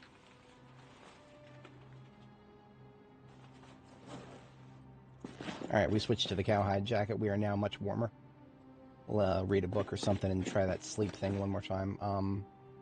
So we actually got a little bit of sleep, and that's the problem. As a restless sleeper, that means we're screwed up now. It's a good thing we looted a coffee shop while we were down there. We looted a Starbucks, so we've got a little bit more coffee just down the road to be picked up. Give me a book. Let's read Frankenstein. That's a great book to read during a zombie apocalypse. Yes, let's read Frankenstein.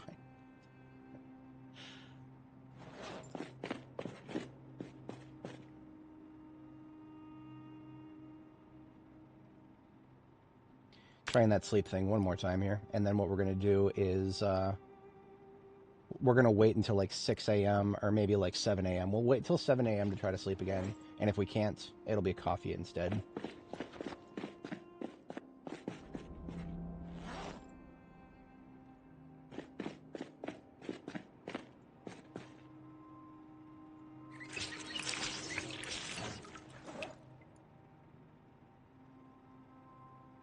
Yeah, no, it happens. It happens. We get exerted. Yesterday, actually. Yeah, during yesterday's stream, we got exerted once. Briefly, very briefly. I'm usually okay with controlling myself, but we were going nuts with the firefighter axe. We did everything right. We made sure we were not over-encumbered, and we weren't running when we didn't have to, but then it just, we did enough combat like that, and there we were. What we did is we just fell back and switched to shooting instead.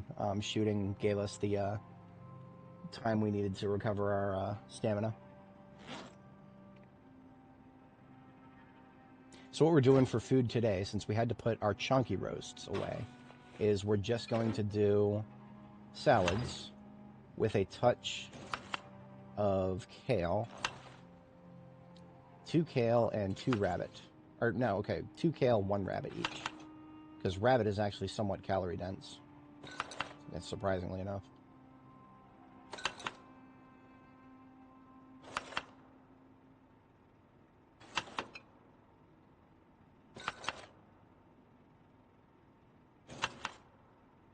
Very diverse ingredient salad here.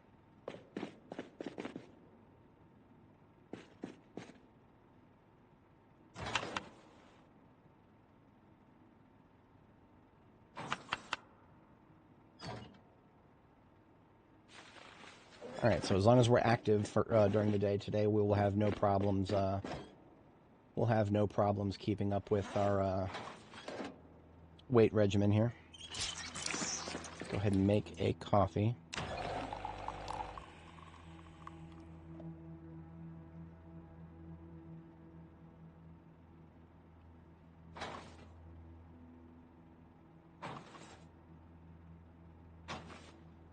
I'll go ahead and wait for a little bit before we drink this one.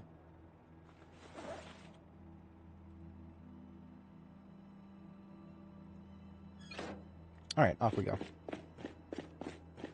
Now we will need our other jacket in case we start overheating. If we overheat, our plan is to just swap jackets again.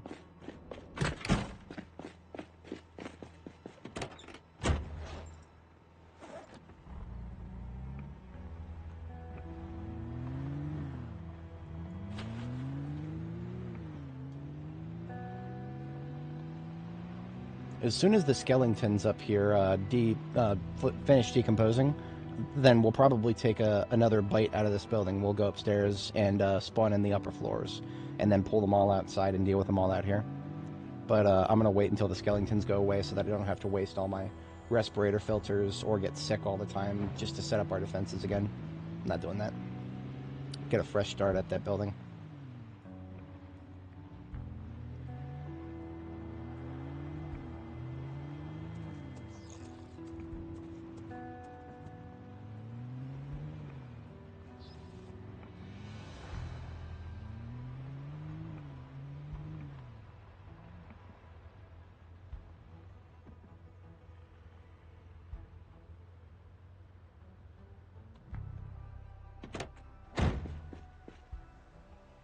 MSR 7T into the hands, M16 onto the back.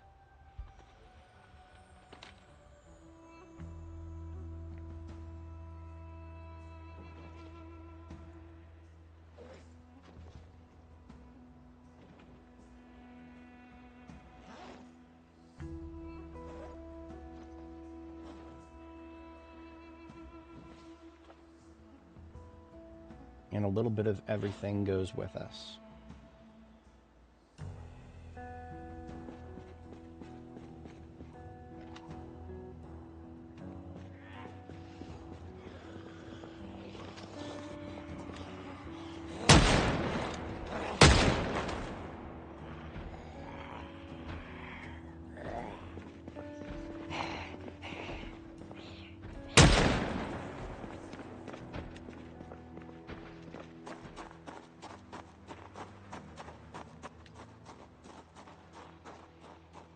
Being able to drive through here is not the most sound strategy, but in a pinch, it will work.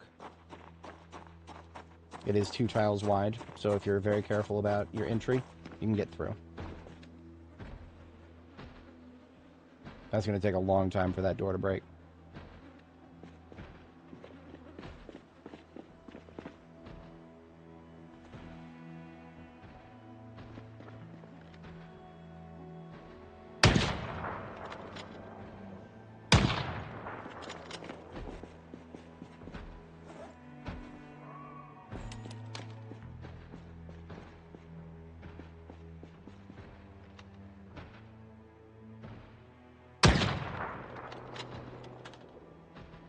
If I could afford to get close to this building, then I could shoot that zombie from like a different window. I could probably target it, but we can't afford to get close to that building right now.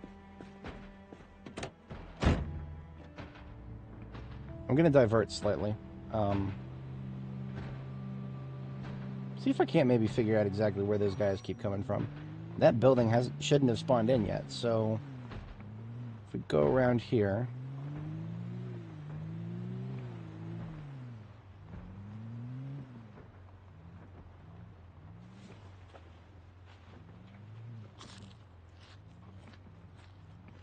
I have no idea exactly where they're coming from, but there's lots of them here. Let's see if we can, oh shit, I just spawned in the apartment complex here. That's not good.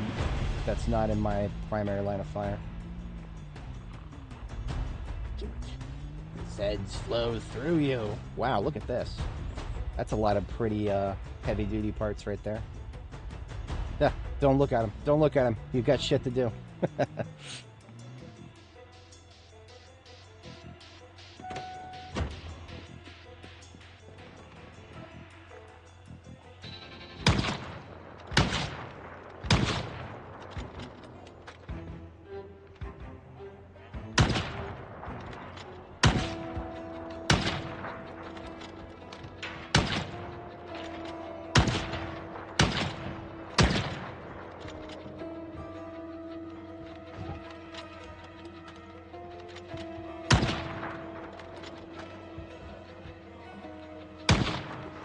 Shit.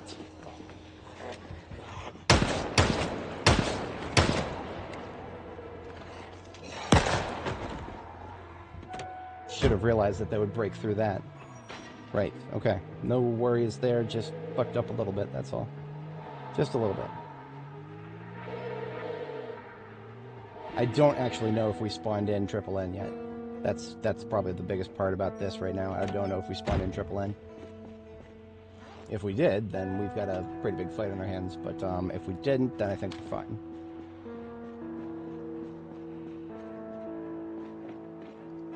Oh, we've linked up with cleared territory on this side. This is the edge of where we fought to from the hospital. So if we go to the map right now, you'll see that from where we're standing, at the corner of William and Daniel Boone,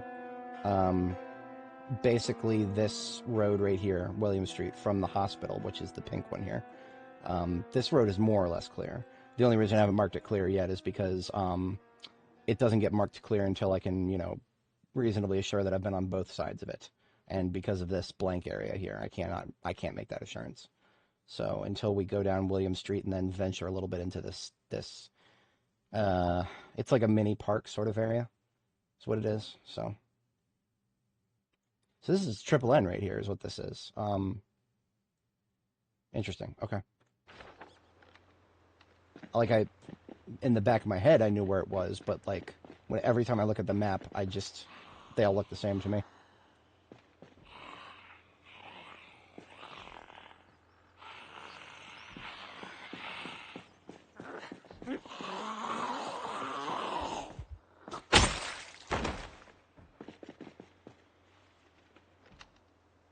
Going on a Zed hunt, we're gonna catch a big one. I'm not scared. Okay, maybe a little bit.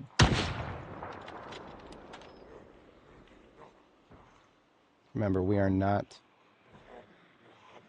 going to shoot the MSR-7T at slow shamblers.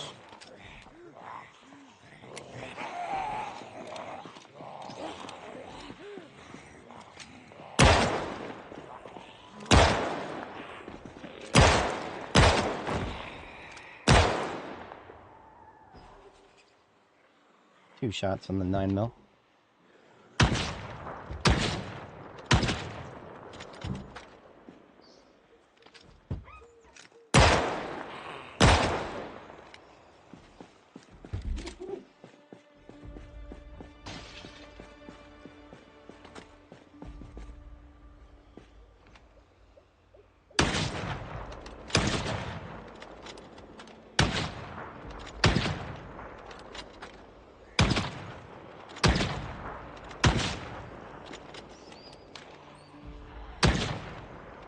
They have no idea where these ones on the right came from. And that's not a good thing. That throws into question whether I actually do have this area clear or not.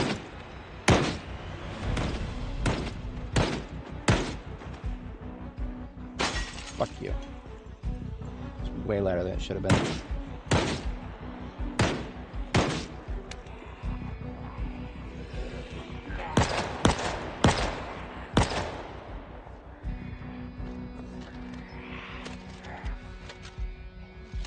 That was unironically a switch to your sidearm faster than reloading moment.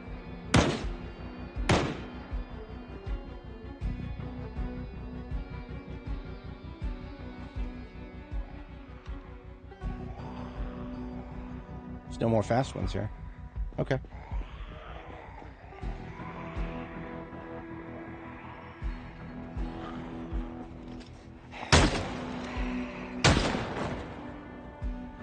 Our 9 mil is down to 11.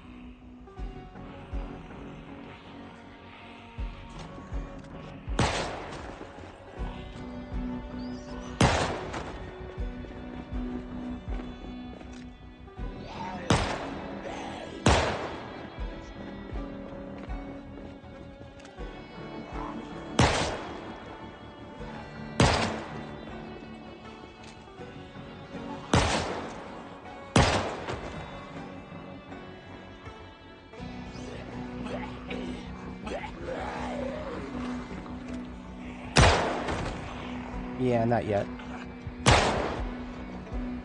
Oh no, I have tons of cartons of 45. That's not the problem. The problem is just spending all that time.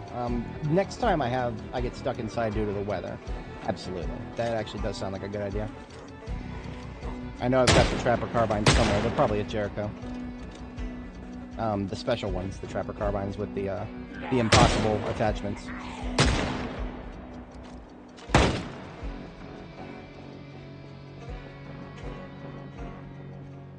Got fast shamblers again, so we're grabbing the MSR-7T. I might not even use it, but I'm going to hold on to it.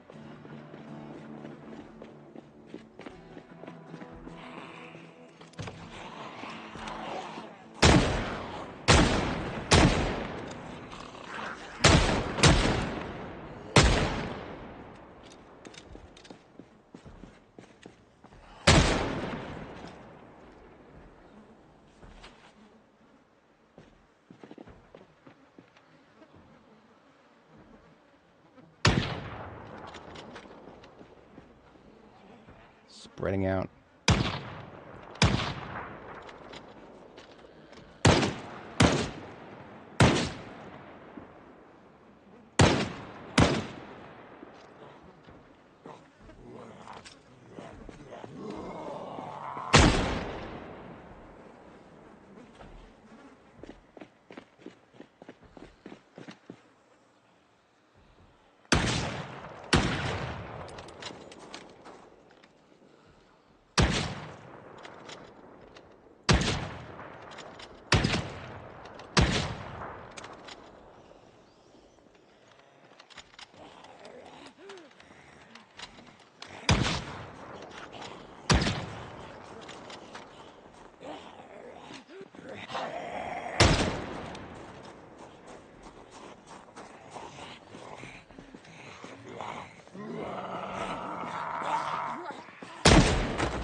Trying my darndest to keep this road lightly accessible without too much bumpity bump. It's not easy. These zombies really like to just stop moving and start moving and just play red light, green light with you everywhere you shoot. These last groups are always the low attention span ones.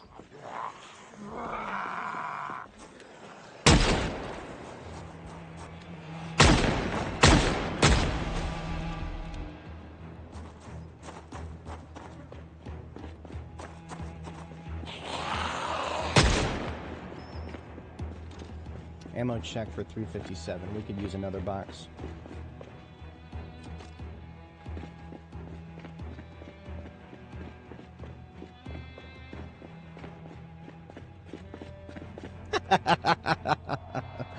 Oh, that's politically incorrect, but I can't say it's not correct.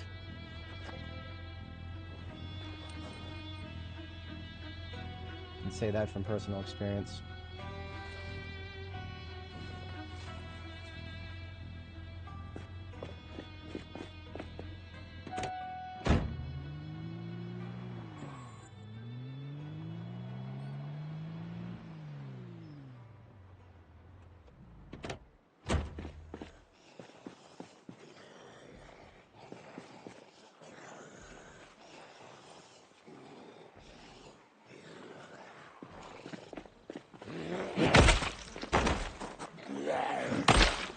We are still trying to get experience, so I don't mind triplicating my heavy weapons here.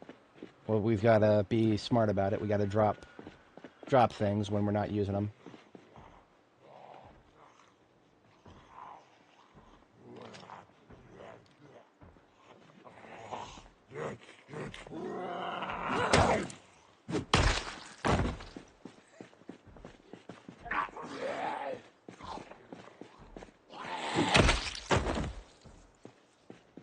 Oh, I have no idea. I don't think so, but I don't know. I have not yet investigated the impact of that. Earlier, at the beginning of the stream, we refueled our generators at Jericho. So for now, we're good.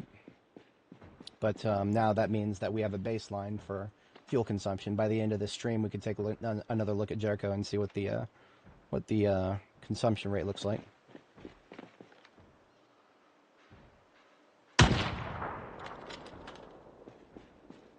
Now, how close do I gotta get to this apartment here?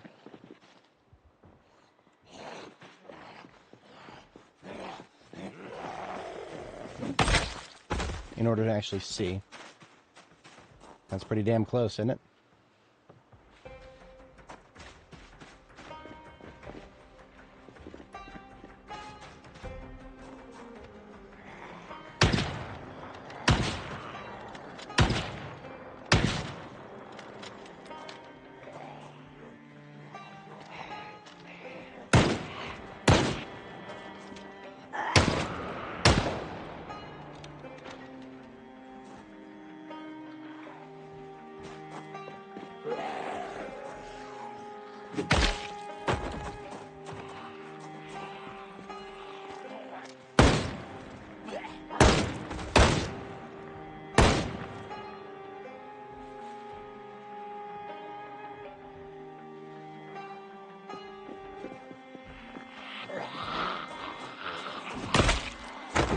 Beyblade, let her rip.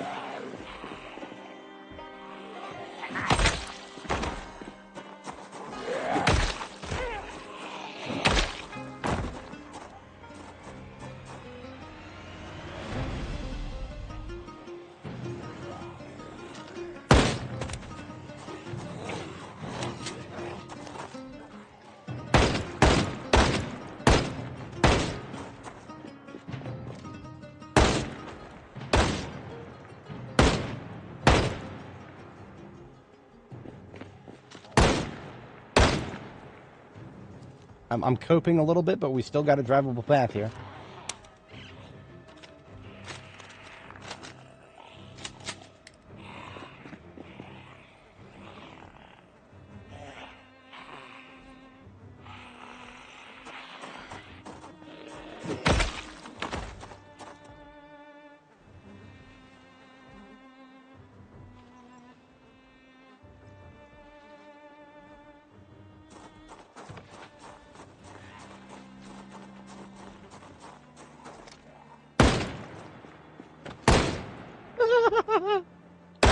Slender Man stuck in the window there.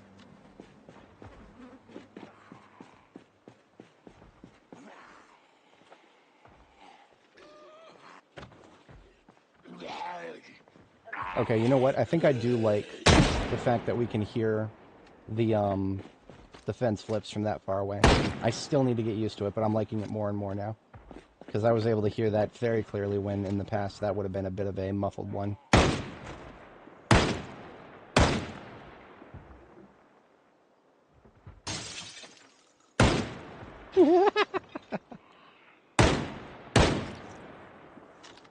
One of the reasons we can do this so cleanly right now is that we've already cleared the interior of this building. It's one of those, like, I think it's like a ballroom or something. I actually don't exactly know what it is, but it's like a, it kind of looks, you go in there, it kind of looks like a dance floor almost, but like one of those refined ones. I don't even know exactly what it is, but it's, we went inside and cleared it. The front yard of it is possibly something we'll use for clearing the, mega apartment building here that is to the top of the screen, but that's a much longer term concern. We won't be touching buildings like that until we've cleared other ones further up First Street here. See, it might look like we've made some good progress down First Street, but really, we've been avoiding certain key buildings, and because of that, we are able to actually move back and forth. If we had not been very careful about avoiding certain buildings, we would have nothing but a tidal wave of zombies to deal with everywhere we go.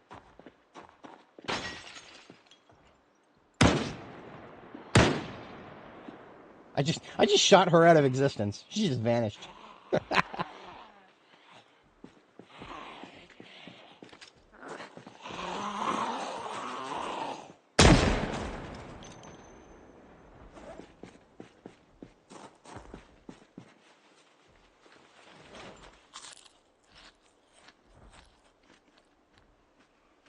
Just tried to fast forward for a second and the game wouldn't let me. That was interesting. I'm rather sensitive to pressing F5 and having nothing happen.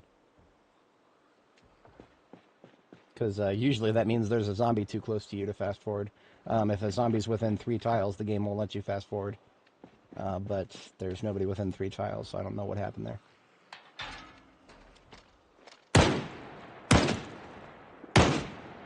I officially do not care about this road on the right. If 50 of them come at us from this direction, I will kill them where they stand. Because if I need to drive in this direction, we've got another cleared road just on the other side of bottom left here. What we're doing is, without even really thinking about it, I'm clearing the perimeter around this big building here. That's kind of something that I started working towards without even really thinking about it. Now, this is a 3-story building. We definitely got close enough to the back porch we should have spawned it in. But I don't know that for 100%. If we haven't spawned in the entire thing, then I'm going to be real with you guys, I don't want to right now. I just want to be clearing the streets right now.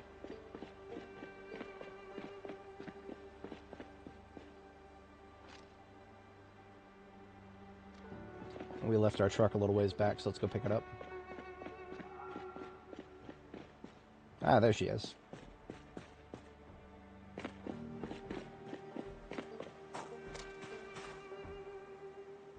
Okay, if we had not spawned in the interior of this building, something would have happened just now. Hello. That doesn't count as something. That's just bro having a bad day right there.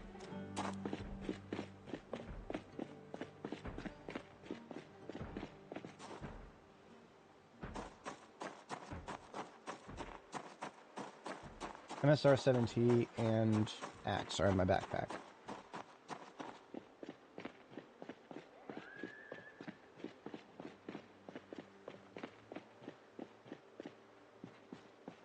Alright, now I am getting a little bit hot from after all that running. That's to be expected.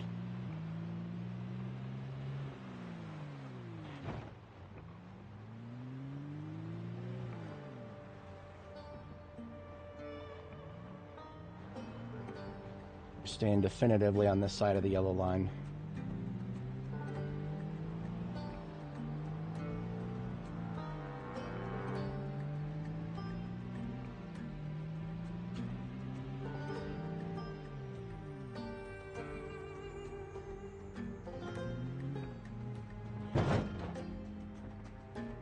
Setting cruise control for 5 miles an hour.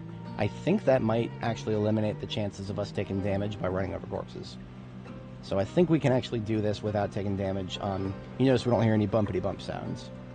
I could be wrong, but I think we only get damage, or a chance of damage, if we hear the bumpity bump.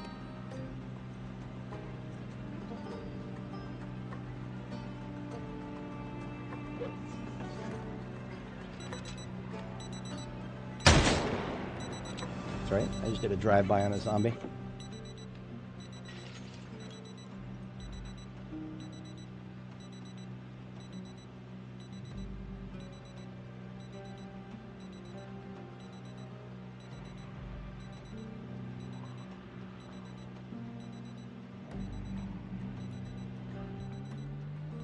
Alright, so we've got our loot bags here, but I don't think I can actually, I don't think I can put them in my trunk.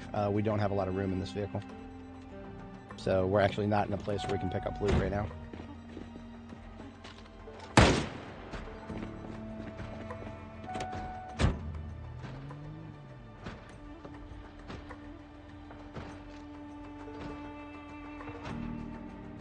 Why do I feel like there's more here than there were before? Perhaps because there are. Okay, then. Mask is going on.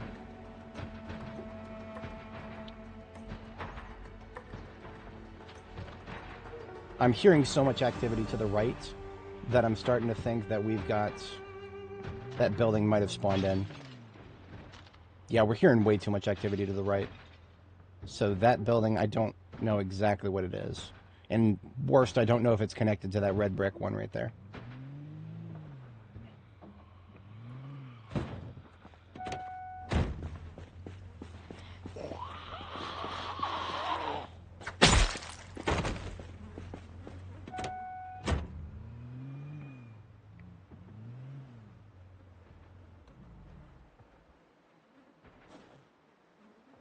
We don't actually have a lot of M16 right now. We go nuts with M16, we'll blow all of our ammo.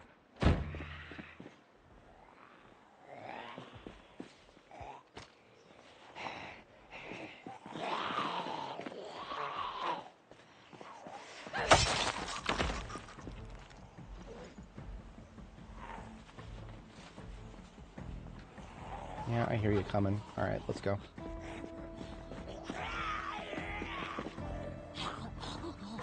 Yeah, we're switching over to axe for the moment.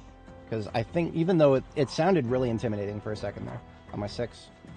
It sounded really intimidating, but honestly, I think we're... Yeah, look at this. We can handle this with axe.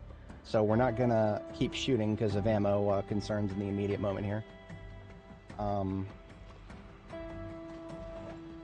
Let me just make it so that I'm capable of shooting the 357. Because we do have plenty of boxes of that still.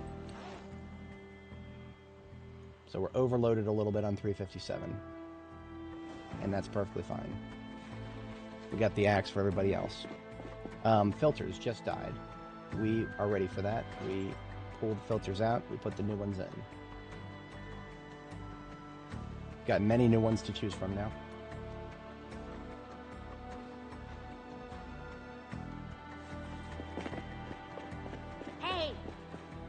Seems a little dark for 1300 hours, to be honest. But, that's what it is. It's just cloudy, I guess.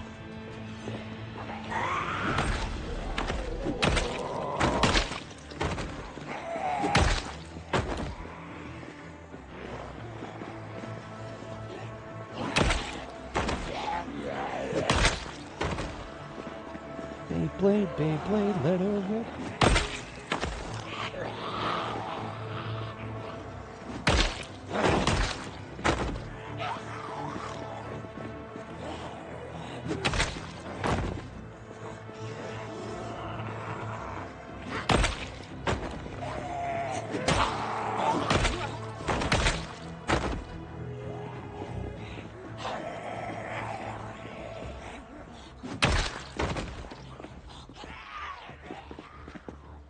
One's to the bottom.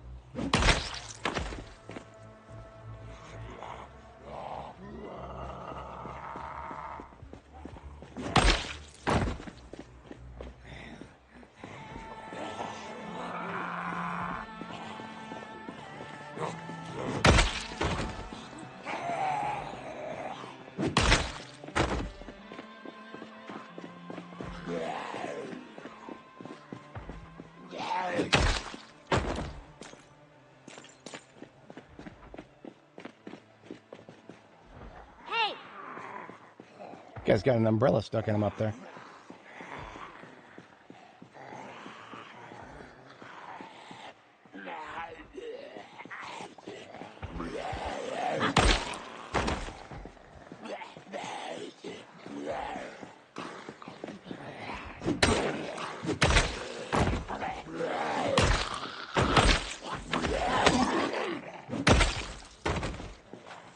Ready to sharpen. This is where axes actually have a small weakness that I am actually going to assert makes them weaker than swords in the very long term. If I have an axe, all the good axes in the game, every single one of them, no matter what axe we're talking about, pickaxe, regular axe, wood axe, any of them, they're only back weapons. There is no such thing as an axe that goes on your belt and performs anywhere near as good as the axe that can go on your back. Anyone else who says it's cope, that's just pure cope. You can put swords on all 3 slots. So if I didn't care the slightest about what weapon type I was leveling here, I would have sword on my back, sword on my belt. So that when one sword needs to be sharpened, I would just switch to a different sword. Switch to your side sword, it's faster than reloading.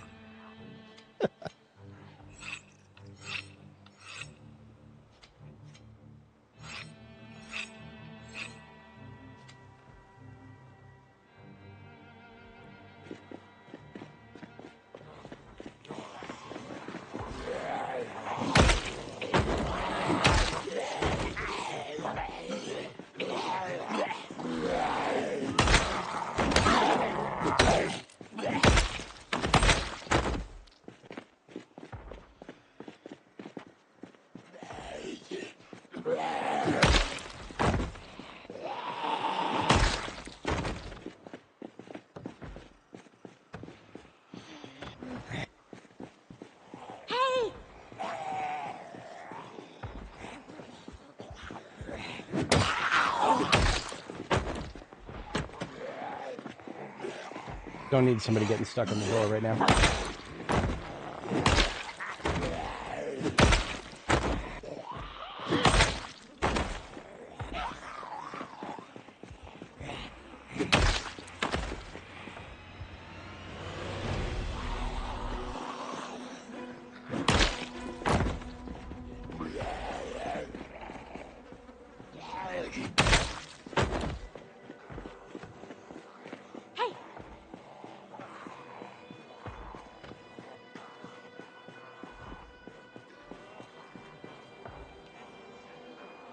It's not too bad. It could be a lot worse.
Get to the chopper! Get to the chopper! We're chopping. Sierra del Chiapas. We're chopping.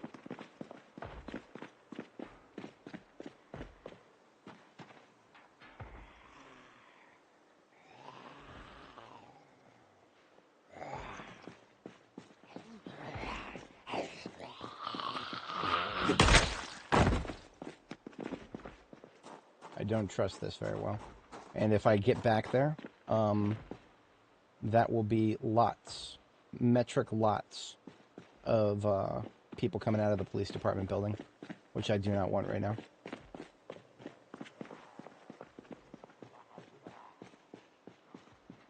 Getting some deja vu. We were up here recently at the end of the day. When we get to Town Hall, that's how I know we're actually not too awful far away from the end of First Street. Because past the police department, past Town Hall, there's the art gallery, and then I forget exactly how much more, but yeah, we're actually not too awful far from the bridge. But again, not to imply for a second that we've actually progressed that far.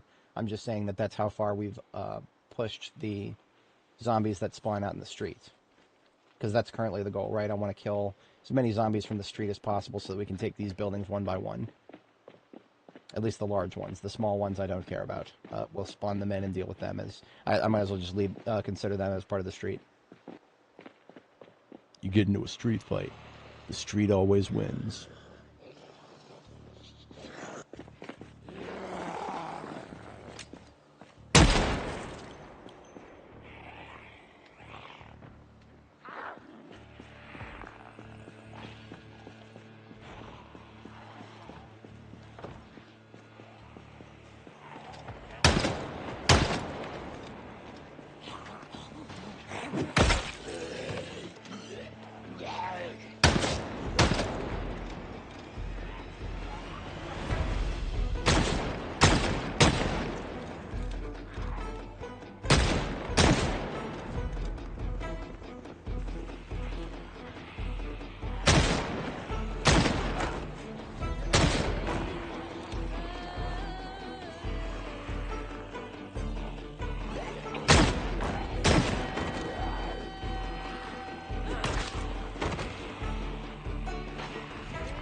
Little bit.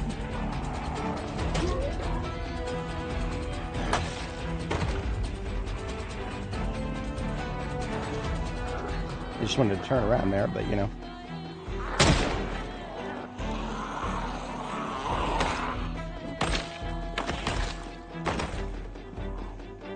We're good. No need to sharpen.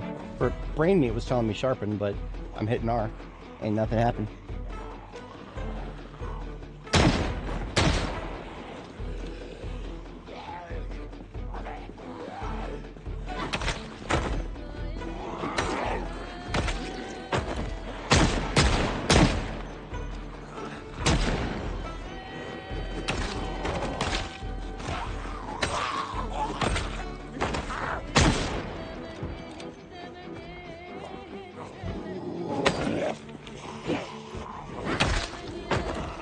Heard that guy coming, I just didn't know how close he was exactly.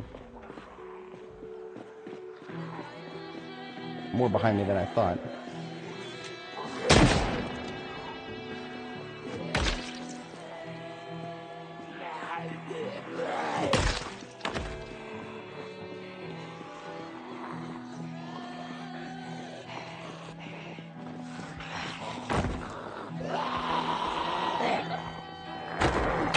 Am I trying to keep the music going by letting them get close? Maybe. You'll never know.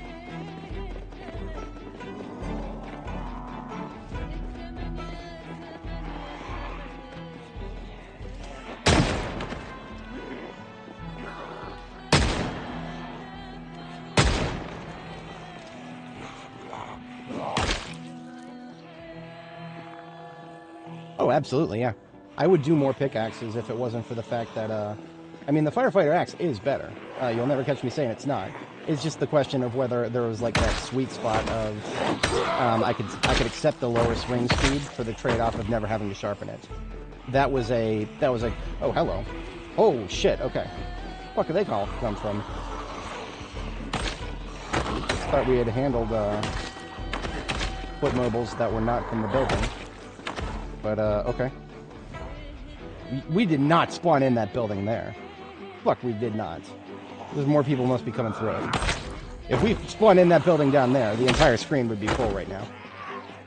There's just people coming through it then.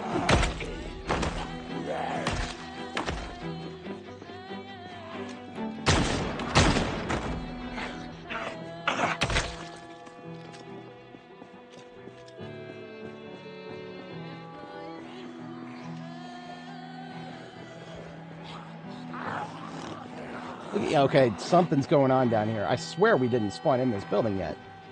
But that's, every time I shoot, there's just more spilling out of it.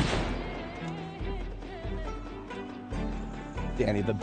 Oh no. I can never name one of my characters the Builder again. Not after what happened to Barb.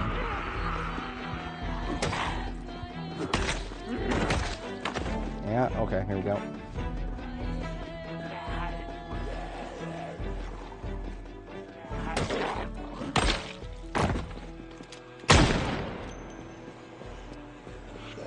This guy's got a pickaxe in him, or a ice axe.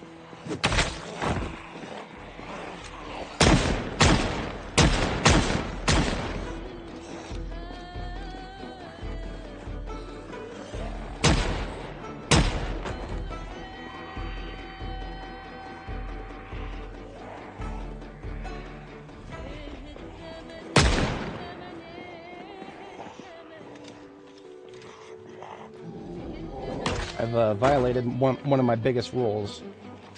Don't ever charge into an area without a clean angle of approach. Louisville, it's probably never more relevant than here.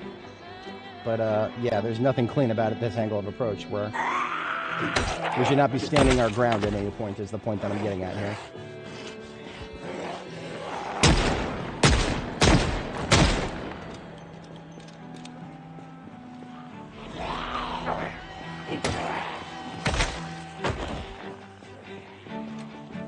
Not until we have a better understanding of what could possibly come from the right here. And it still looks like there's a lot coming at us that... Maybe there... Okay, so there's got to be like an intersection or something outside of these buildings that should not have spawned yet. Oh, we're out of... Okay, 357 is clean. We're out of here.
Tactical food. Go.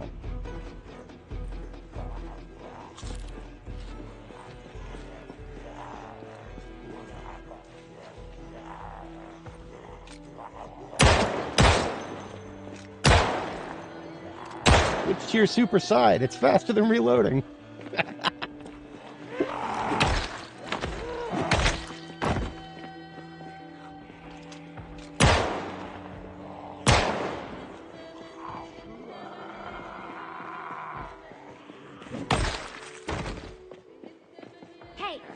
Damn it, the music faded. I was vibing there. Don't vibe. It's not good for your health. That's how Barb got killed. I was vibing.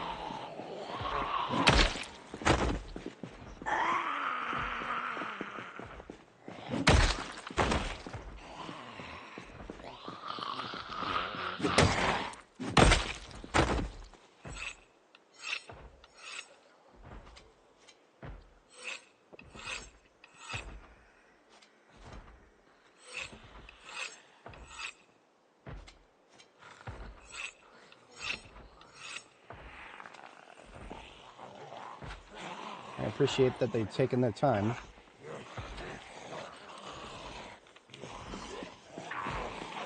I don't know what made me think I was out of 357, because I'm not. Not even close. Okay. Fair enough.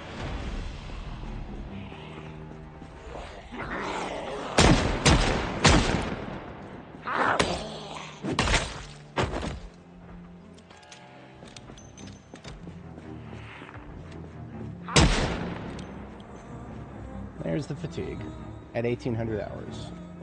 I reject your reality and substitute my coffee.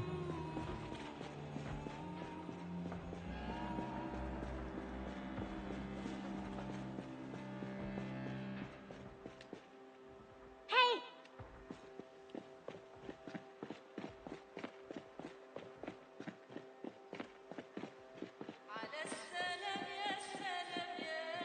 Okay, yeah, fair enough. Some pretty good attack and fall back there.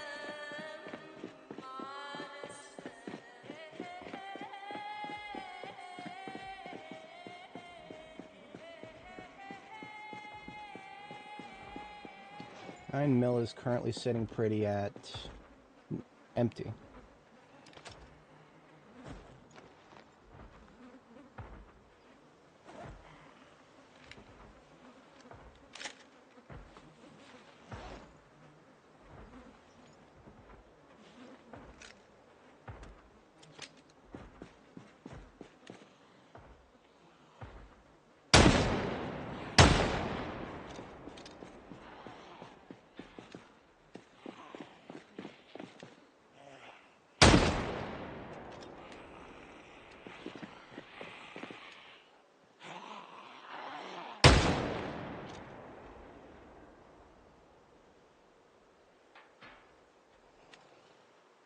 I always hear them flipping over something over here, but I don't know what.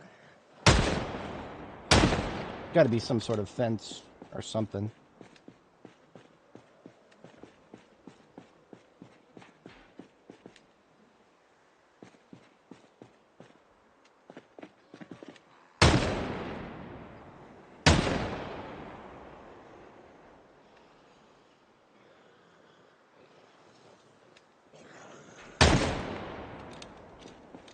We do not cross the yellow lines. I would honestly prefer to stay even further back, but the yellow lines are like a hard limit right now. I'm pretty sure we still haven't spawned in any of the big ones on this side of the road. Aside from the ones we wanted to spawn in. I know this building looks like Swiss cheese, but I swear we have not gotten close enough to spawn in the whole thing. Alright, well. I don't... this part of Louisville, I've only ever done it once, so, you know, the memory that I'm going off of is there, but it's also kind of questionable. This L-shaped building is actually just a bar, I think. It's not a part of the skyscraper that we're seeing that keeps appearing and disappearing. The base of the skyscraper is all the way in the bottom right-hand corner of the screen. This L-shaped building, I think it's just some bar.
Central Park here.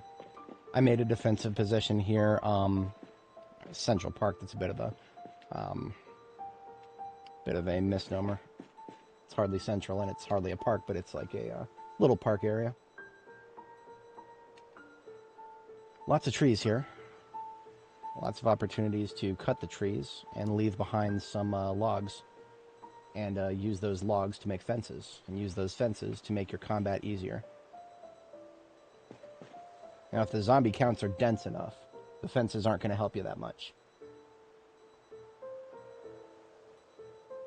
If they're not that dense, then they'll slow them down for you. So I might actually use a little bit of the life left in this axe. That somehow made its way into my backpack. How did that happen?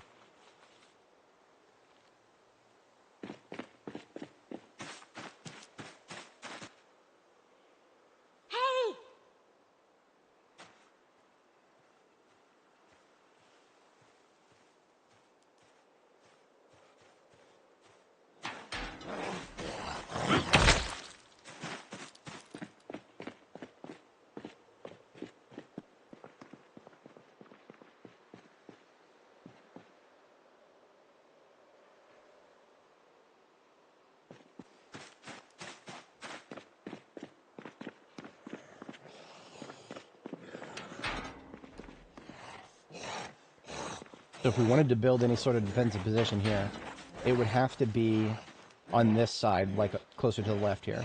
And the reason for that is we would need to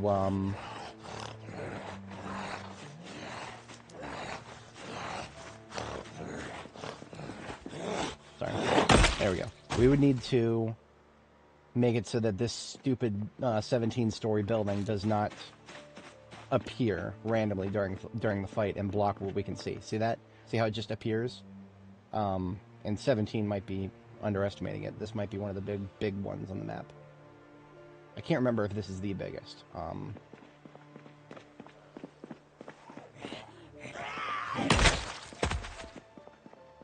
But yeah, if we build and use anything over here on the right, then the building randomly appears and fucks us up.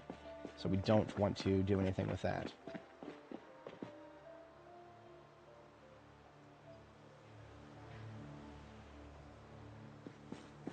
If nothing else, I would like to be able to run around and fight out here without these blocking me.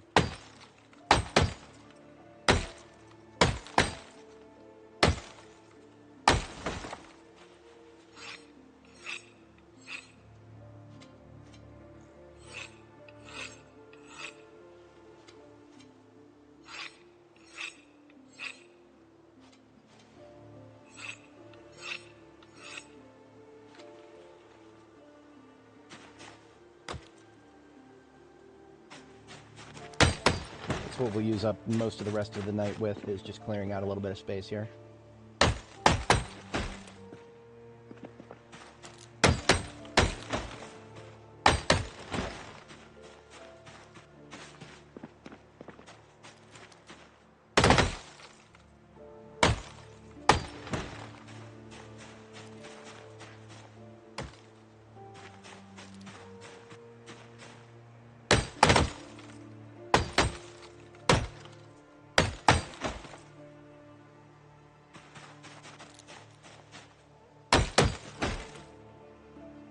Now, this is going to sound really silly, but these benches are actually part of the defensive barricade.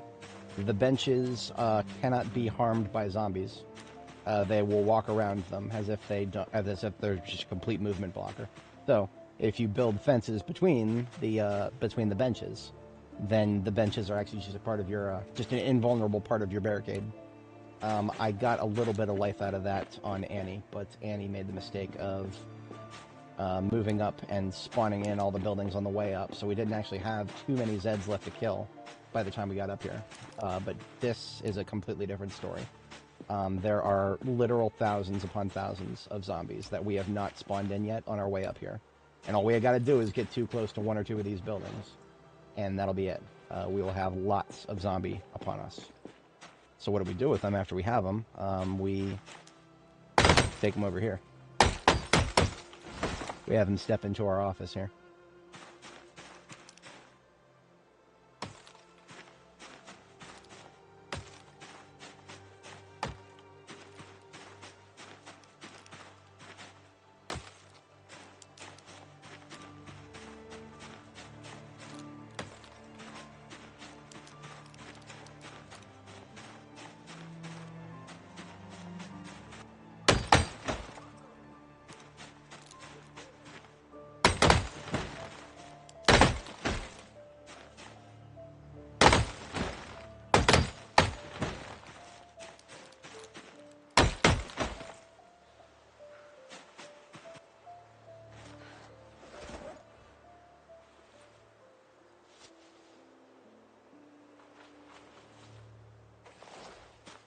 This is one thing that we can do to regain a little bit of stamina and not just be sitting on the ground wasting time, is we sit on the ground and then pick things up that are everything but the logs, so we can get the twigs and crap out of the way.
Lots of raccoons around us. I don't know if you guys can hear the noises they make. They jump out at me. Those noises particularly stick out to me.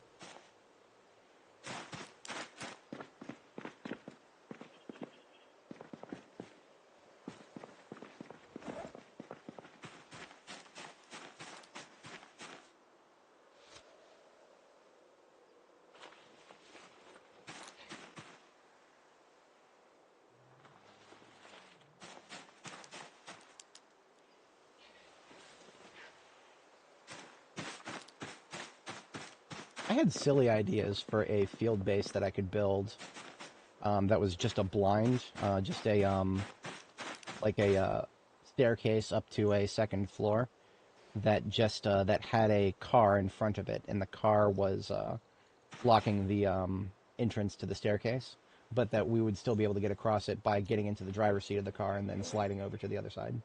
I have never successfully done that as far as I can recall. But this would be a perfect place to do such a thing because, well, then they couldn't get up to us. We could sleep peacefully out in the middle of nowhere.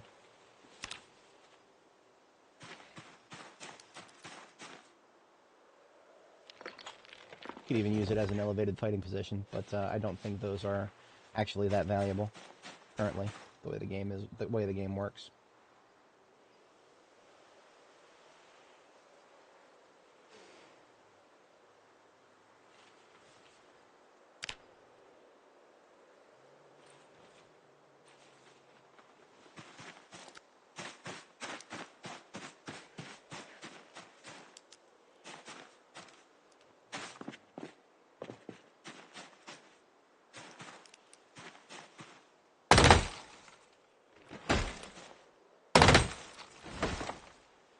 I don't want to say that I'm trying to completely use up the rest of this axe, but it's gotten a little bit past its prime. So relegating it just to wood cutting now and then leaving it up here is probably what I'm going to do. So then I'll come back with a fresh one in the combat vehicle for the next run.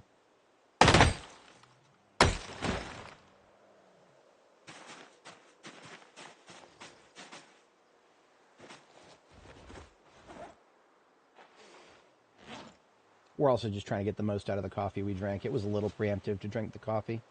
My brain meat was telling me there's going to be a billion more coming at us. And that was a bit of an overestimation.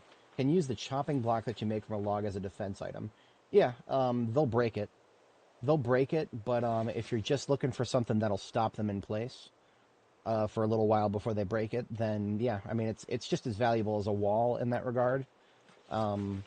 Except it's a wall that I think you can shoot over it, so it's not the worst thing, but usually, this might be the 7 days to die in me speaking, but I usually like to use defenses as a means to shape the flow of zombies, as opposed to try to actually stop them from where they're at, right?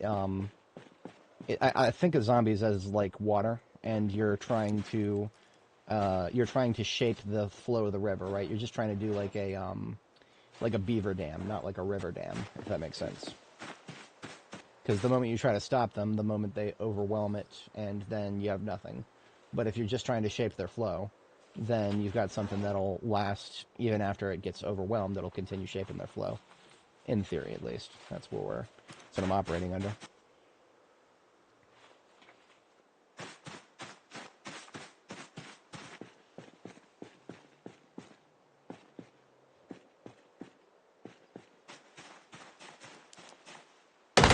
Man, if we could just do a fraction of what we can do in 7 Days to Die in this game. Oh man, I wish we could. But yes, now that we've actually cleared a little segment of forest there, I'll leave the axe. We've got our machete for self-defense. There is a safe place to sleep in the area-ish. We might be a little far from it, though. It ended up being, like... It was that multi-story building on the other side of Reed. I think it was this one right here, yes.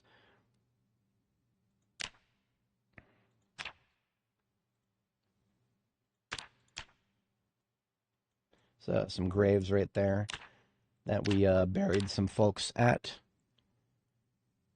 And I think we can sleep right here. It is safe. But I don't know how safe. And it is still a little ways away, so that's fine.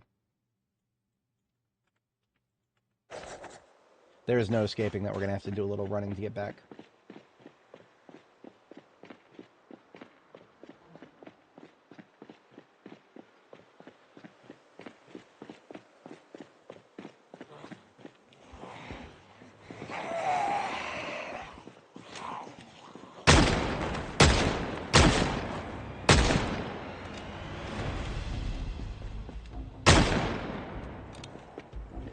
Just killing targets that I can see right in front of me.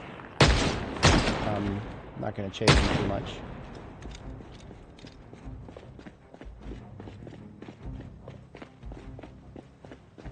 I think I can afford to carry this back to the truck. Yes, the truck is right here.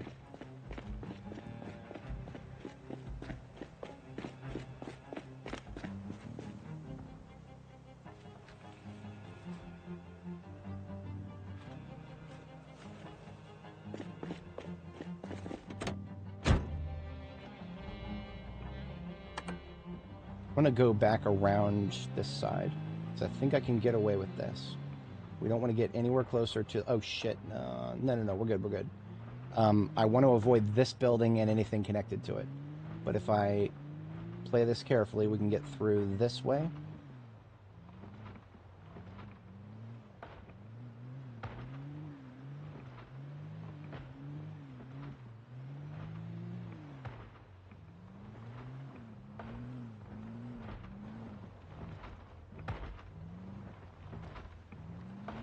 Two tiles wide, you can fit a vehicle through it. Never forget.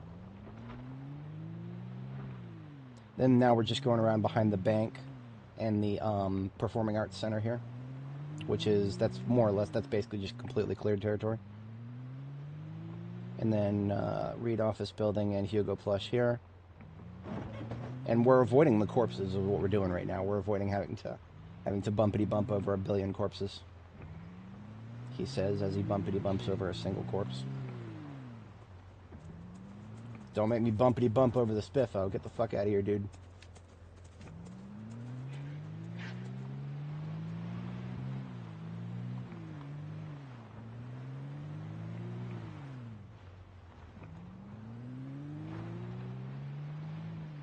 This building right here. Oh, hey, look at this. Look at this. All the skeletons are gone. Excellent. Okay. Tomorrow morning, if we have good weather, we are going to take another shot at this building here. We are absolutely ready for it.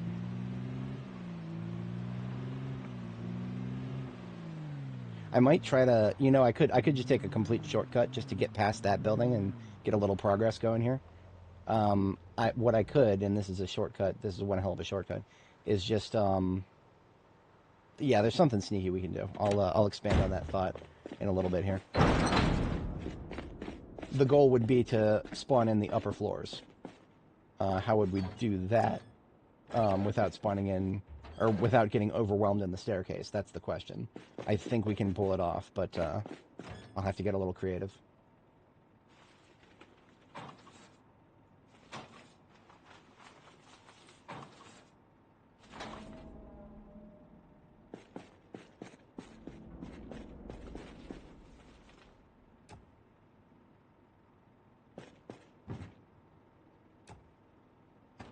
Yes, this is build 42.19.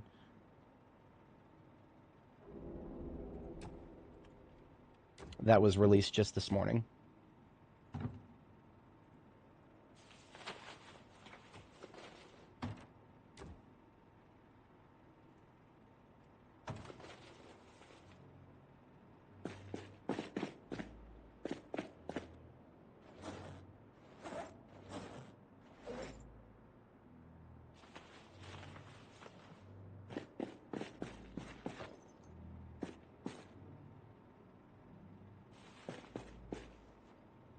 Alright, came home with some loot today.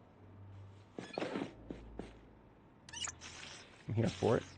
Let's go ahead and catch a sleep after we catch a salad. Because we hungry, and we don't ignore the hunger here. Shit, we are still in rapid weight gain, and we're at 84 kilo. This is not very good.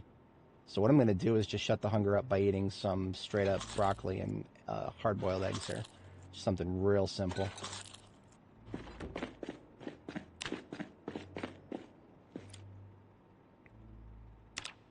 But I'm not even going to take the truck out during our midnight task. I need to burn calories, and I need to burn a lot of them. So we're just going to run around on foot all night.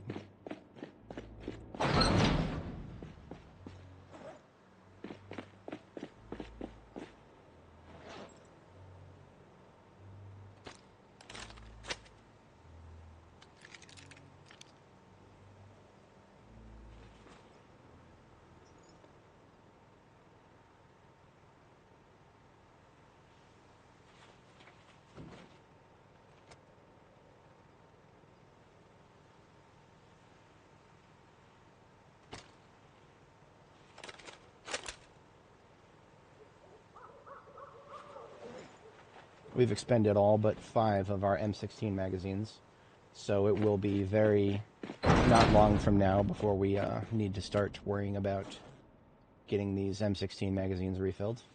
It's not a bad thing. We got plenty of cartons of 5.56 left.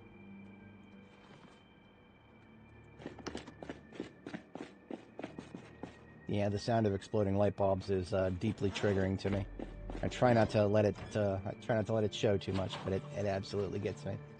Absolutely gets me.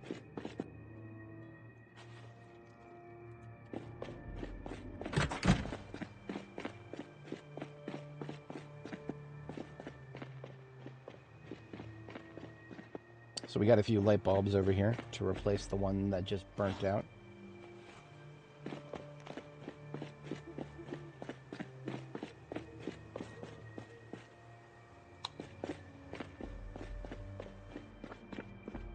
Save converted on the 4th try.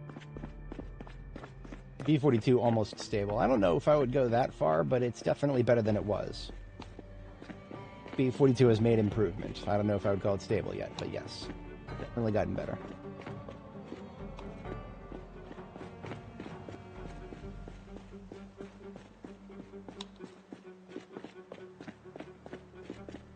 So this building should be, the lower floors should be completely clear. Should be. I can't make that promise. But yeah, we can spend a little bit of time running through and grabbing a few things from it. Because this will be our only opportunity to do so before the upper floors spawn in. So we'll just grab a few things, hit the vending machines, if you will.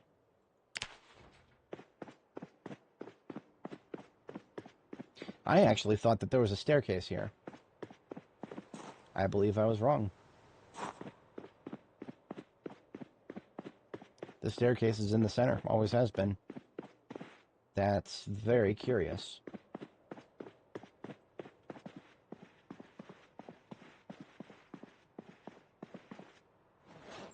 I'm going to keep running around a lot. Let's take off the long johns.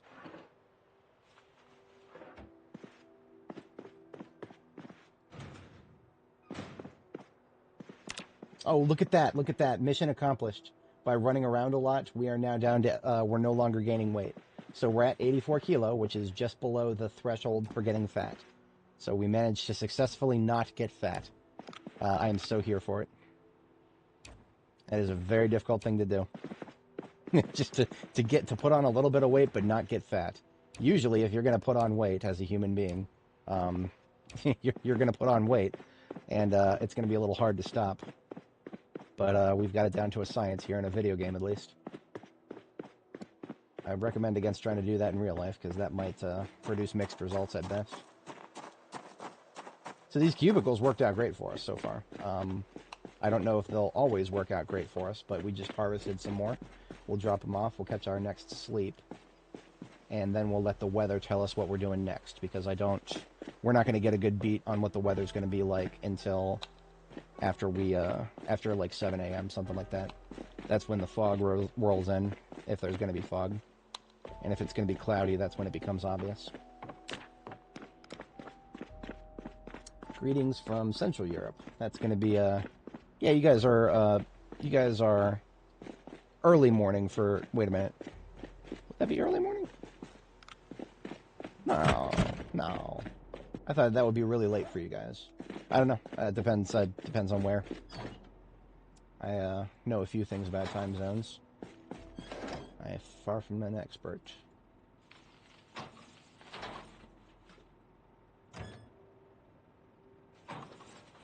Alright, got our loot out, putting our long johns back on, and our... Just wear the hunting vest tonight, that's fine. This will absolutely keep me insulated. Not tired enough to sleep. Damn it. I'm going to fast forward a little bit. There we go.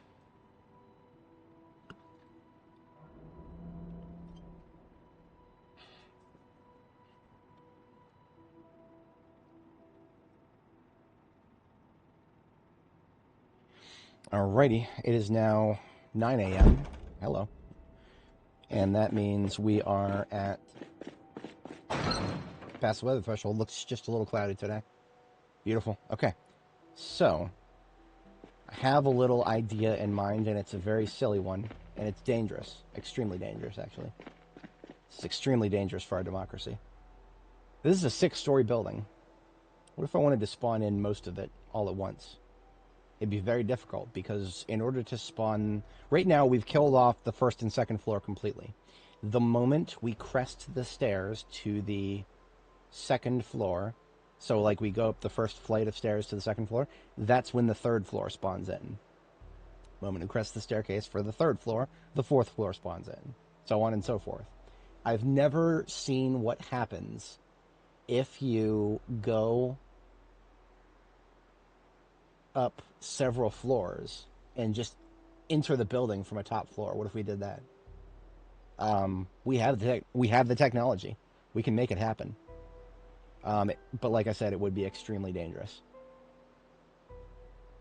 Not because of the zombies, but because if we fall, we're done. Like that is an instant death if we fall from that height. And I don't want to fall from that height, but I'm also very curious if this would work. Woman, you did not need to jump up there. There you go. So, if we did, like, a staircase up here, it would be almost the same as doing one over there. So that's not overly helpful. But we could just do staircases right next to the building itself. We could do that. And there's a part of me that really wants to.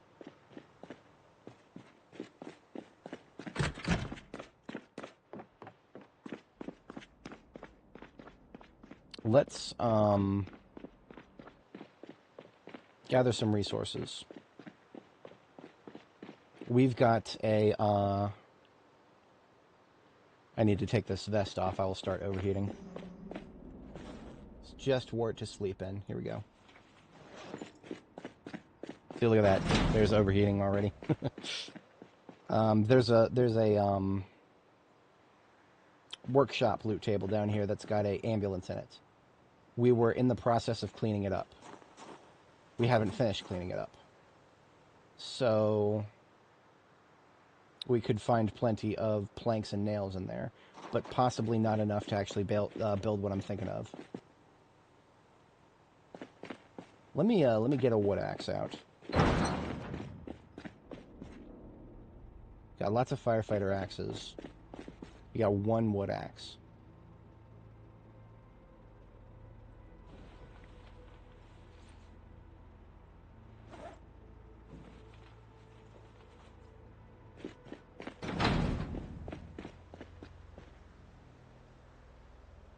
I'm not going to do the staircase trick. Not with this building. We're going to try it on a different building.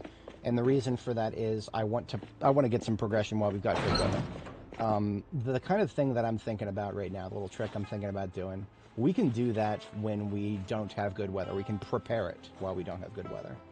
That is the best way to do that. While we have good weather right now, we're just going to drag them outside and shoot them with the shotgun. That's what we're going to do. Yes, yes, yes, yes. Okay.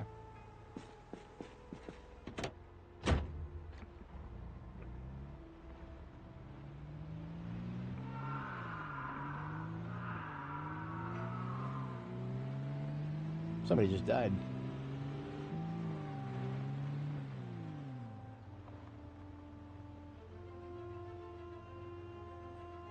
Okay. I have a better idea than what I've been doing. We've got all these dividers right here. We'll use some of these.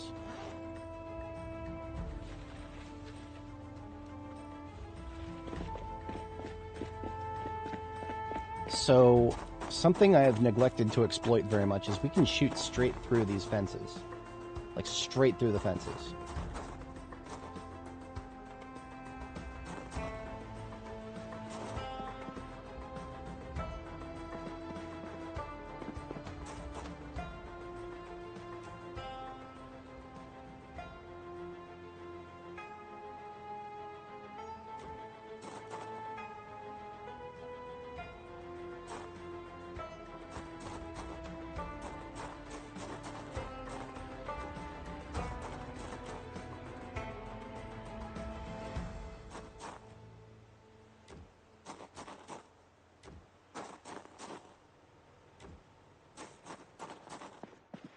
Now, these tables are only going to split them up as they come closer to us. So let's lift these up. Leave them on the floor. What I'm thinking about is just having a nice, clean way for them to come from the staircase. Now that I know where the staircase is. Straight from the staircase into this room. I mean, hell, we've got another... This window right here. This window is an invulnerable low fence for them to flip through. How do we deal with the door?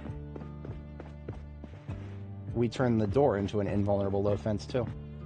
Look at this. Invulnerable low fences. Lots of them.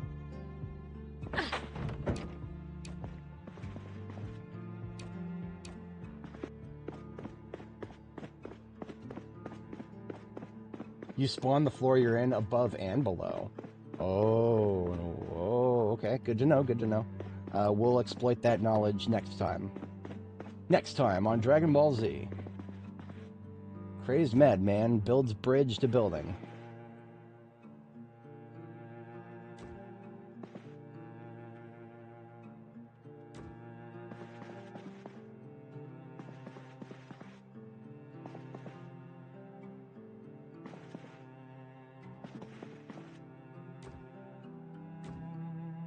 This looks so goofy, but it's going to work. And that's the wackiest part. I mean, we're even using the garbage can to our advantage here. They won't attack it because it's a pre-existing object. If I moved it, they would attack it. Now I just want some fallback if somebody happens to come from this direction. It shouldn't happen too often, right? Because they're all going to be coming down the stairs somehow. It is possible they might flip through a window or something. So that's questionable. Let's go get some more barriers. We've got a lot of these. Next time in Dragon Ball Z, Goku dies. The end.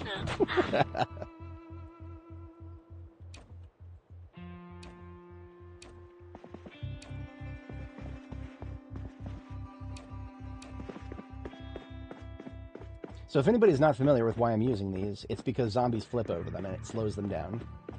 That is extremely important.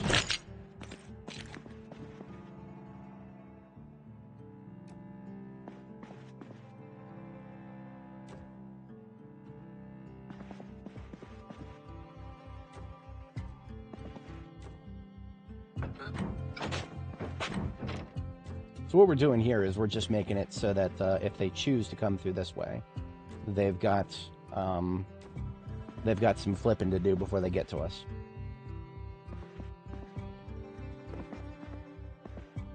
Okay, I kind of like this. And we've got... The most important thing is we've got a clear route of fallback. Okay, here we go. We're going to go get the sledgehammer, and we're going to do one sledging. And then we are... we're going weapons free with the shotgun.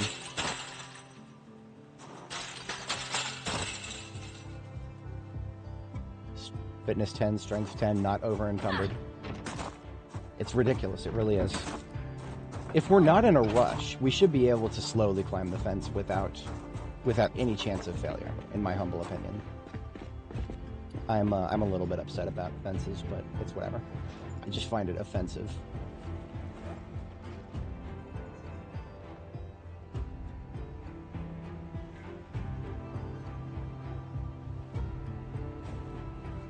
Swapping from bullets bandolier to shells bandolier for the shotgun. The JS3T is going on our back. Filling up the bandolier. On put your satchel. On put your backpack. Bullets bandolier back on standby here.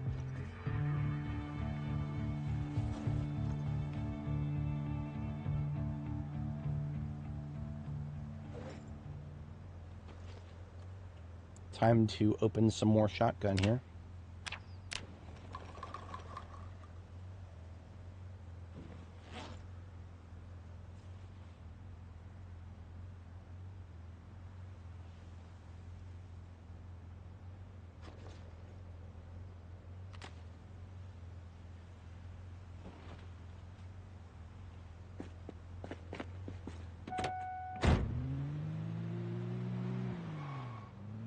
We're not too fat to do anything. We're at 84 kilo. We ain't got the trait. We did it right. I swear. I ain't mad about it. I'm just a little... Got elevated levels of sodium chloride.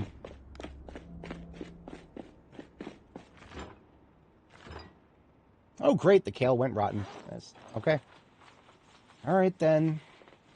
That just means that we're going to have another friggin' compost bin out here, not by my choice. That was always going to happen the moment I took some of that out of the freezer so that we could preserve our meals. It's more important to preserve the stuff that I put butter into. I don't want that going rotten. I need my butter and my margarine.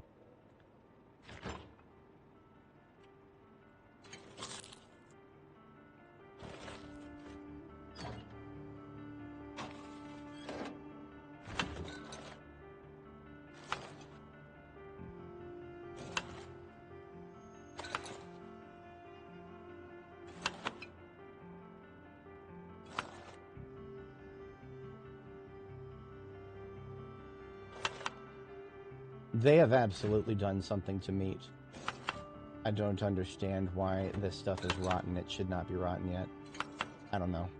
Maybe I just haven't been paying enough attention to it.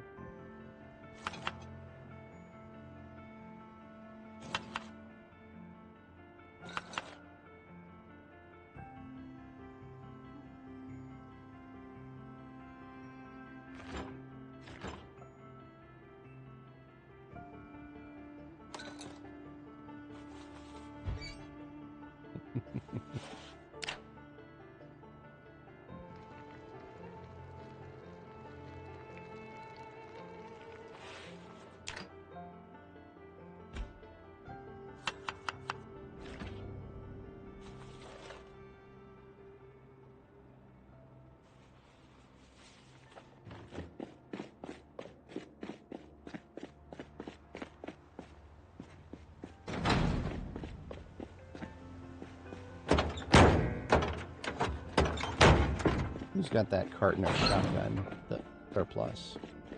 Looks like the ambulance did. Okay.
Hmm.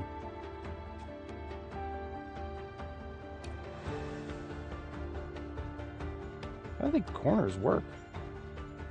Oh, I see. Okay.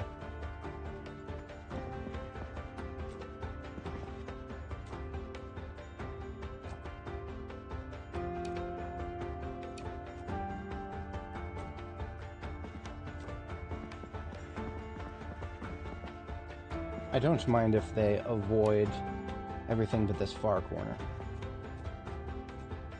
So if they want to come around and flip and not flip by going, you know, right in this corner, like let's just say they're coming from the right, right? If they want to actually path to avoid these flips, and that takes them up here. Perfect, because I'm shooting this way anyway. This is where the stairs are. We're going to do 2 sledgehammerings here. Just 2. Should only need 2. Well, I say that, but...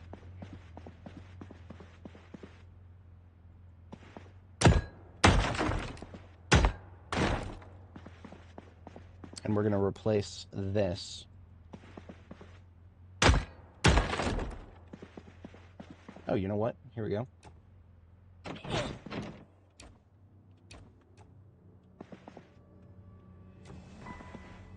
Perfect.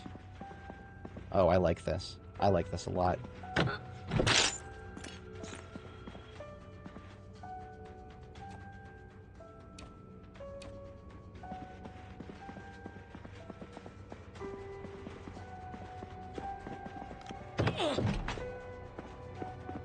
Alright. I am actually going to bring some of those battery-powered floodlights in here, because this is a place where it's always going to be dark, so we could absolutely use them in here day or night. But if we need to take the fight outside, we've got many fallback positions for it.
Okay. We're pretty much ready. We've got the respirator staged for when the corpses start stinking up the place.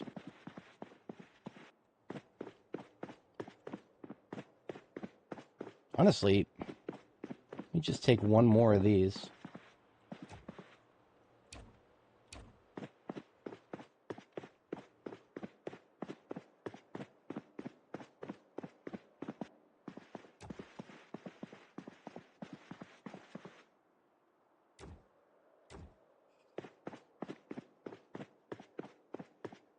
Just one more, he says. Just one more. One more. One more. One more.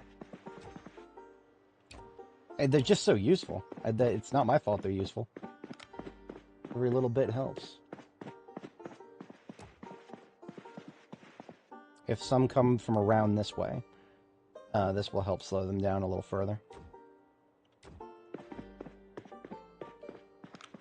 Okay, so where's the truck? Out front. Honestly, truck being out front is perfectly fine, but it needs to not be running. And I am putting on all of my super heavy armor. By super heavy, I mean both, including the lower body.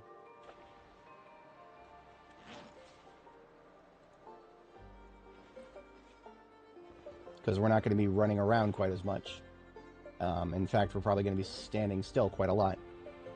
That's perfectly fine.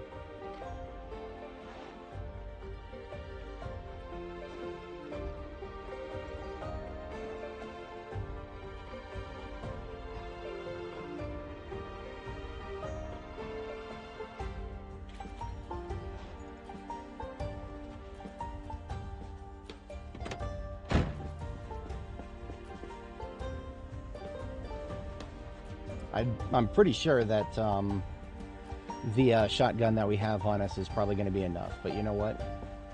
Let's just get more in shell form here.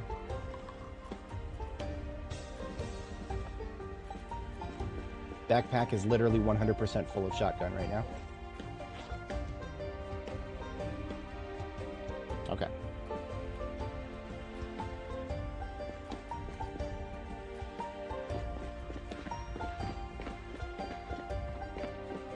So as you can see, my entire body is very well protected.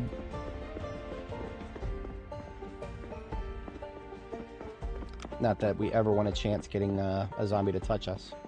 Still don't want that to happen.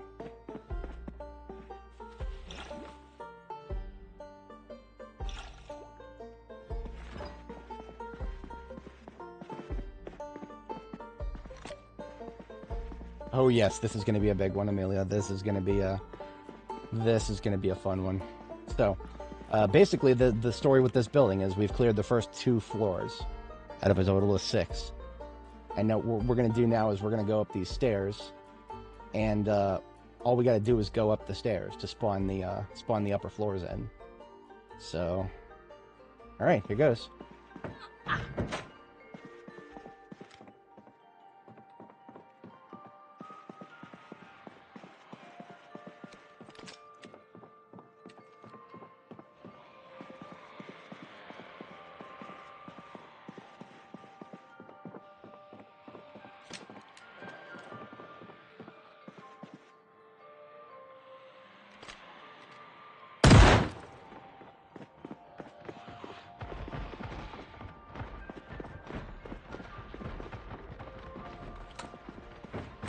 If y'all can hear that, that is the sound of certain death. It's alright, we know what we're doing here. Oh, stress. This is, okay, so you know what? All this, so the thumping until they break all the doors is going to stress us a little bit. That's alright. We'll burn stress very quickly once we start shooting.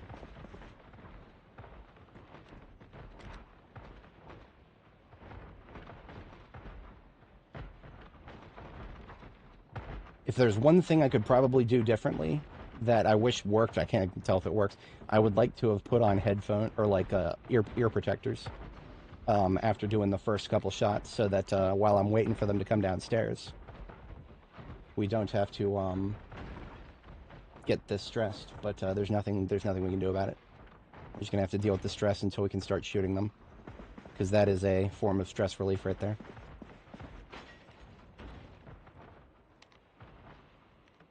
Now, this is not the only stairwell, but we do have countermeasures if they come from other directions.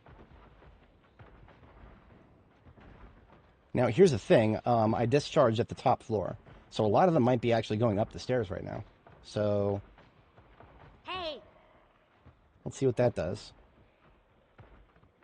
All we need is a couple, then I can start shooting.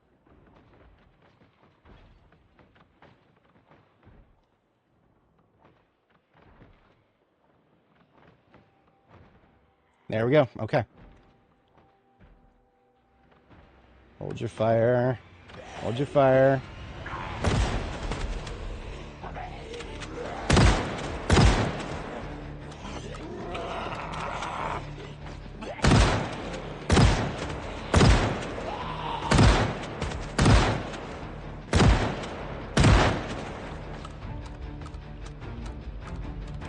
Second shot was a jam. That wasn't abundantly clear.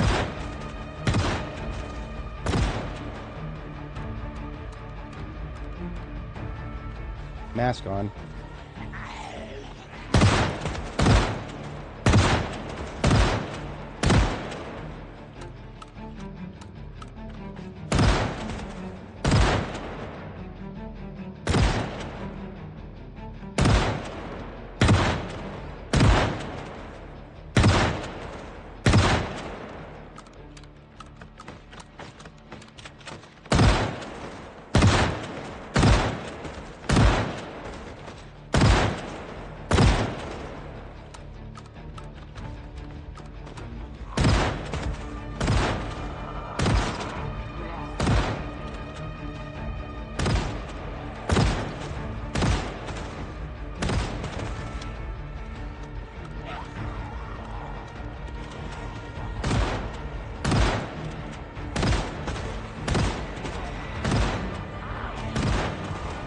These lag spikes are really not helping. Yeah, we've had to fall back much quicker than I thought.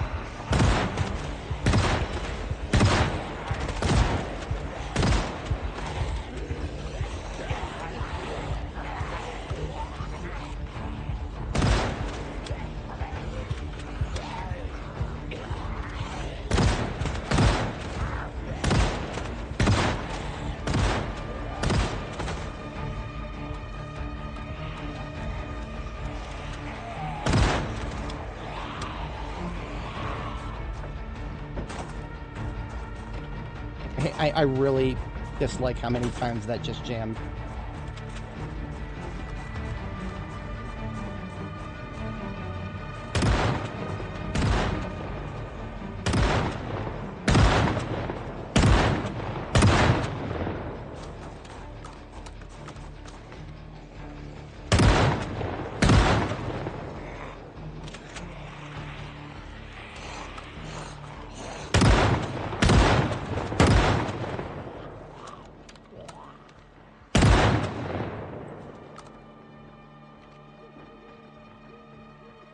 And unfortunately, I just can't trust this corner.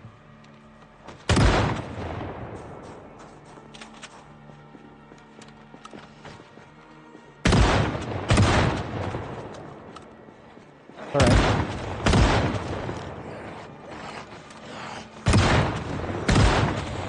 Now we're gonna have to do a lot of blind shooting. I was kind of hoping not to have to fall this far back.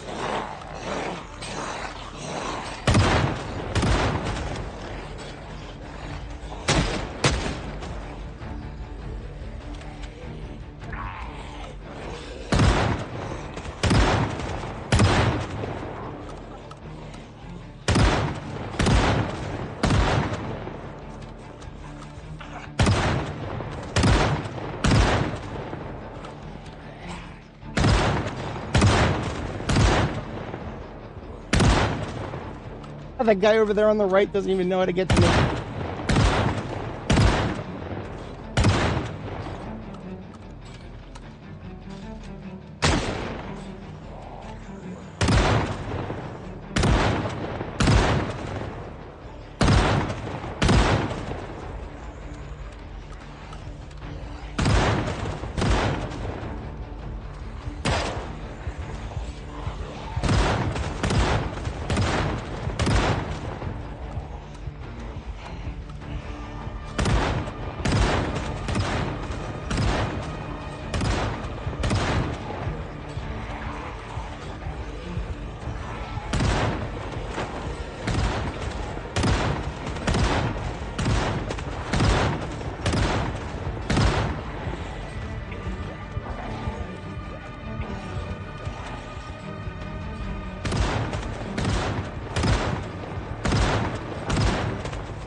We're taking a little bit of pressure off of the fence by coming up here.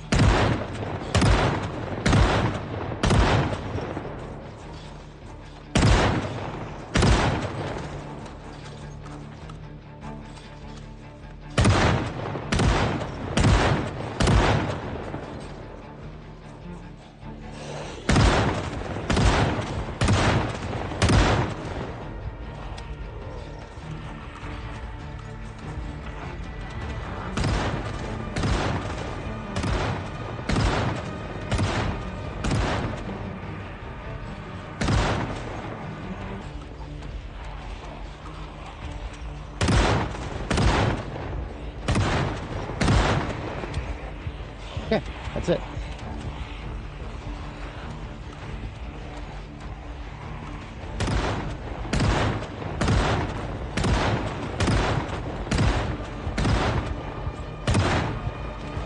It's too many lag spikes. I can't. This is one time where performance is actually an unironic, unsolvable problem here. It's just, the game stutters too much every time I change my view direction. We shouldn't have spawned in all 3 floors. We should have taken this 1 floor at a time.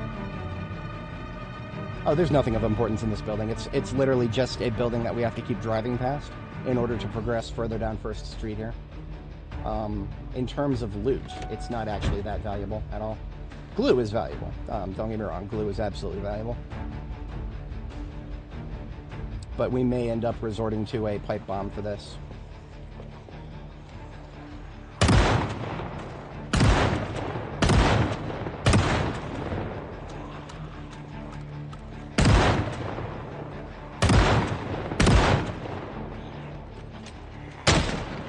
Planking nonsense is like it's specifically made to fuck up shotgun shots.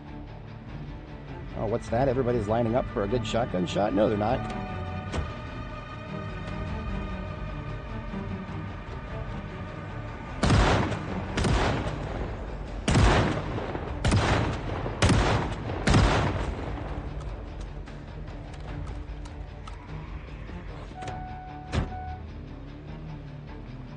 Okay, honestly, because of the lag spikes, I'm just gonna have to pipe bomb them. It's, I mean, I'm sure we'll be able to pipe bomb them. I'm sure that we don't have so many that are coming out now that we're gonna run into shadows on. Okay, maybe I was wrong about that. Our base might be compromised. Yeah, our base might be compromised now.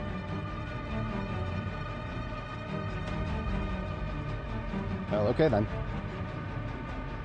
Let's do this dance again.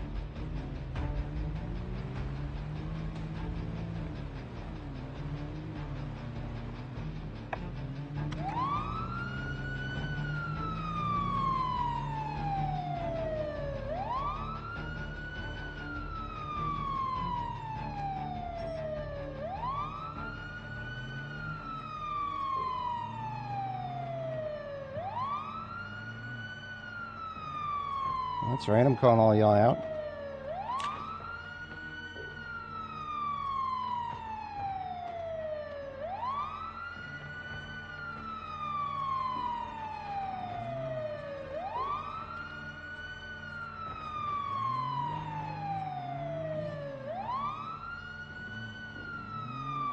We're gonna do one where I did last time here.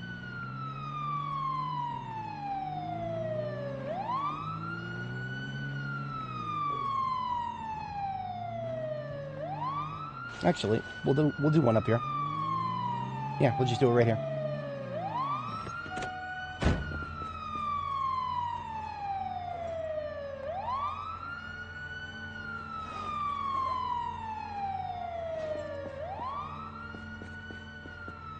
All right, this street lamp right here is our focal point.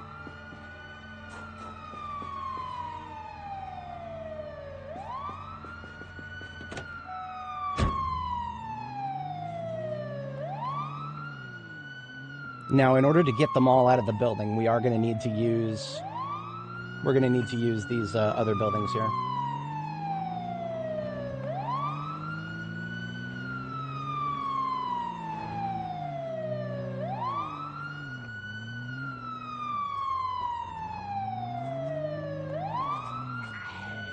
It's kind of sad that I've been defeated by lag spikes. I was not expecting that, to be honest. But it's a mixture of lag spikes and jams. If I had not had any jams, if I had not had any lag spikes, I have a feeling we'd still be inside laying waste to them. But jams bring everything to a halt. They've cut down our reload speeds. They've cut down... that's, you know...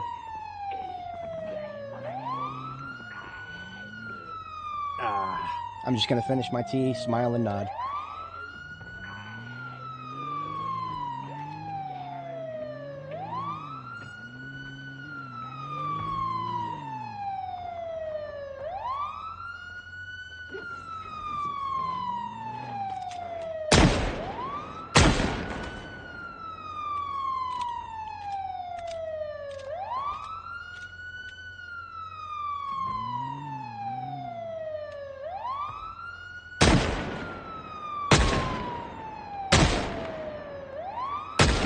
I mean, these lag spikes are untenable.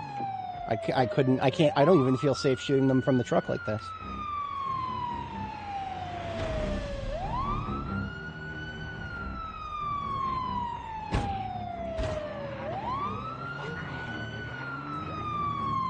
Too many Zeds pathing through multi-story building. Yeah, I believe you. Well, KTO is our resident expert on high pop. I believe 100% of everything he'll say about it because this is new to me. I don't do high pop. Louisville multi-story buildings is the closest you'll ever get to it on vanilla settings.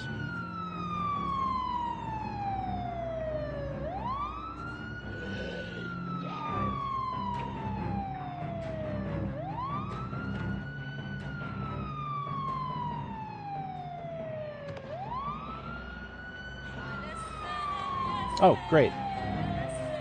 We almost lost all of our frame rate there.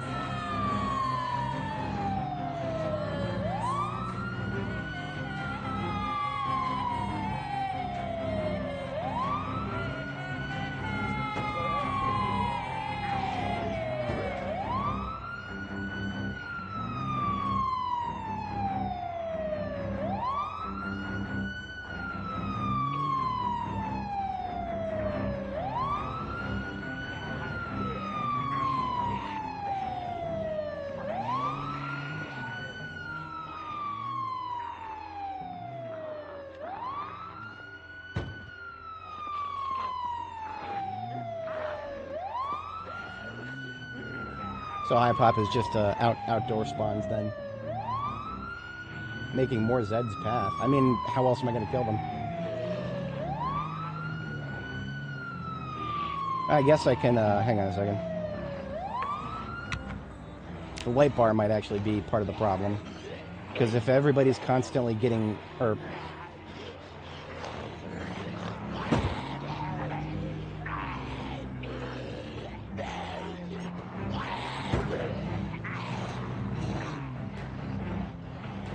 this is certainly anticlimactic.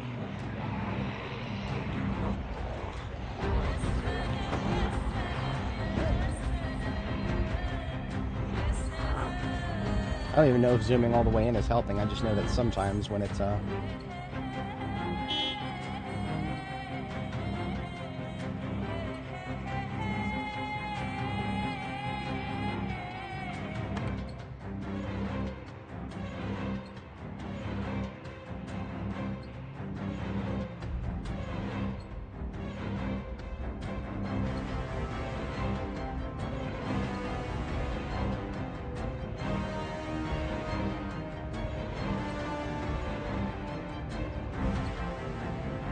setting the FPS to a low. I don't know what you mean by that.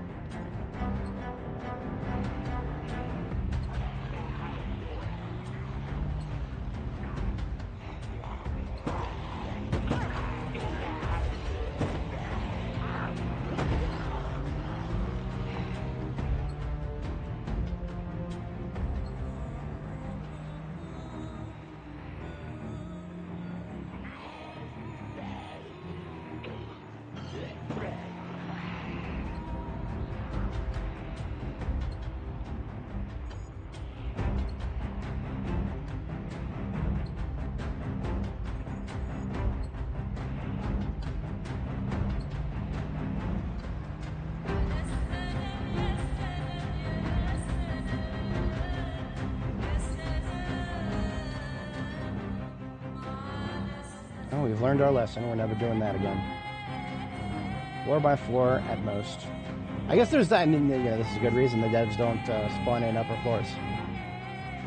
If we wanted to know why the devs don't have it so that all floors of a building spawn in at once, y'all know why now. It's just untenable. You can't play a game when there's 1 second stutters like this. 1 second is more than enough time for you to die.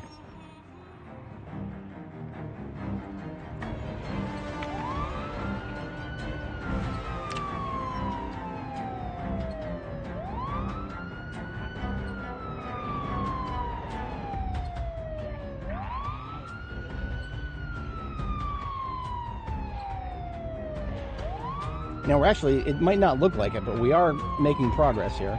The more we bring out of that area and closer to where the pipe bomb is, the better.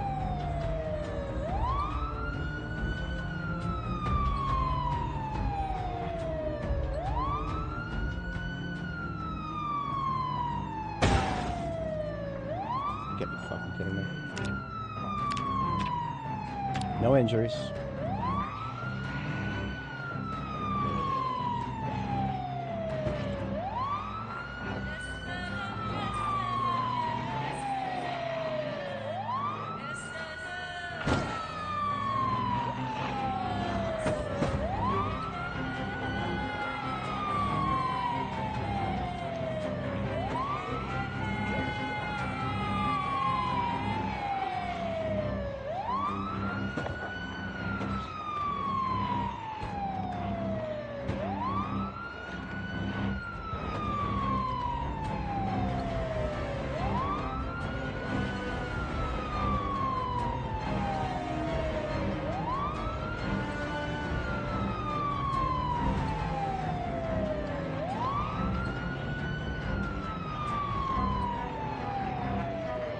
That's a lot of zombies.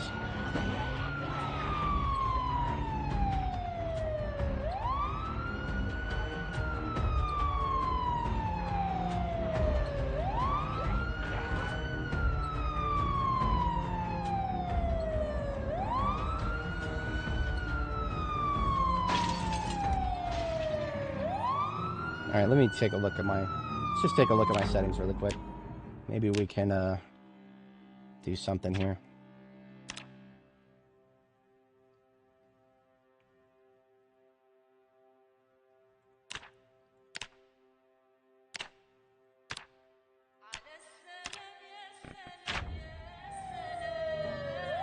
That might have helped. Yes, I think that helps. We lowered the zoom level, and we cut the UI frame, UI off-screen rendering frame rate. We cut that in half.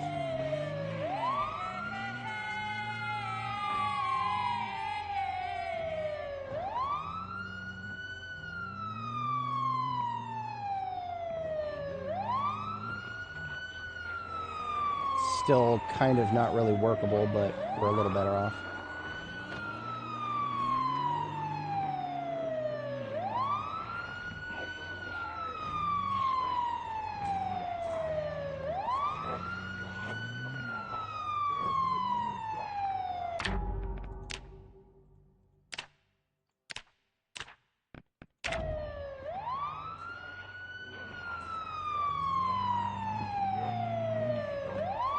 I don't think cutting the zoom level any further is going to help.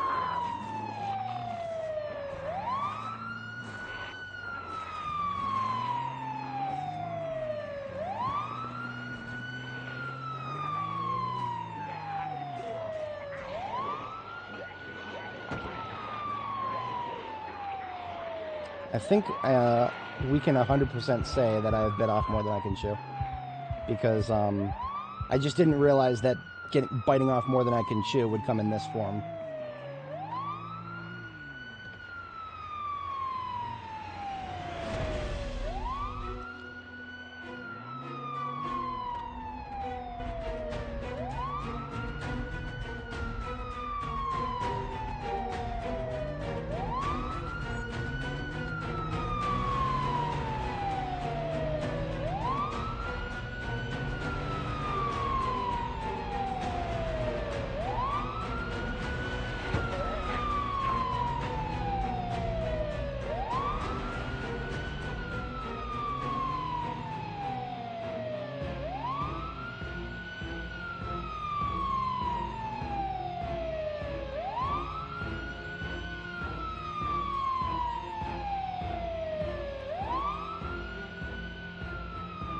Okay, that's the tail end of the largest part of the group then.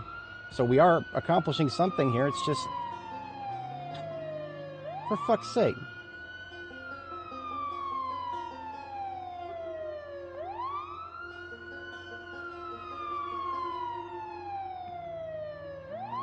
Just watching a slideshow here, I guess.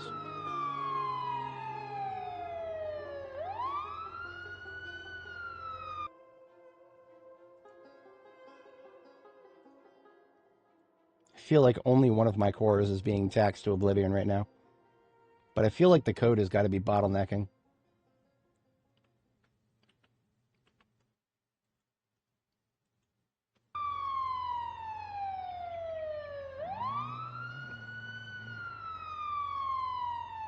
Oh, it's doing some multi-threading here. Some. Still not using the whole CPU very much.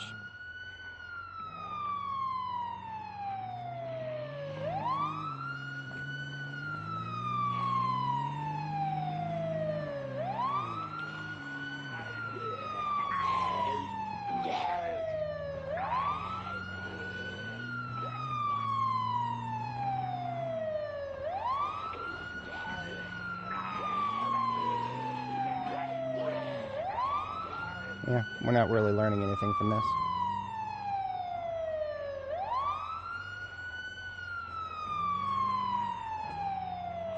But if it wasn't obvious, what our goal really is here is to get them up to the pipe bomb, which is placed right here.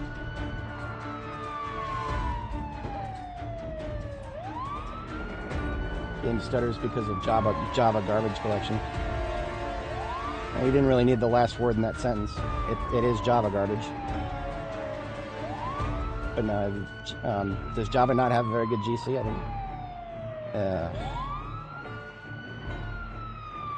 You know, at this rate, I'm almost 100% sure that it's going to crash when we actually trigger the pipe bomb. That's not going to stop me from trying to trigger it, but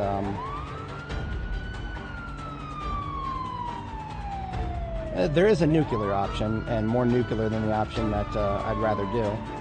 The nuclear option is to just go away a little bit and just lure them away piece by piece.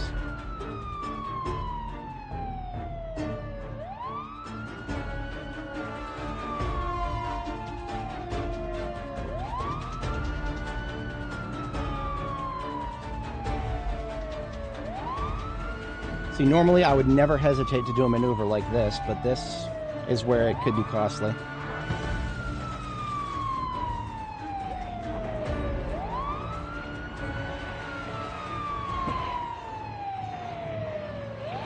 So remember, the bomb is right in front of us.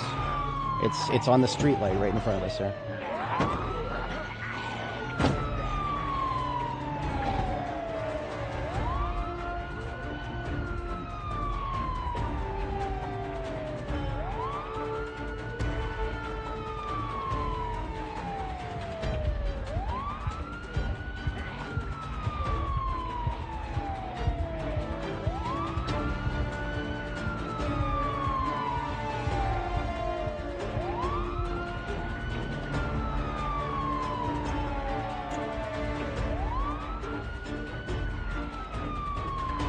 Okay. It's a fucking slideshow, but I think I know what to do here. Come on. Drive. Thank you. Where's my inventory? There you are.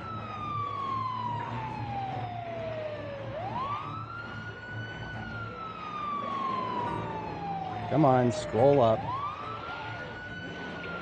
Okay. Right click on the remote controller.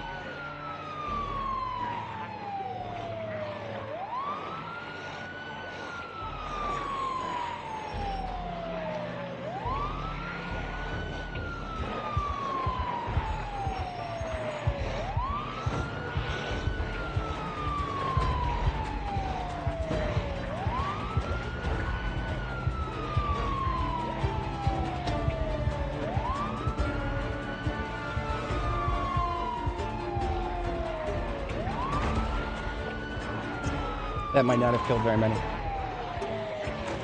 Nope, that didn't kill very many.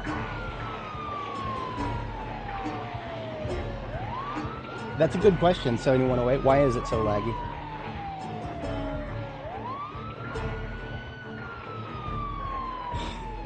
Well,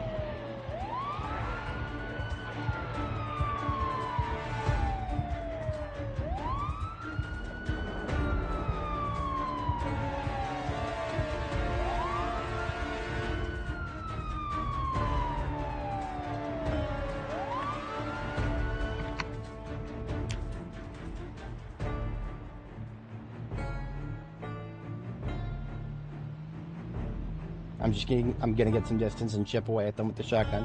That's all I can do now. Wipe them out, bro. Yes, yes, wipe them out at a slideshow of 2 frames per second. Yes, yes, let's do that. Now, we probably killed like 50 or so with that pipe bomb. It was ridiculously low. Here's what I'm gonna do. I'm going to, I think I'm out of range of the largest part of that group, and yet I'm still stuttering. I'm going to close and reopen the game and see if we can start chipping away at them from here. It's not the 71X3D. I don't, if you were paying attention to the stat graph on the CPU, we weren't ever above 30% utilization. It's just the game bottlenecking. If the code bottlenecks, there's nothing the CPU can do to handle it. There's only so much you can do if the code is just that bad. Whatever. We're just closing and reopening the game. That's all we're doing. And we're going to hope and pray and cope and seethe. And hopefully maybe actually kill a few of them on our way back in here. I've almost given up on my base. My base is probably destroyed completely, because one of the problems is that generator is right there. We are supposed to control their movements very, very tightly, and we had 0.0% control over their movements just now. There was no control whatsoever there, and whatever.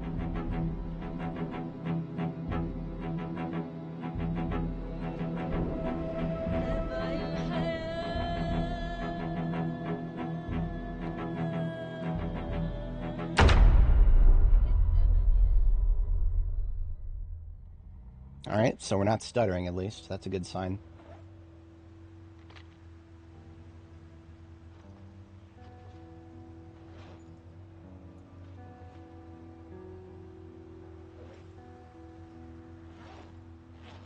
You know, one mistake I might have made, and this is just being maximum allowance, I might have forgotten to put the...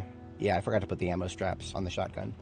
That's just straight up failure right there. I should not have done that.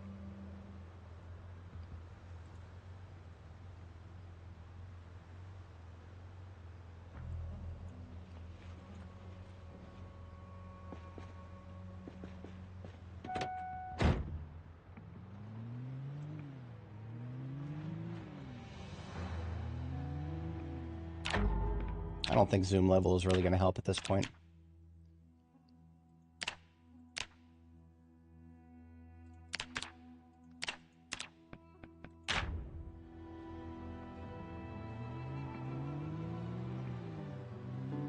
We don't have any more pipe bombs, by the way. That was it.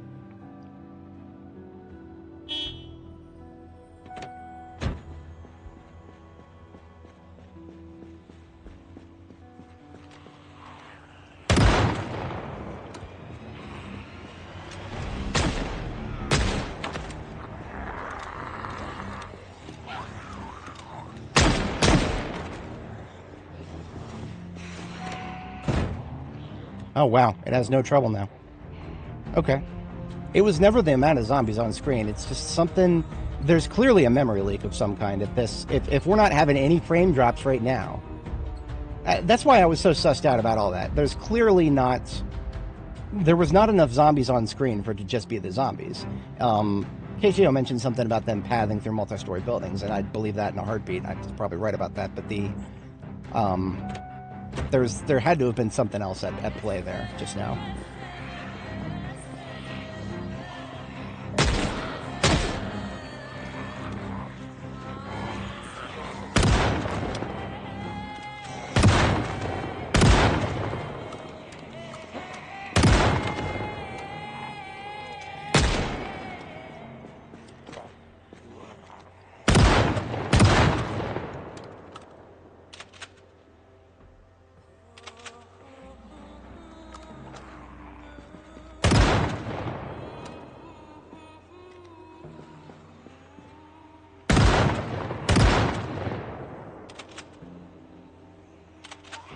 Double jams need to not happen ever.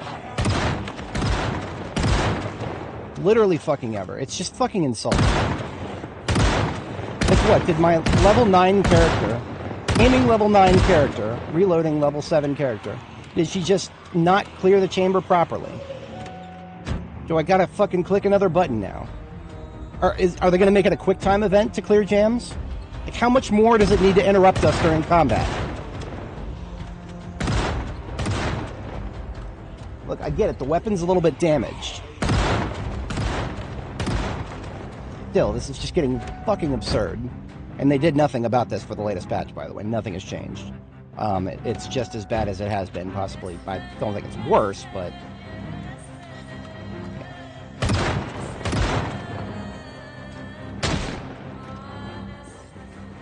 I will fall back as far as I have to kill these fucking assholes.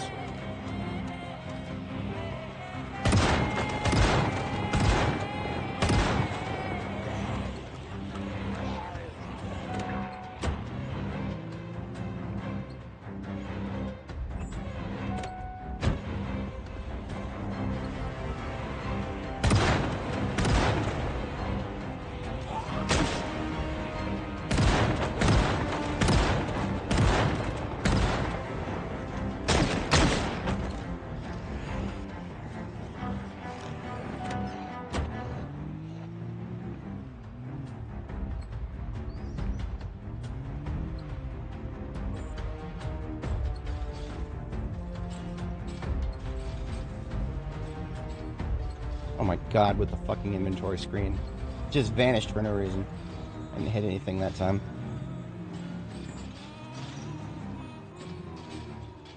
I'm using this fence tactically, I suppose you could say. Tactical fence deployment. Oh, tactical truck response.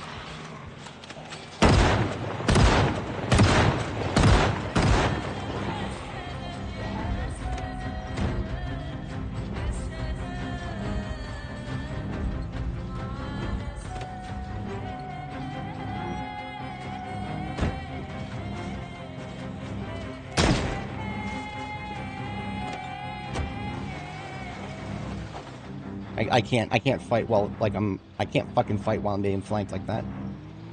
We were supposed to have cleared in that direction, but we haven't.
I will fall all the way back to goddamn Jericho if I have to.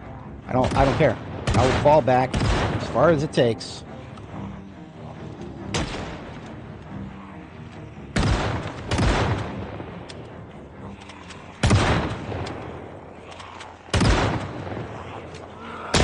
I don't know why I'm even using the shotgun anymore. The whole reason I have to keep falling back is because this shotgun is so fucking bad.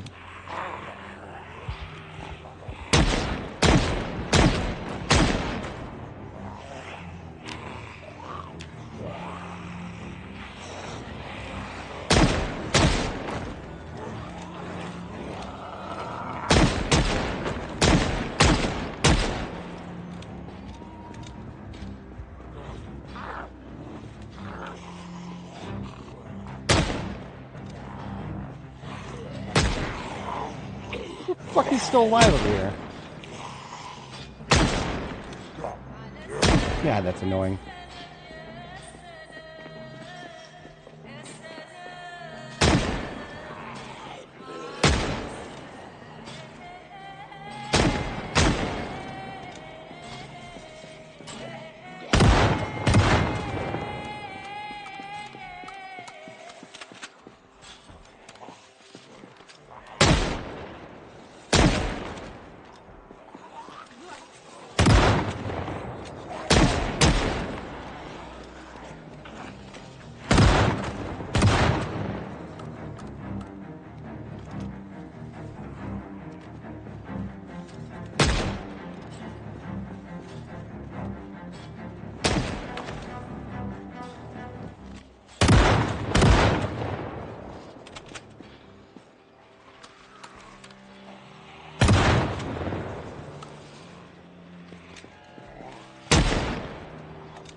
Amazing to have a gun that actually just fucking reloads when I hit R. Fucking amazing.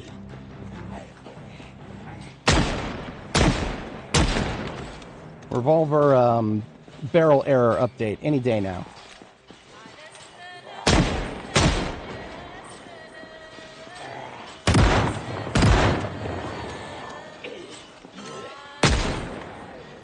I don't know how a revolver could possibly jam, but the devs of this game will fucking find a way.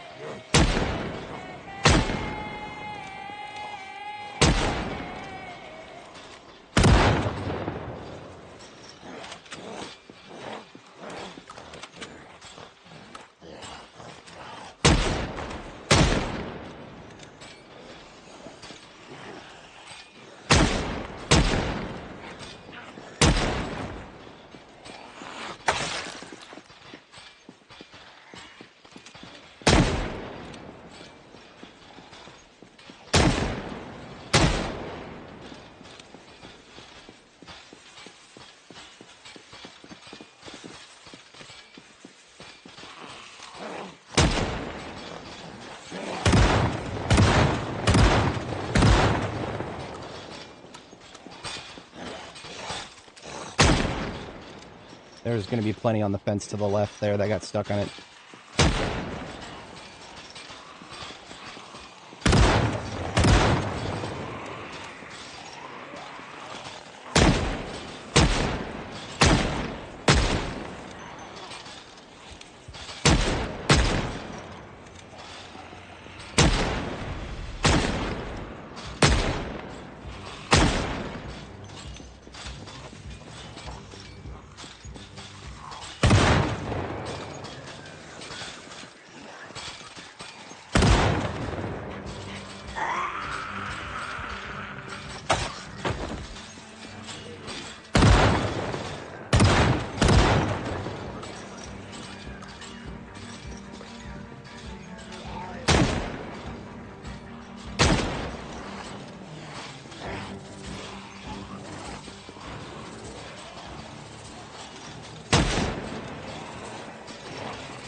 Motherfuckers.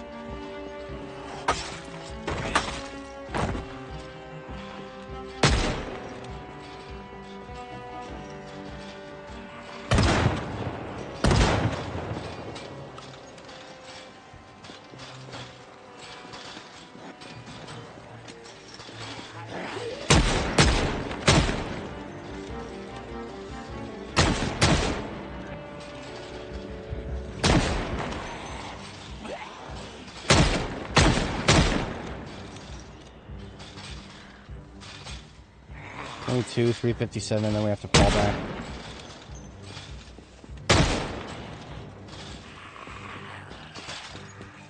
And we have to fall back no matter what now. We're sick. Oh no, wait. I took off the mask. That is not what I should have done. Fuck you.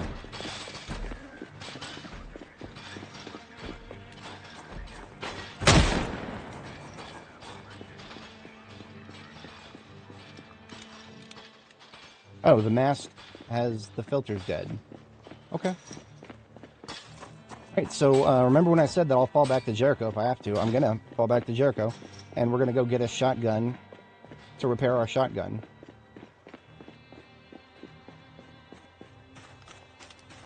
I didn't think I was gonna need to, but, well...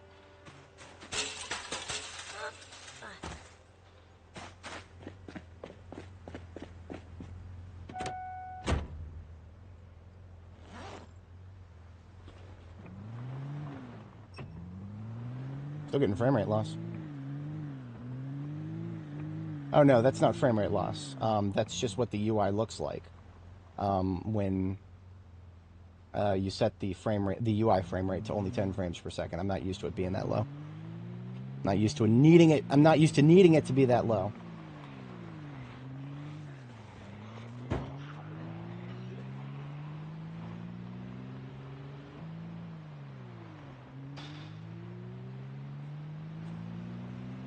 Did the save update successfully? We've been at this for what, 6 hours and 30 minutes? Yeah, it updated successfully.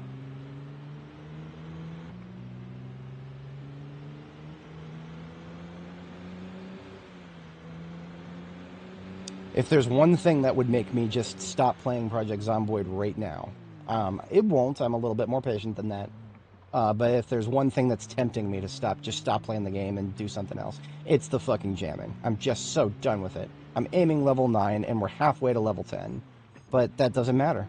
We'll get to level 10, and it'll still jam every 3 fucking shots. Because it's just taking a little bit of condition damage.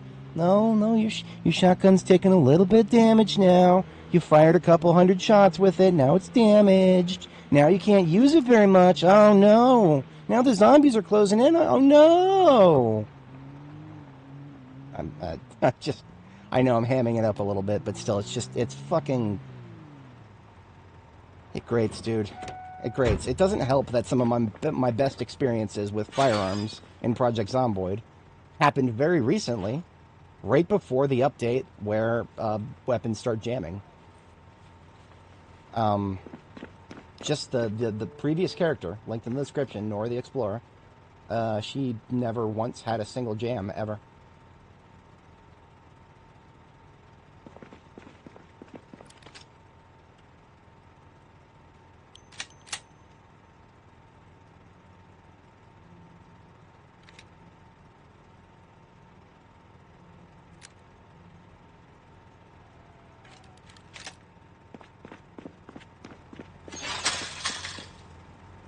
I'm just going to grab another one of those. Fuck it, we'll just take another JS2000. Just a replacement JS3T for when this one breaks, because I'm not doing double repairs yet. Not yet, at least. Okay, we'll open these last 3 boxes at 357, but otherwise we're a little bit past our prime here. I mean, if we're going to be here at Jericho, let's also just grab some more coffee. Grab some more fucking coffee. We're going to be up all night. We've got a job to do. We can't sleep right now. They could literally be breaking into my base as we speak, back at the other location. So, no, we're not sleeping. We're finishing what we started. What we started should have been finished a while ago, but no, we had to have every other shot be a jam, and we had to have every 2 jams in a row, and then we had to have frame rate drops, and then... Tiresome. Truly tiresome.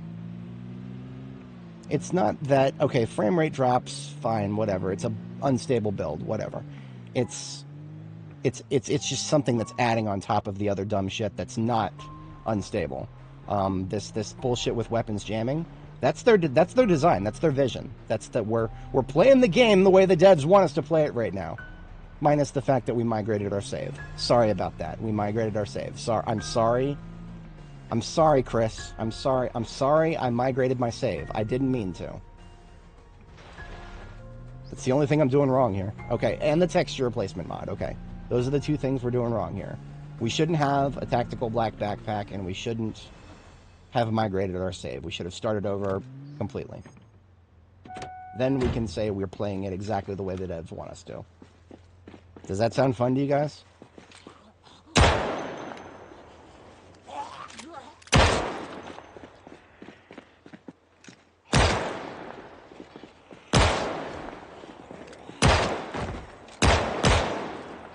Trying to gather up the lost boys now because since we left the area.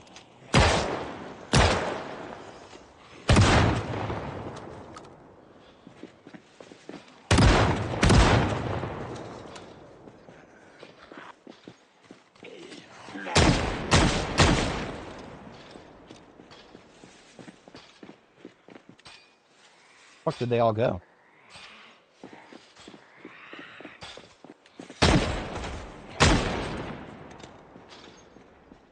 Well, this is disconcerting. And just vanish into thin air. There were thousands more up here to deal with. You're not going to tell me that I just went home when I killed 99%. No. No, they're just... that group that we dodged, like at the last second on our way out, that was not part of the initial group here. That was actually LSU. Some zombies from LSU were drawn out because we started shooting here.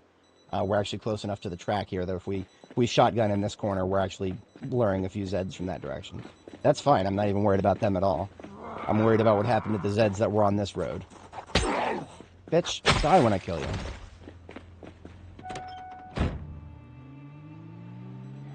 Alright, so there's going to be stragglers all over the place in here. I shouldn't be surprised about this.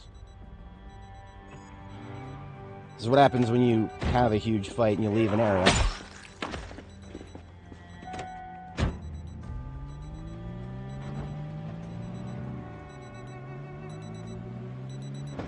Couldn't fucking pay me to care about the wheels at this point.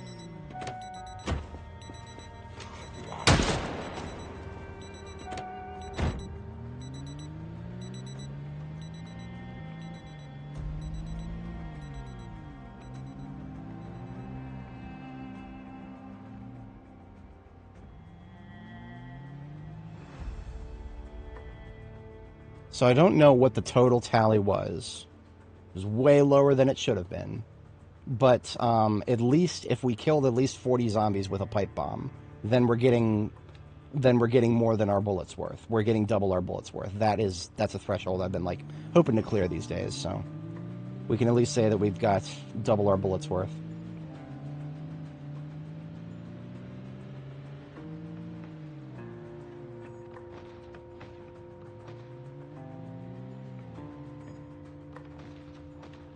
Well, I don't see any broken fences. I'm genuinely impressed about that.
Of course, that all got fucked up because of the stragglers. I don't know why I didn't consider that there would be stragglers all over these buildings up here. By trying to lure them through these buildings, of course, we would leave them all over the place inside them.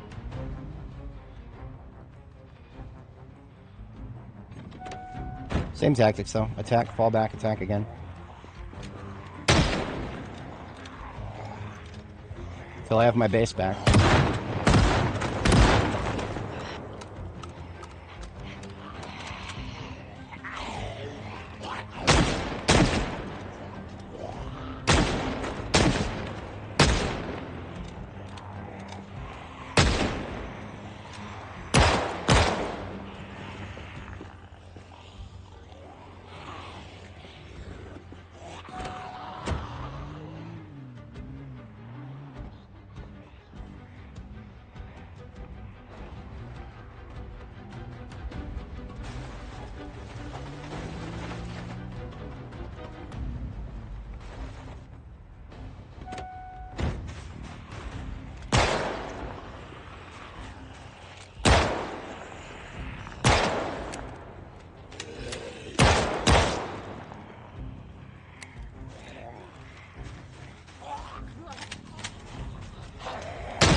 There's no heat, unfortunately, Zacto. We're out of pipe bombs.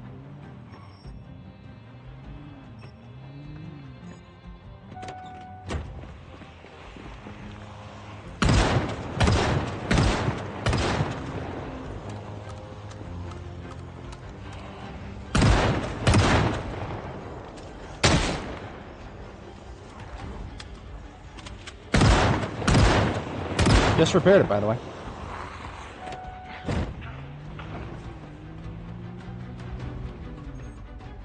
Should have known better than to assume that that fucking meant anything. Still gonna jam every couple of seconds.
For my coming at dawn on the third day. When the sun rises, look to the east.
Damn, it's still too much. Sorry, we're getting cold.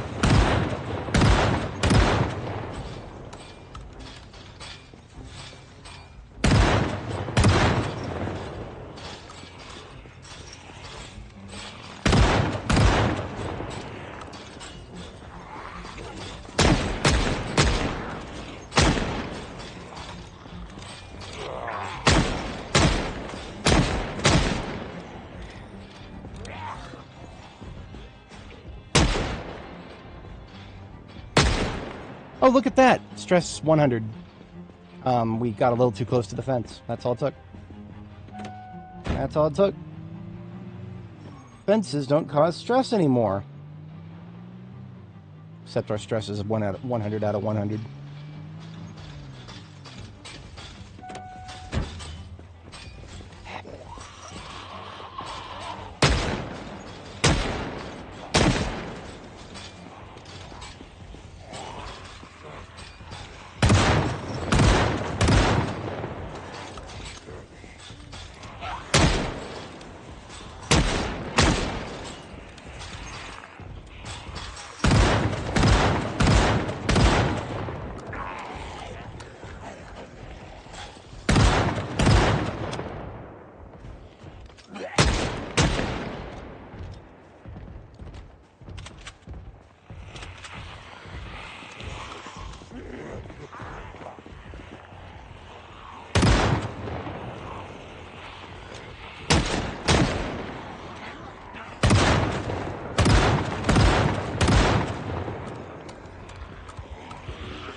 Fuck the roads. Done with it. Trying to keep a nice drivable path. Fuck you. No drivable paths here. Drivable path right here. Fuck my life.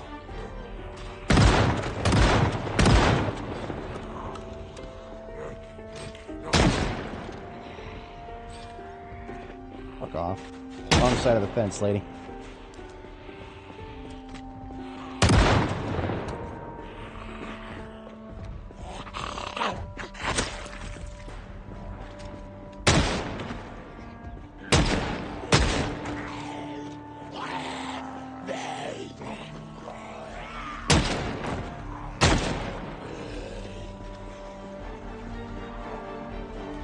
Just take a little distance from the fence in this direction.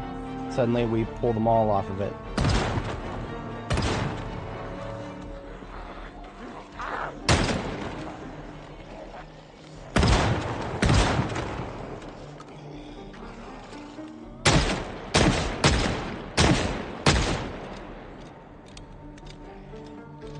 Stressful. Genuinely stressful. I need a fucking drink after all that. I'm just glad that they haven't destroyed my base. There would have been an absolute incentive for them to. We left way too many Zeds just chilling right next to where our generator is running.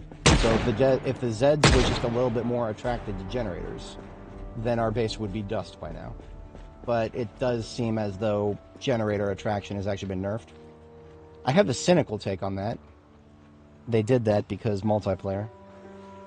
Because that's a way that multiplayer you could fuck with people. You could set some generators up to attract a bunch of Zeds to other players.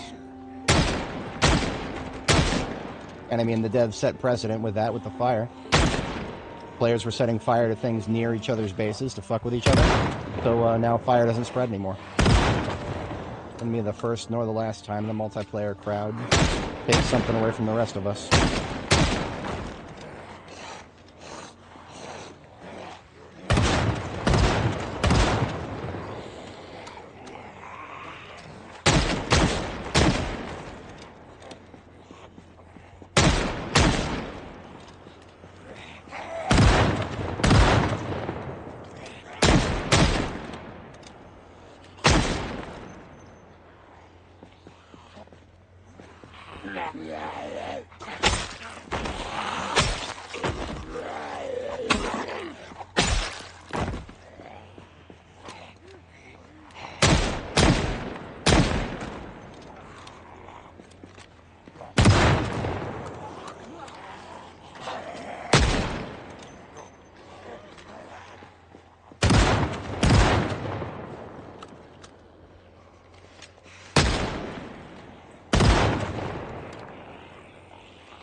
If anybody was ever wondering why I was keeping my distance from buildings.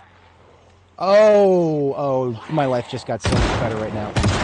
Guess what's closing in around us right now? It's not zombies. The no-shooty gas has arrived. Because you see, this day couldn't get any worse. It couldn't get any worse. And then the no-shooty gas started closing in.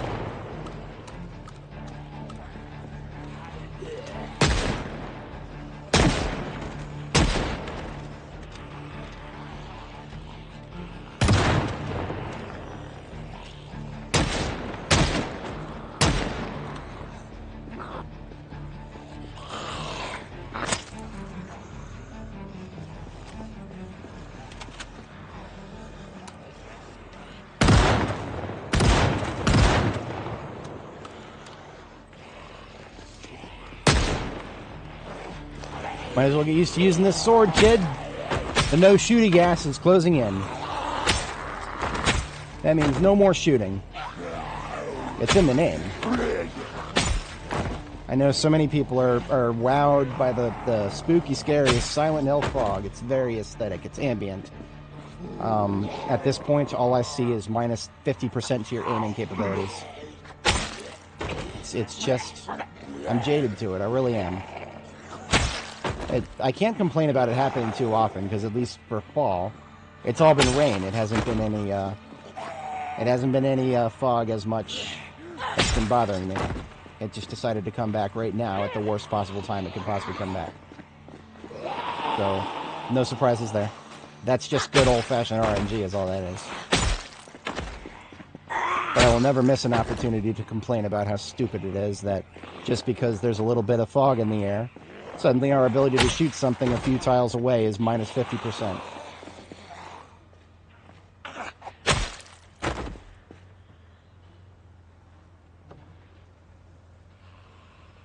No shooty gas. That's what we call fog here, because, look at the size of that crosshair. At that distance, that's ridiculous. Now, this is light fog. It could be worse. This is not thick fog.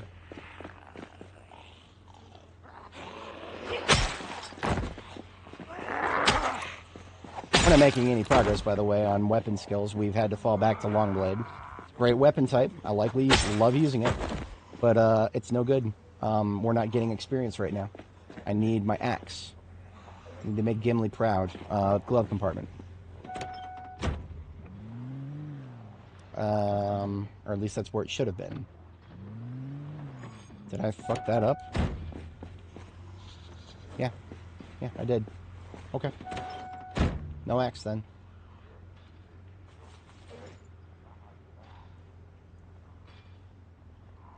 Gone through another set of filters. I guess I can say I'm really glad I brought my goddamn filters from Ballast Lake.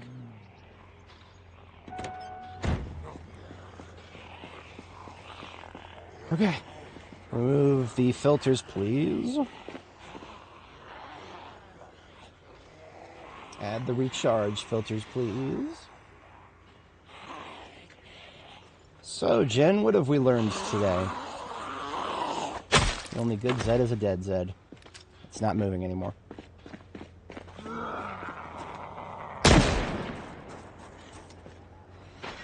Oh, wait, did we just have a revolver jam? Hold the phone here. Oh, no, we're just out. We're just out. Okay. Yeah, fine then. I don't need this fucking thing.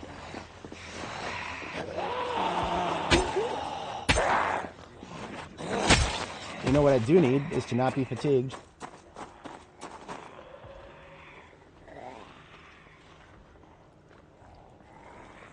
I drink coffee through my eyes. Just look at it, and the cup drains.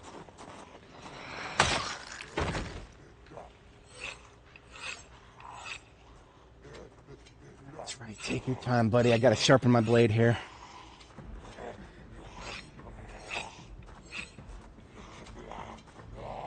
As soon as I'm done with this encounter, when I've secured my parking lot base, I'm done for today, guys. I'm sorry. This encounter has really tested me. I really genuinely love this game, but no, today it's just not working out. Everybody's got their good days and their bad days. Today was, well, I mean, we did some good things. We struggled so much to get it done. I'm done with it. But I will kill every single zombie on this street with 0 survivors before we're done here. I don't care how many swords I gotta go through. I don't care how many fucking shotguns I have to go through. I don't care how many zombies themselves I have to go through. Rip and tear until it's done.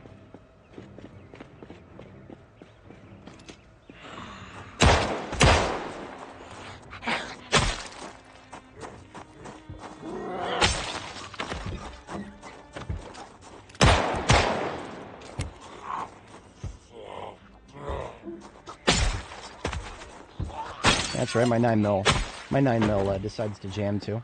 Alright. It wanted in on the fun. Or skill issue.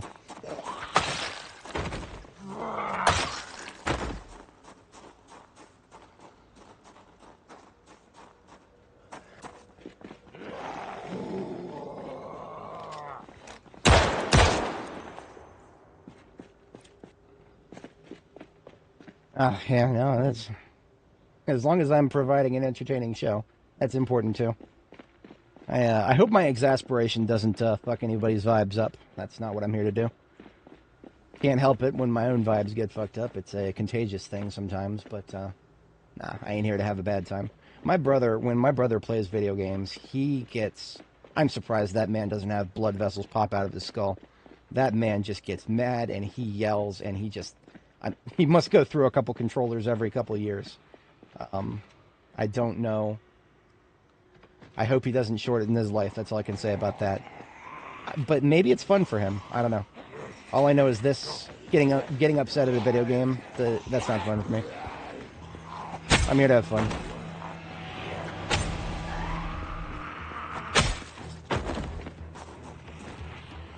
No fence is broken, so we're, wait, no, nope, here we are. That's, okay, now that's one fence. There's another fence that I have to break to get to my base. So we're not yet in danger territory, but we're in cautious territory. We're not going to be shooting no more at the moment.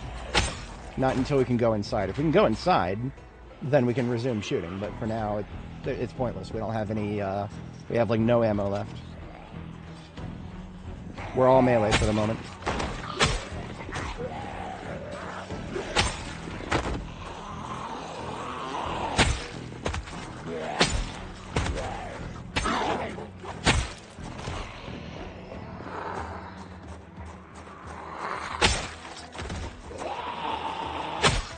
if we're going to be all melee. Then I'm going back and getting some, more weapons. Oh yeah, no. That's 100%. PvP is just nothing but more stress. Yeah, the controlled PvP. I'm happy to jump into a match of Team Fortress every once in a while, because that's just, it's controlled, it's no stakes. Well, mostly no stakes. You get one of those Dust Bowl matches that goes 20 minutes, then there's stakes. But, I mean, the stakes are just generally low for that game, and it's great. It's a lot of fun. But that's a game that's meant to be played PvP. Not many games are truly, in my opinion, meant for PvP.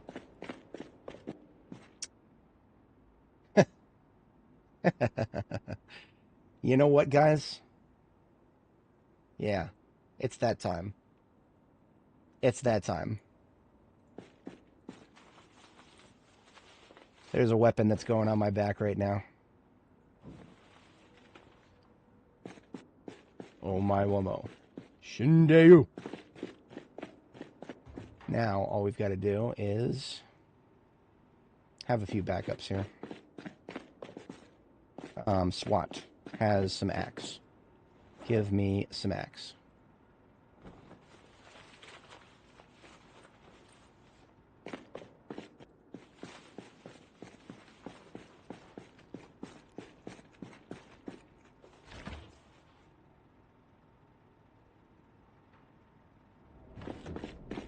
We're going easy sustenance right now.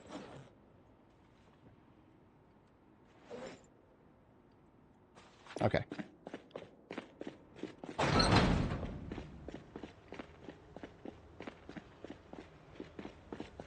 Oh man, TF2 is amazing. I've put about 1,000 hours into it myself. I'm no pro. Almost every one of those hours is spent on casual.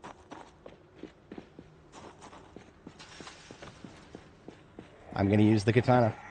I am level 10 maintenance. I am level 10 long blade. We will kill every single thing that comes close to us. And we won't stop. I love the sound. I love the sound. Judo no Poke. Ishi no kata!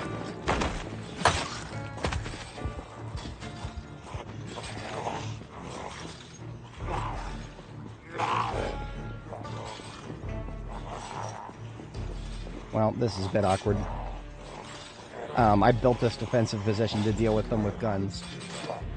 And if they're not gonna... Yeah, okay. That's a little awkward. Let's clean them up from a different angle here.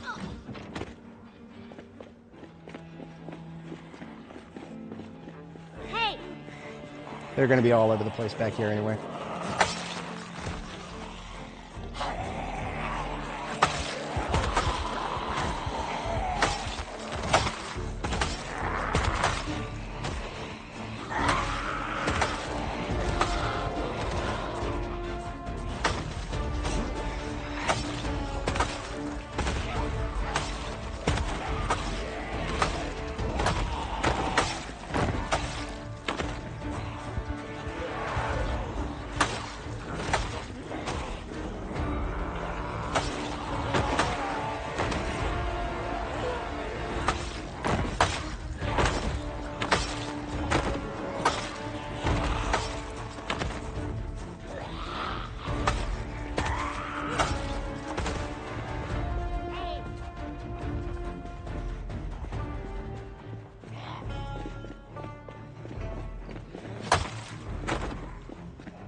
Oh, okay. So, I R-tapped a few times, but here's a problem. The shortcut to reload your sword, to sharpen your sword, you press R with your sword in order to sharpen it. That's how I test to see if the blade needs to be sharpened. Granted, I killed a lot of them in a row without testing, but the point being, there's a couple times I R-tapped there, and I didn't need to stop and sharpen because it's broken. Katanas do not sharpen if you hit R. And that didn't... What? We just sharpened it. Didn't we? Or was that the machete? Hang on.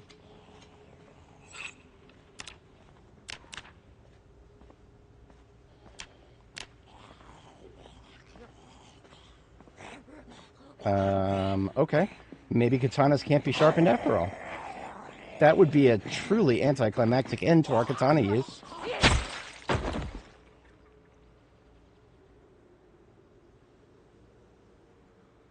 No, we can't sharpen it. That's tragic. That's truly tragic. Well, guys, I'm not going to sit here and use it until it breaks if I can't sharpen it. If I can't sharpen it, then we're already done. That's truly regrettable. Maybe, well, it's not... There's nothing we can do about that. There's literally nothing we can do about that. I'm just going to wash it and put it back on display because, yeah.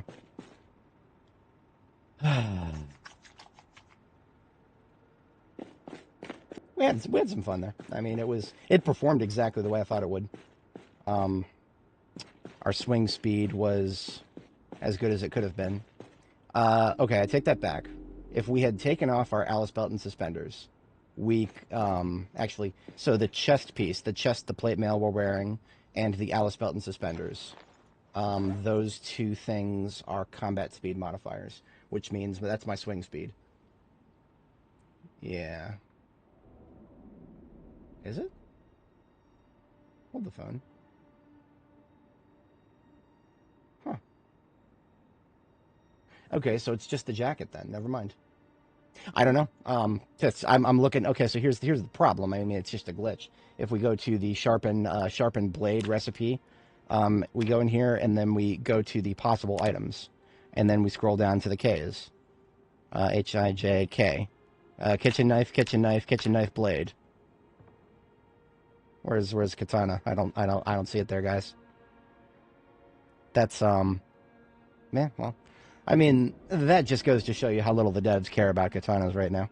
Not only are they not going to give us a way to craft them, they're not going to give us a way to even repair them. But they will, and again, this is just emblematic of the devs giving us dumb problems that make our lives worse, long before they give us countermeasures to those problems. They added sharpness to the katana, which sharpness is a B42 thing. They did not give us the ability to sharpen it, which is also a B42 thing. You know, it's probably just an oversight. But I don't know if you guys are familiar with the old adage. Once is a tragedy, twice is a coincidence, 3 times is enemy action. We're up to about 2,000 times with these devs. Where it comes, they're just making our lives more inconvenient, and they're, you know, not giving us any countermeasures to that inconvenience. At what point do we just accept that we are masochists? I don't know. I'm going to go pick up my truck. I think I'm done today. We've got a few zombies left to kill. That's the thing. They're not attacking our base. So at least I can say that in that respect, the bullet has been dodged. I never wanted to have to test this. But thankfully, generators just don't seem to have the zombie attraction radius to ever really compromise your base. I mean, every one of these zombies on the road that we've killed here, every single one of these corpses has walked through our generator radius to get to us. Not a single one has seen fit to stop and walk towards my base, so I'm okay with it. I'm totally okay with that. That is a silver lining to all this nonsense. Does it sharpen with the file set? No, there's the recipe. The recipe doesn't list it as a possible item, so that you literally wait. I guess that's a separate recipe. But I mean, okay, here we look for the word katana, and we go to input required item, show all recipes. All we can do is smelt it. We can smelt it. Oh, we can smelt it. Yes, and we can use the blade to make a worse sword. But no, we cannot actually sharpen it. As you can see, nothing here says the word sharpen is not currently on the screen. And what we're doing is we're searching for anything that allows a katana as a required input item. So if it was, you know, sharpened poorly with file, if it was whetstone, if it was grindstone, any one of them would be in here, but none of them are because the devs want us to be miserable, just miserable enough not to quit. Mission success for that, I suppose. I ain't quitting. I'm just done for today. I've had enough for today. Well, I'll be back. I'll be back on. I'll probably be on Wednesday. So this is today's Monday. Got to go on site tomorrow. Doing some laptop shenanigans with my work computer. We'll see how that plays out. Let's take off our heavy armor here. I'm gonna put all my stuff in the wash. Our girl definitely needs a cleanup after all that nonsense. Speaking of nonsense, I'm already done with this low frame rate UI nonsense.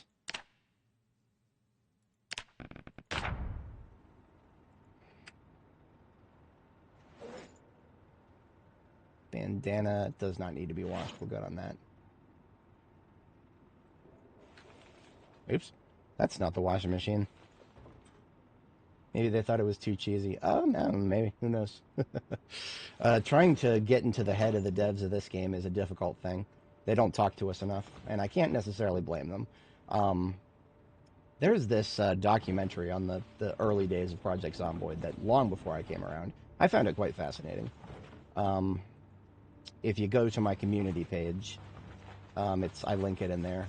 It basically just explains how the game came to be and how it progressed in the early days.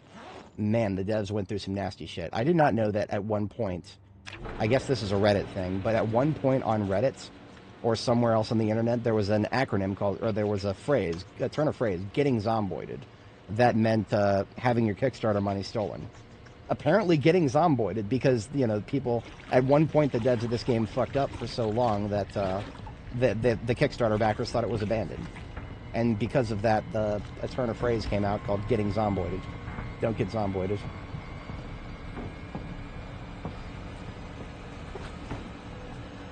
Oh, we don't need to wear these coveralls. We've got these coveralls.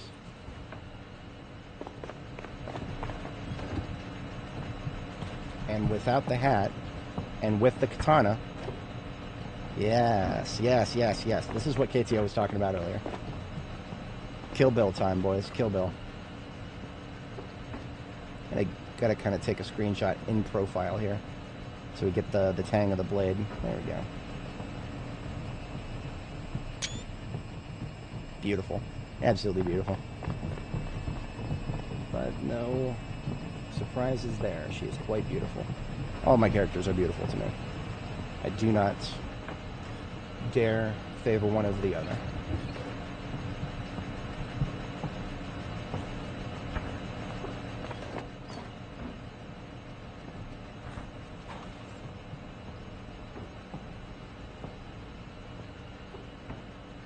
I can at least say that we expended most of our shotgun ammo.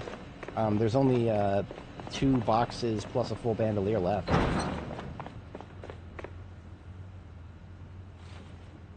So mission success there.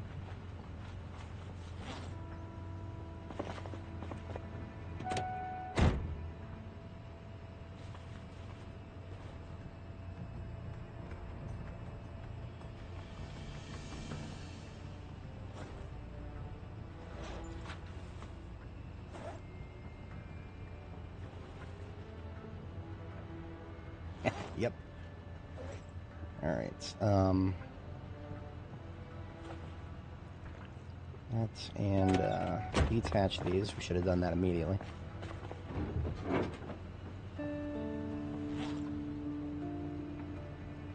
Got our car wash right here. It's a paint bucket on the floor.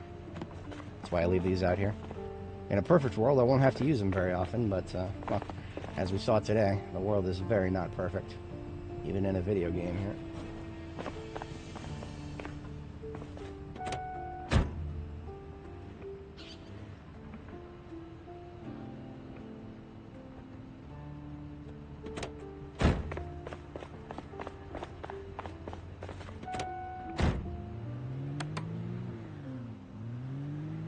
So we used a metric lot of respirator filters. I actually kind of lost track there.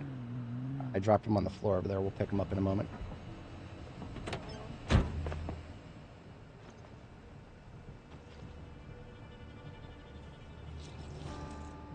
That's why I left some spares in this bag. Put those together later. Just got to put them on the seat there.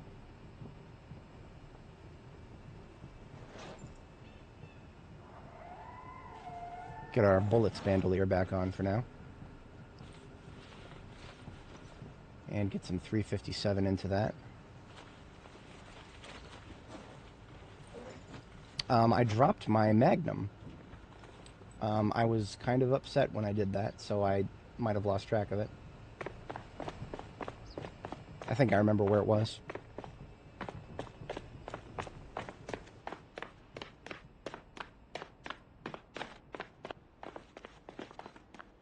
Yep, right up here.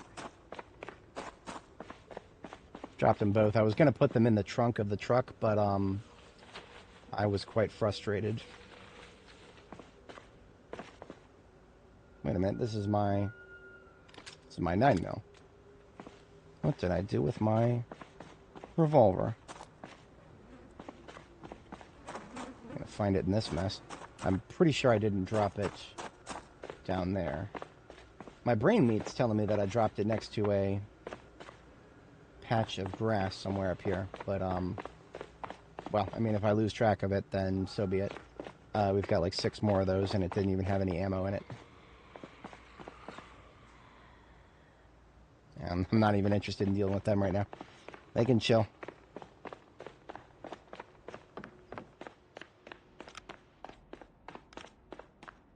Yeah, I think I straight up dropped it on the street. I'll go back through my footage later and find it. I've done that before. I literally go back through my YouTube footage a little bit later on and be like, oh yeah, I dropped him there.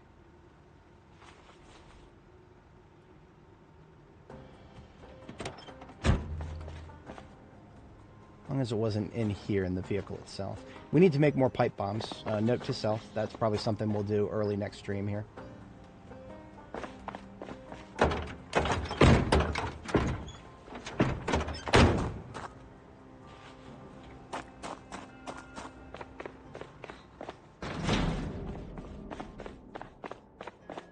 From the wash into the dryer. Said into the dryer, please. Thank you.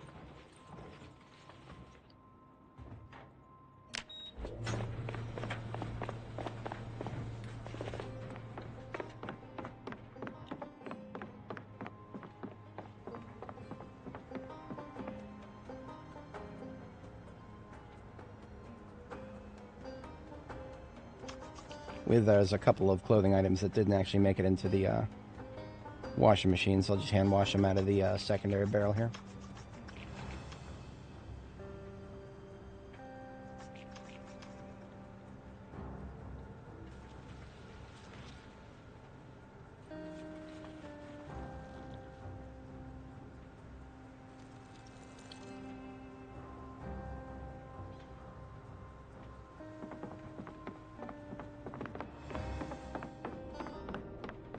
Found the source of the ticking noise. Oh yeah, that will it'll bug you if you don't catch it.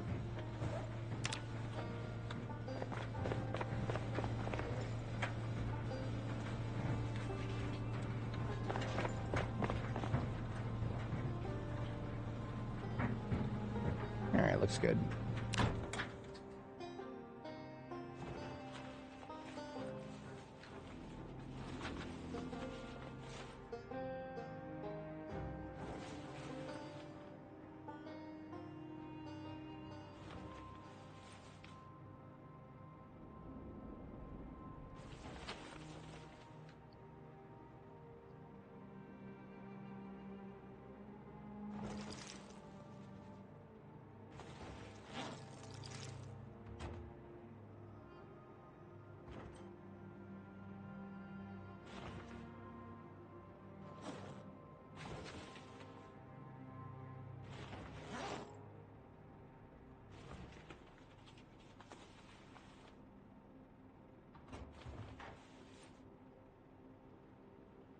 Okay, so the ones that are up here do not have any...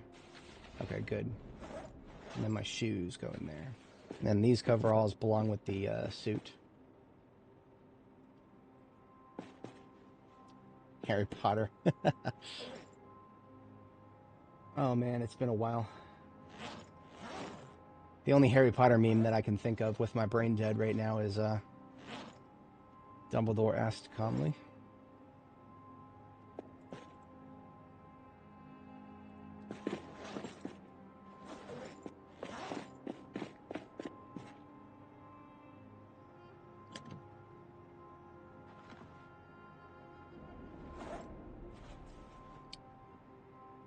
Put away my armor. At least leave the girl in a very good spot here. Everything ready for her except for some reloading of magazines and whatnot.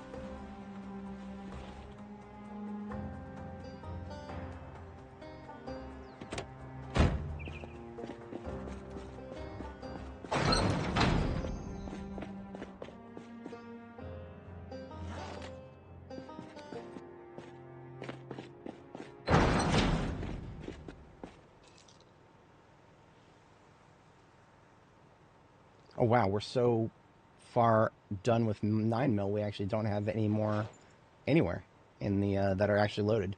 So we have a lot of 9mm magazines to be loading.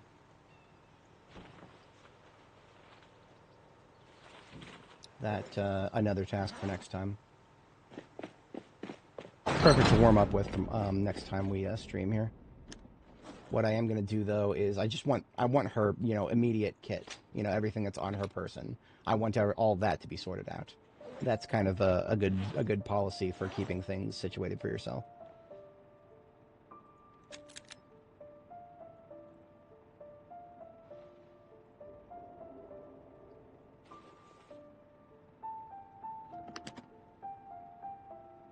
Everywhere I go, if I'm going to have the 9mm on my belt, then I should have at least 2 reloads for it. That always feels like a solid policy.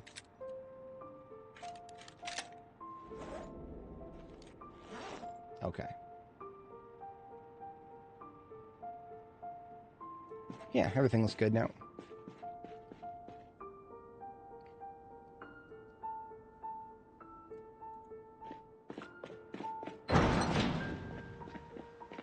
Just want to take one more look and make sure we don't have anybody moseying up to the fence here.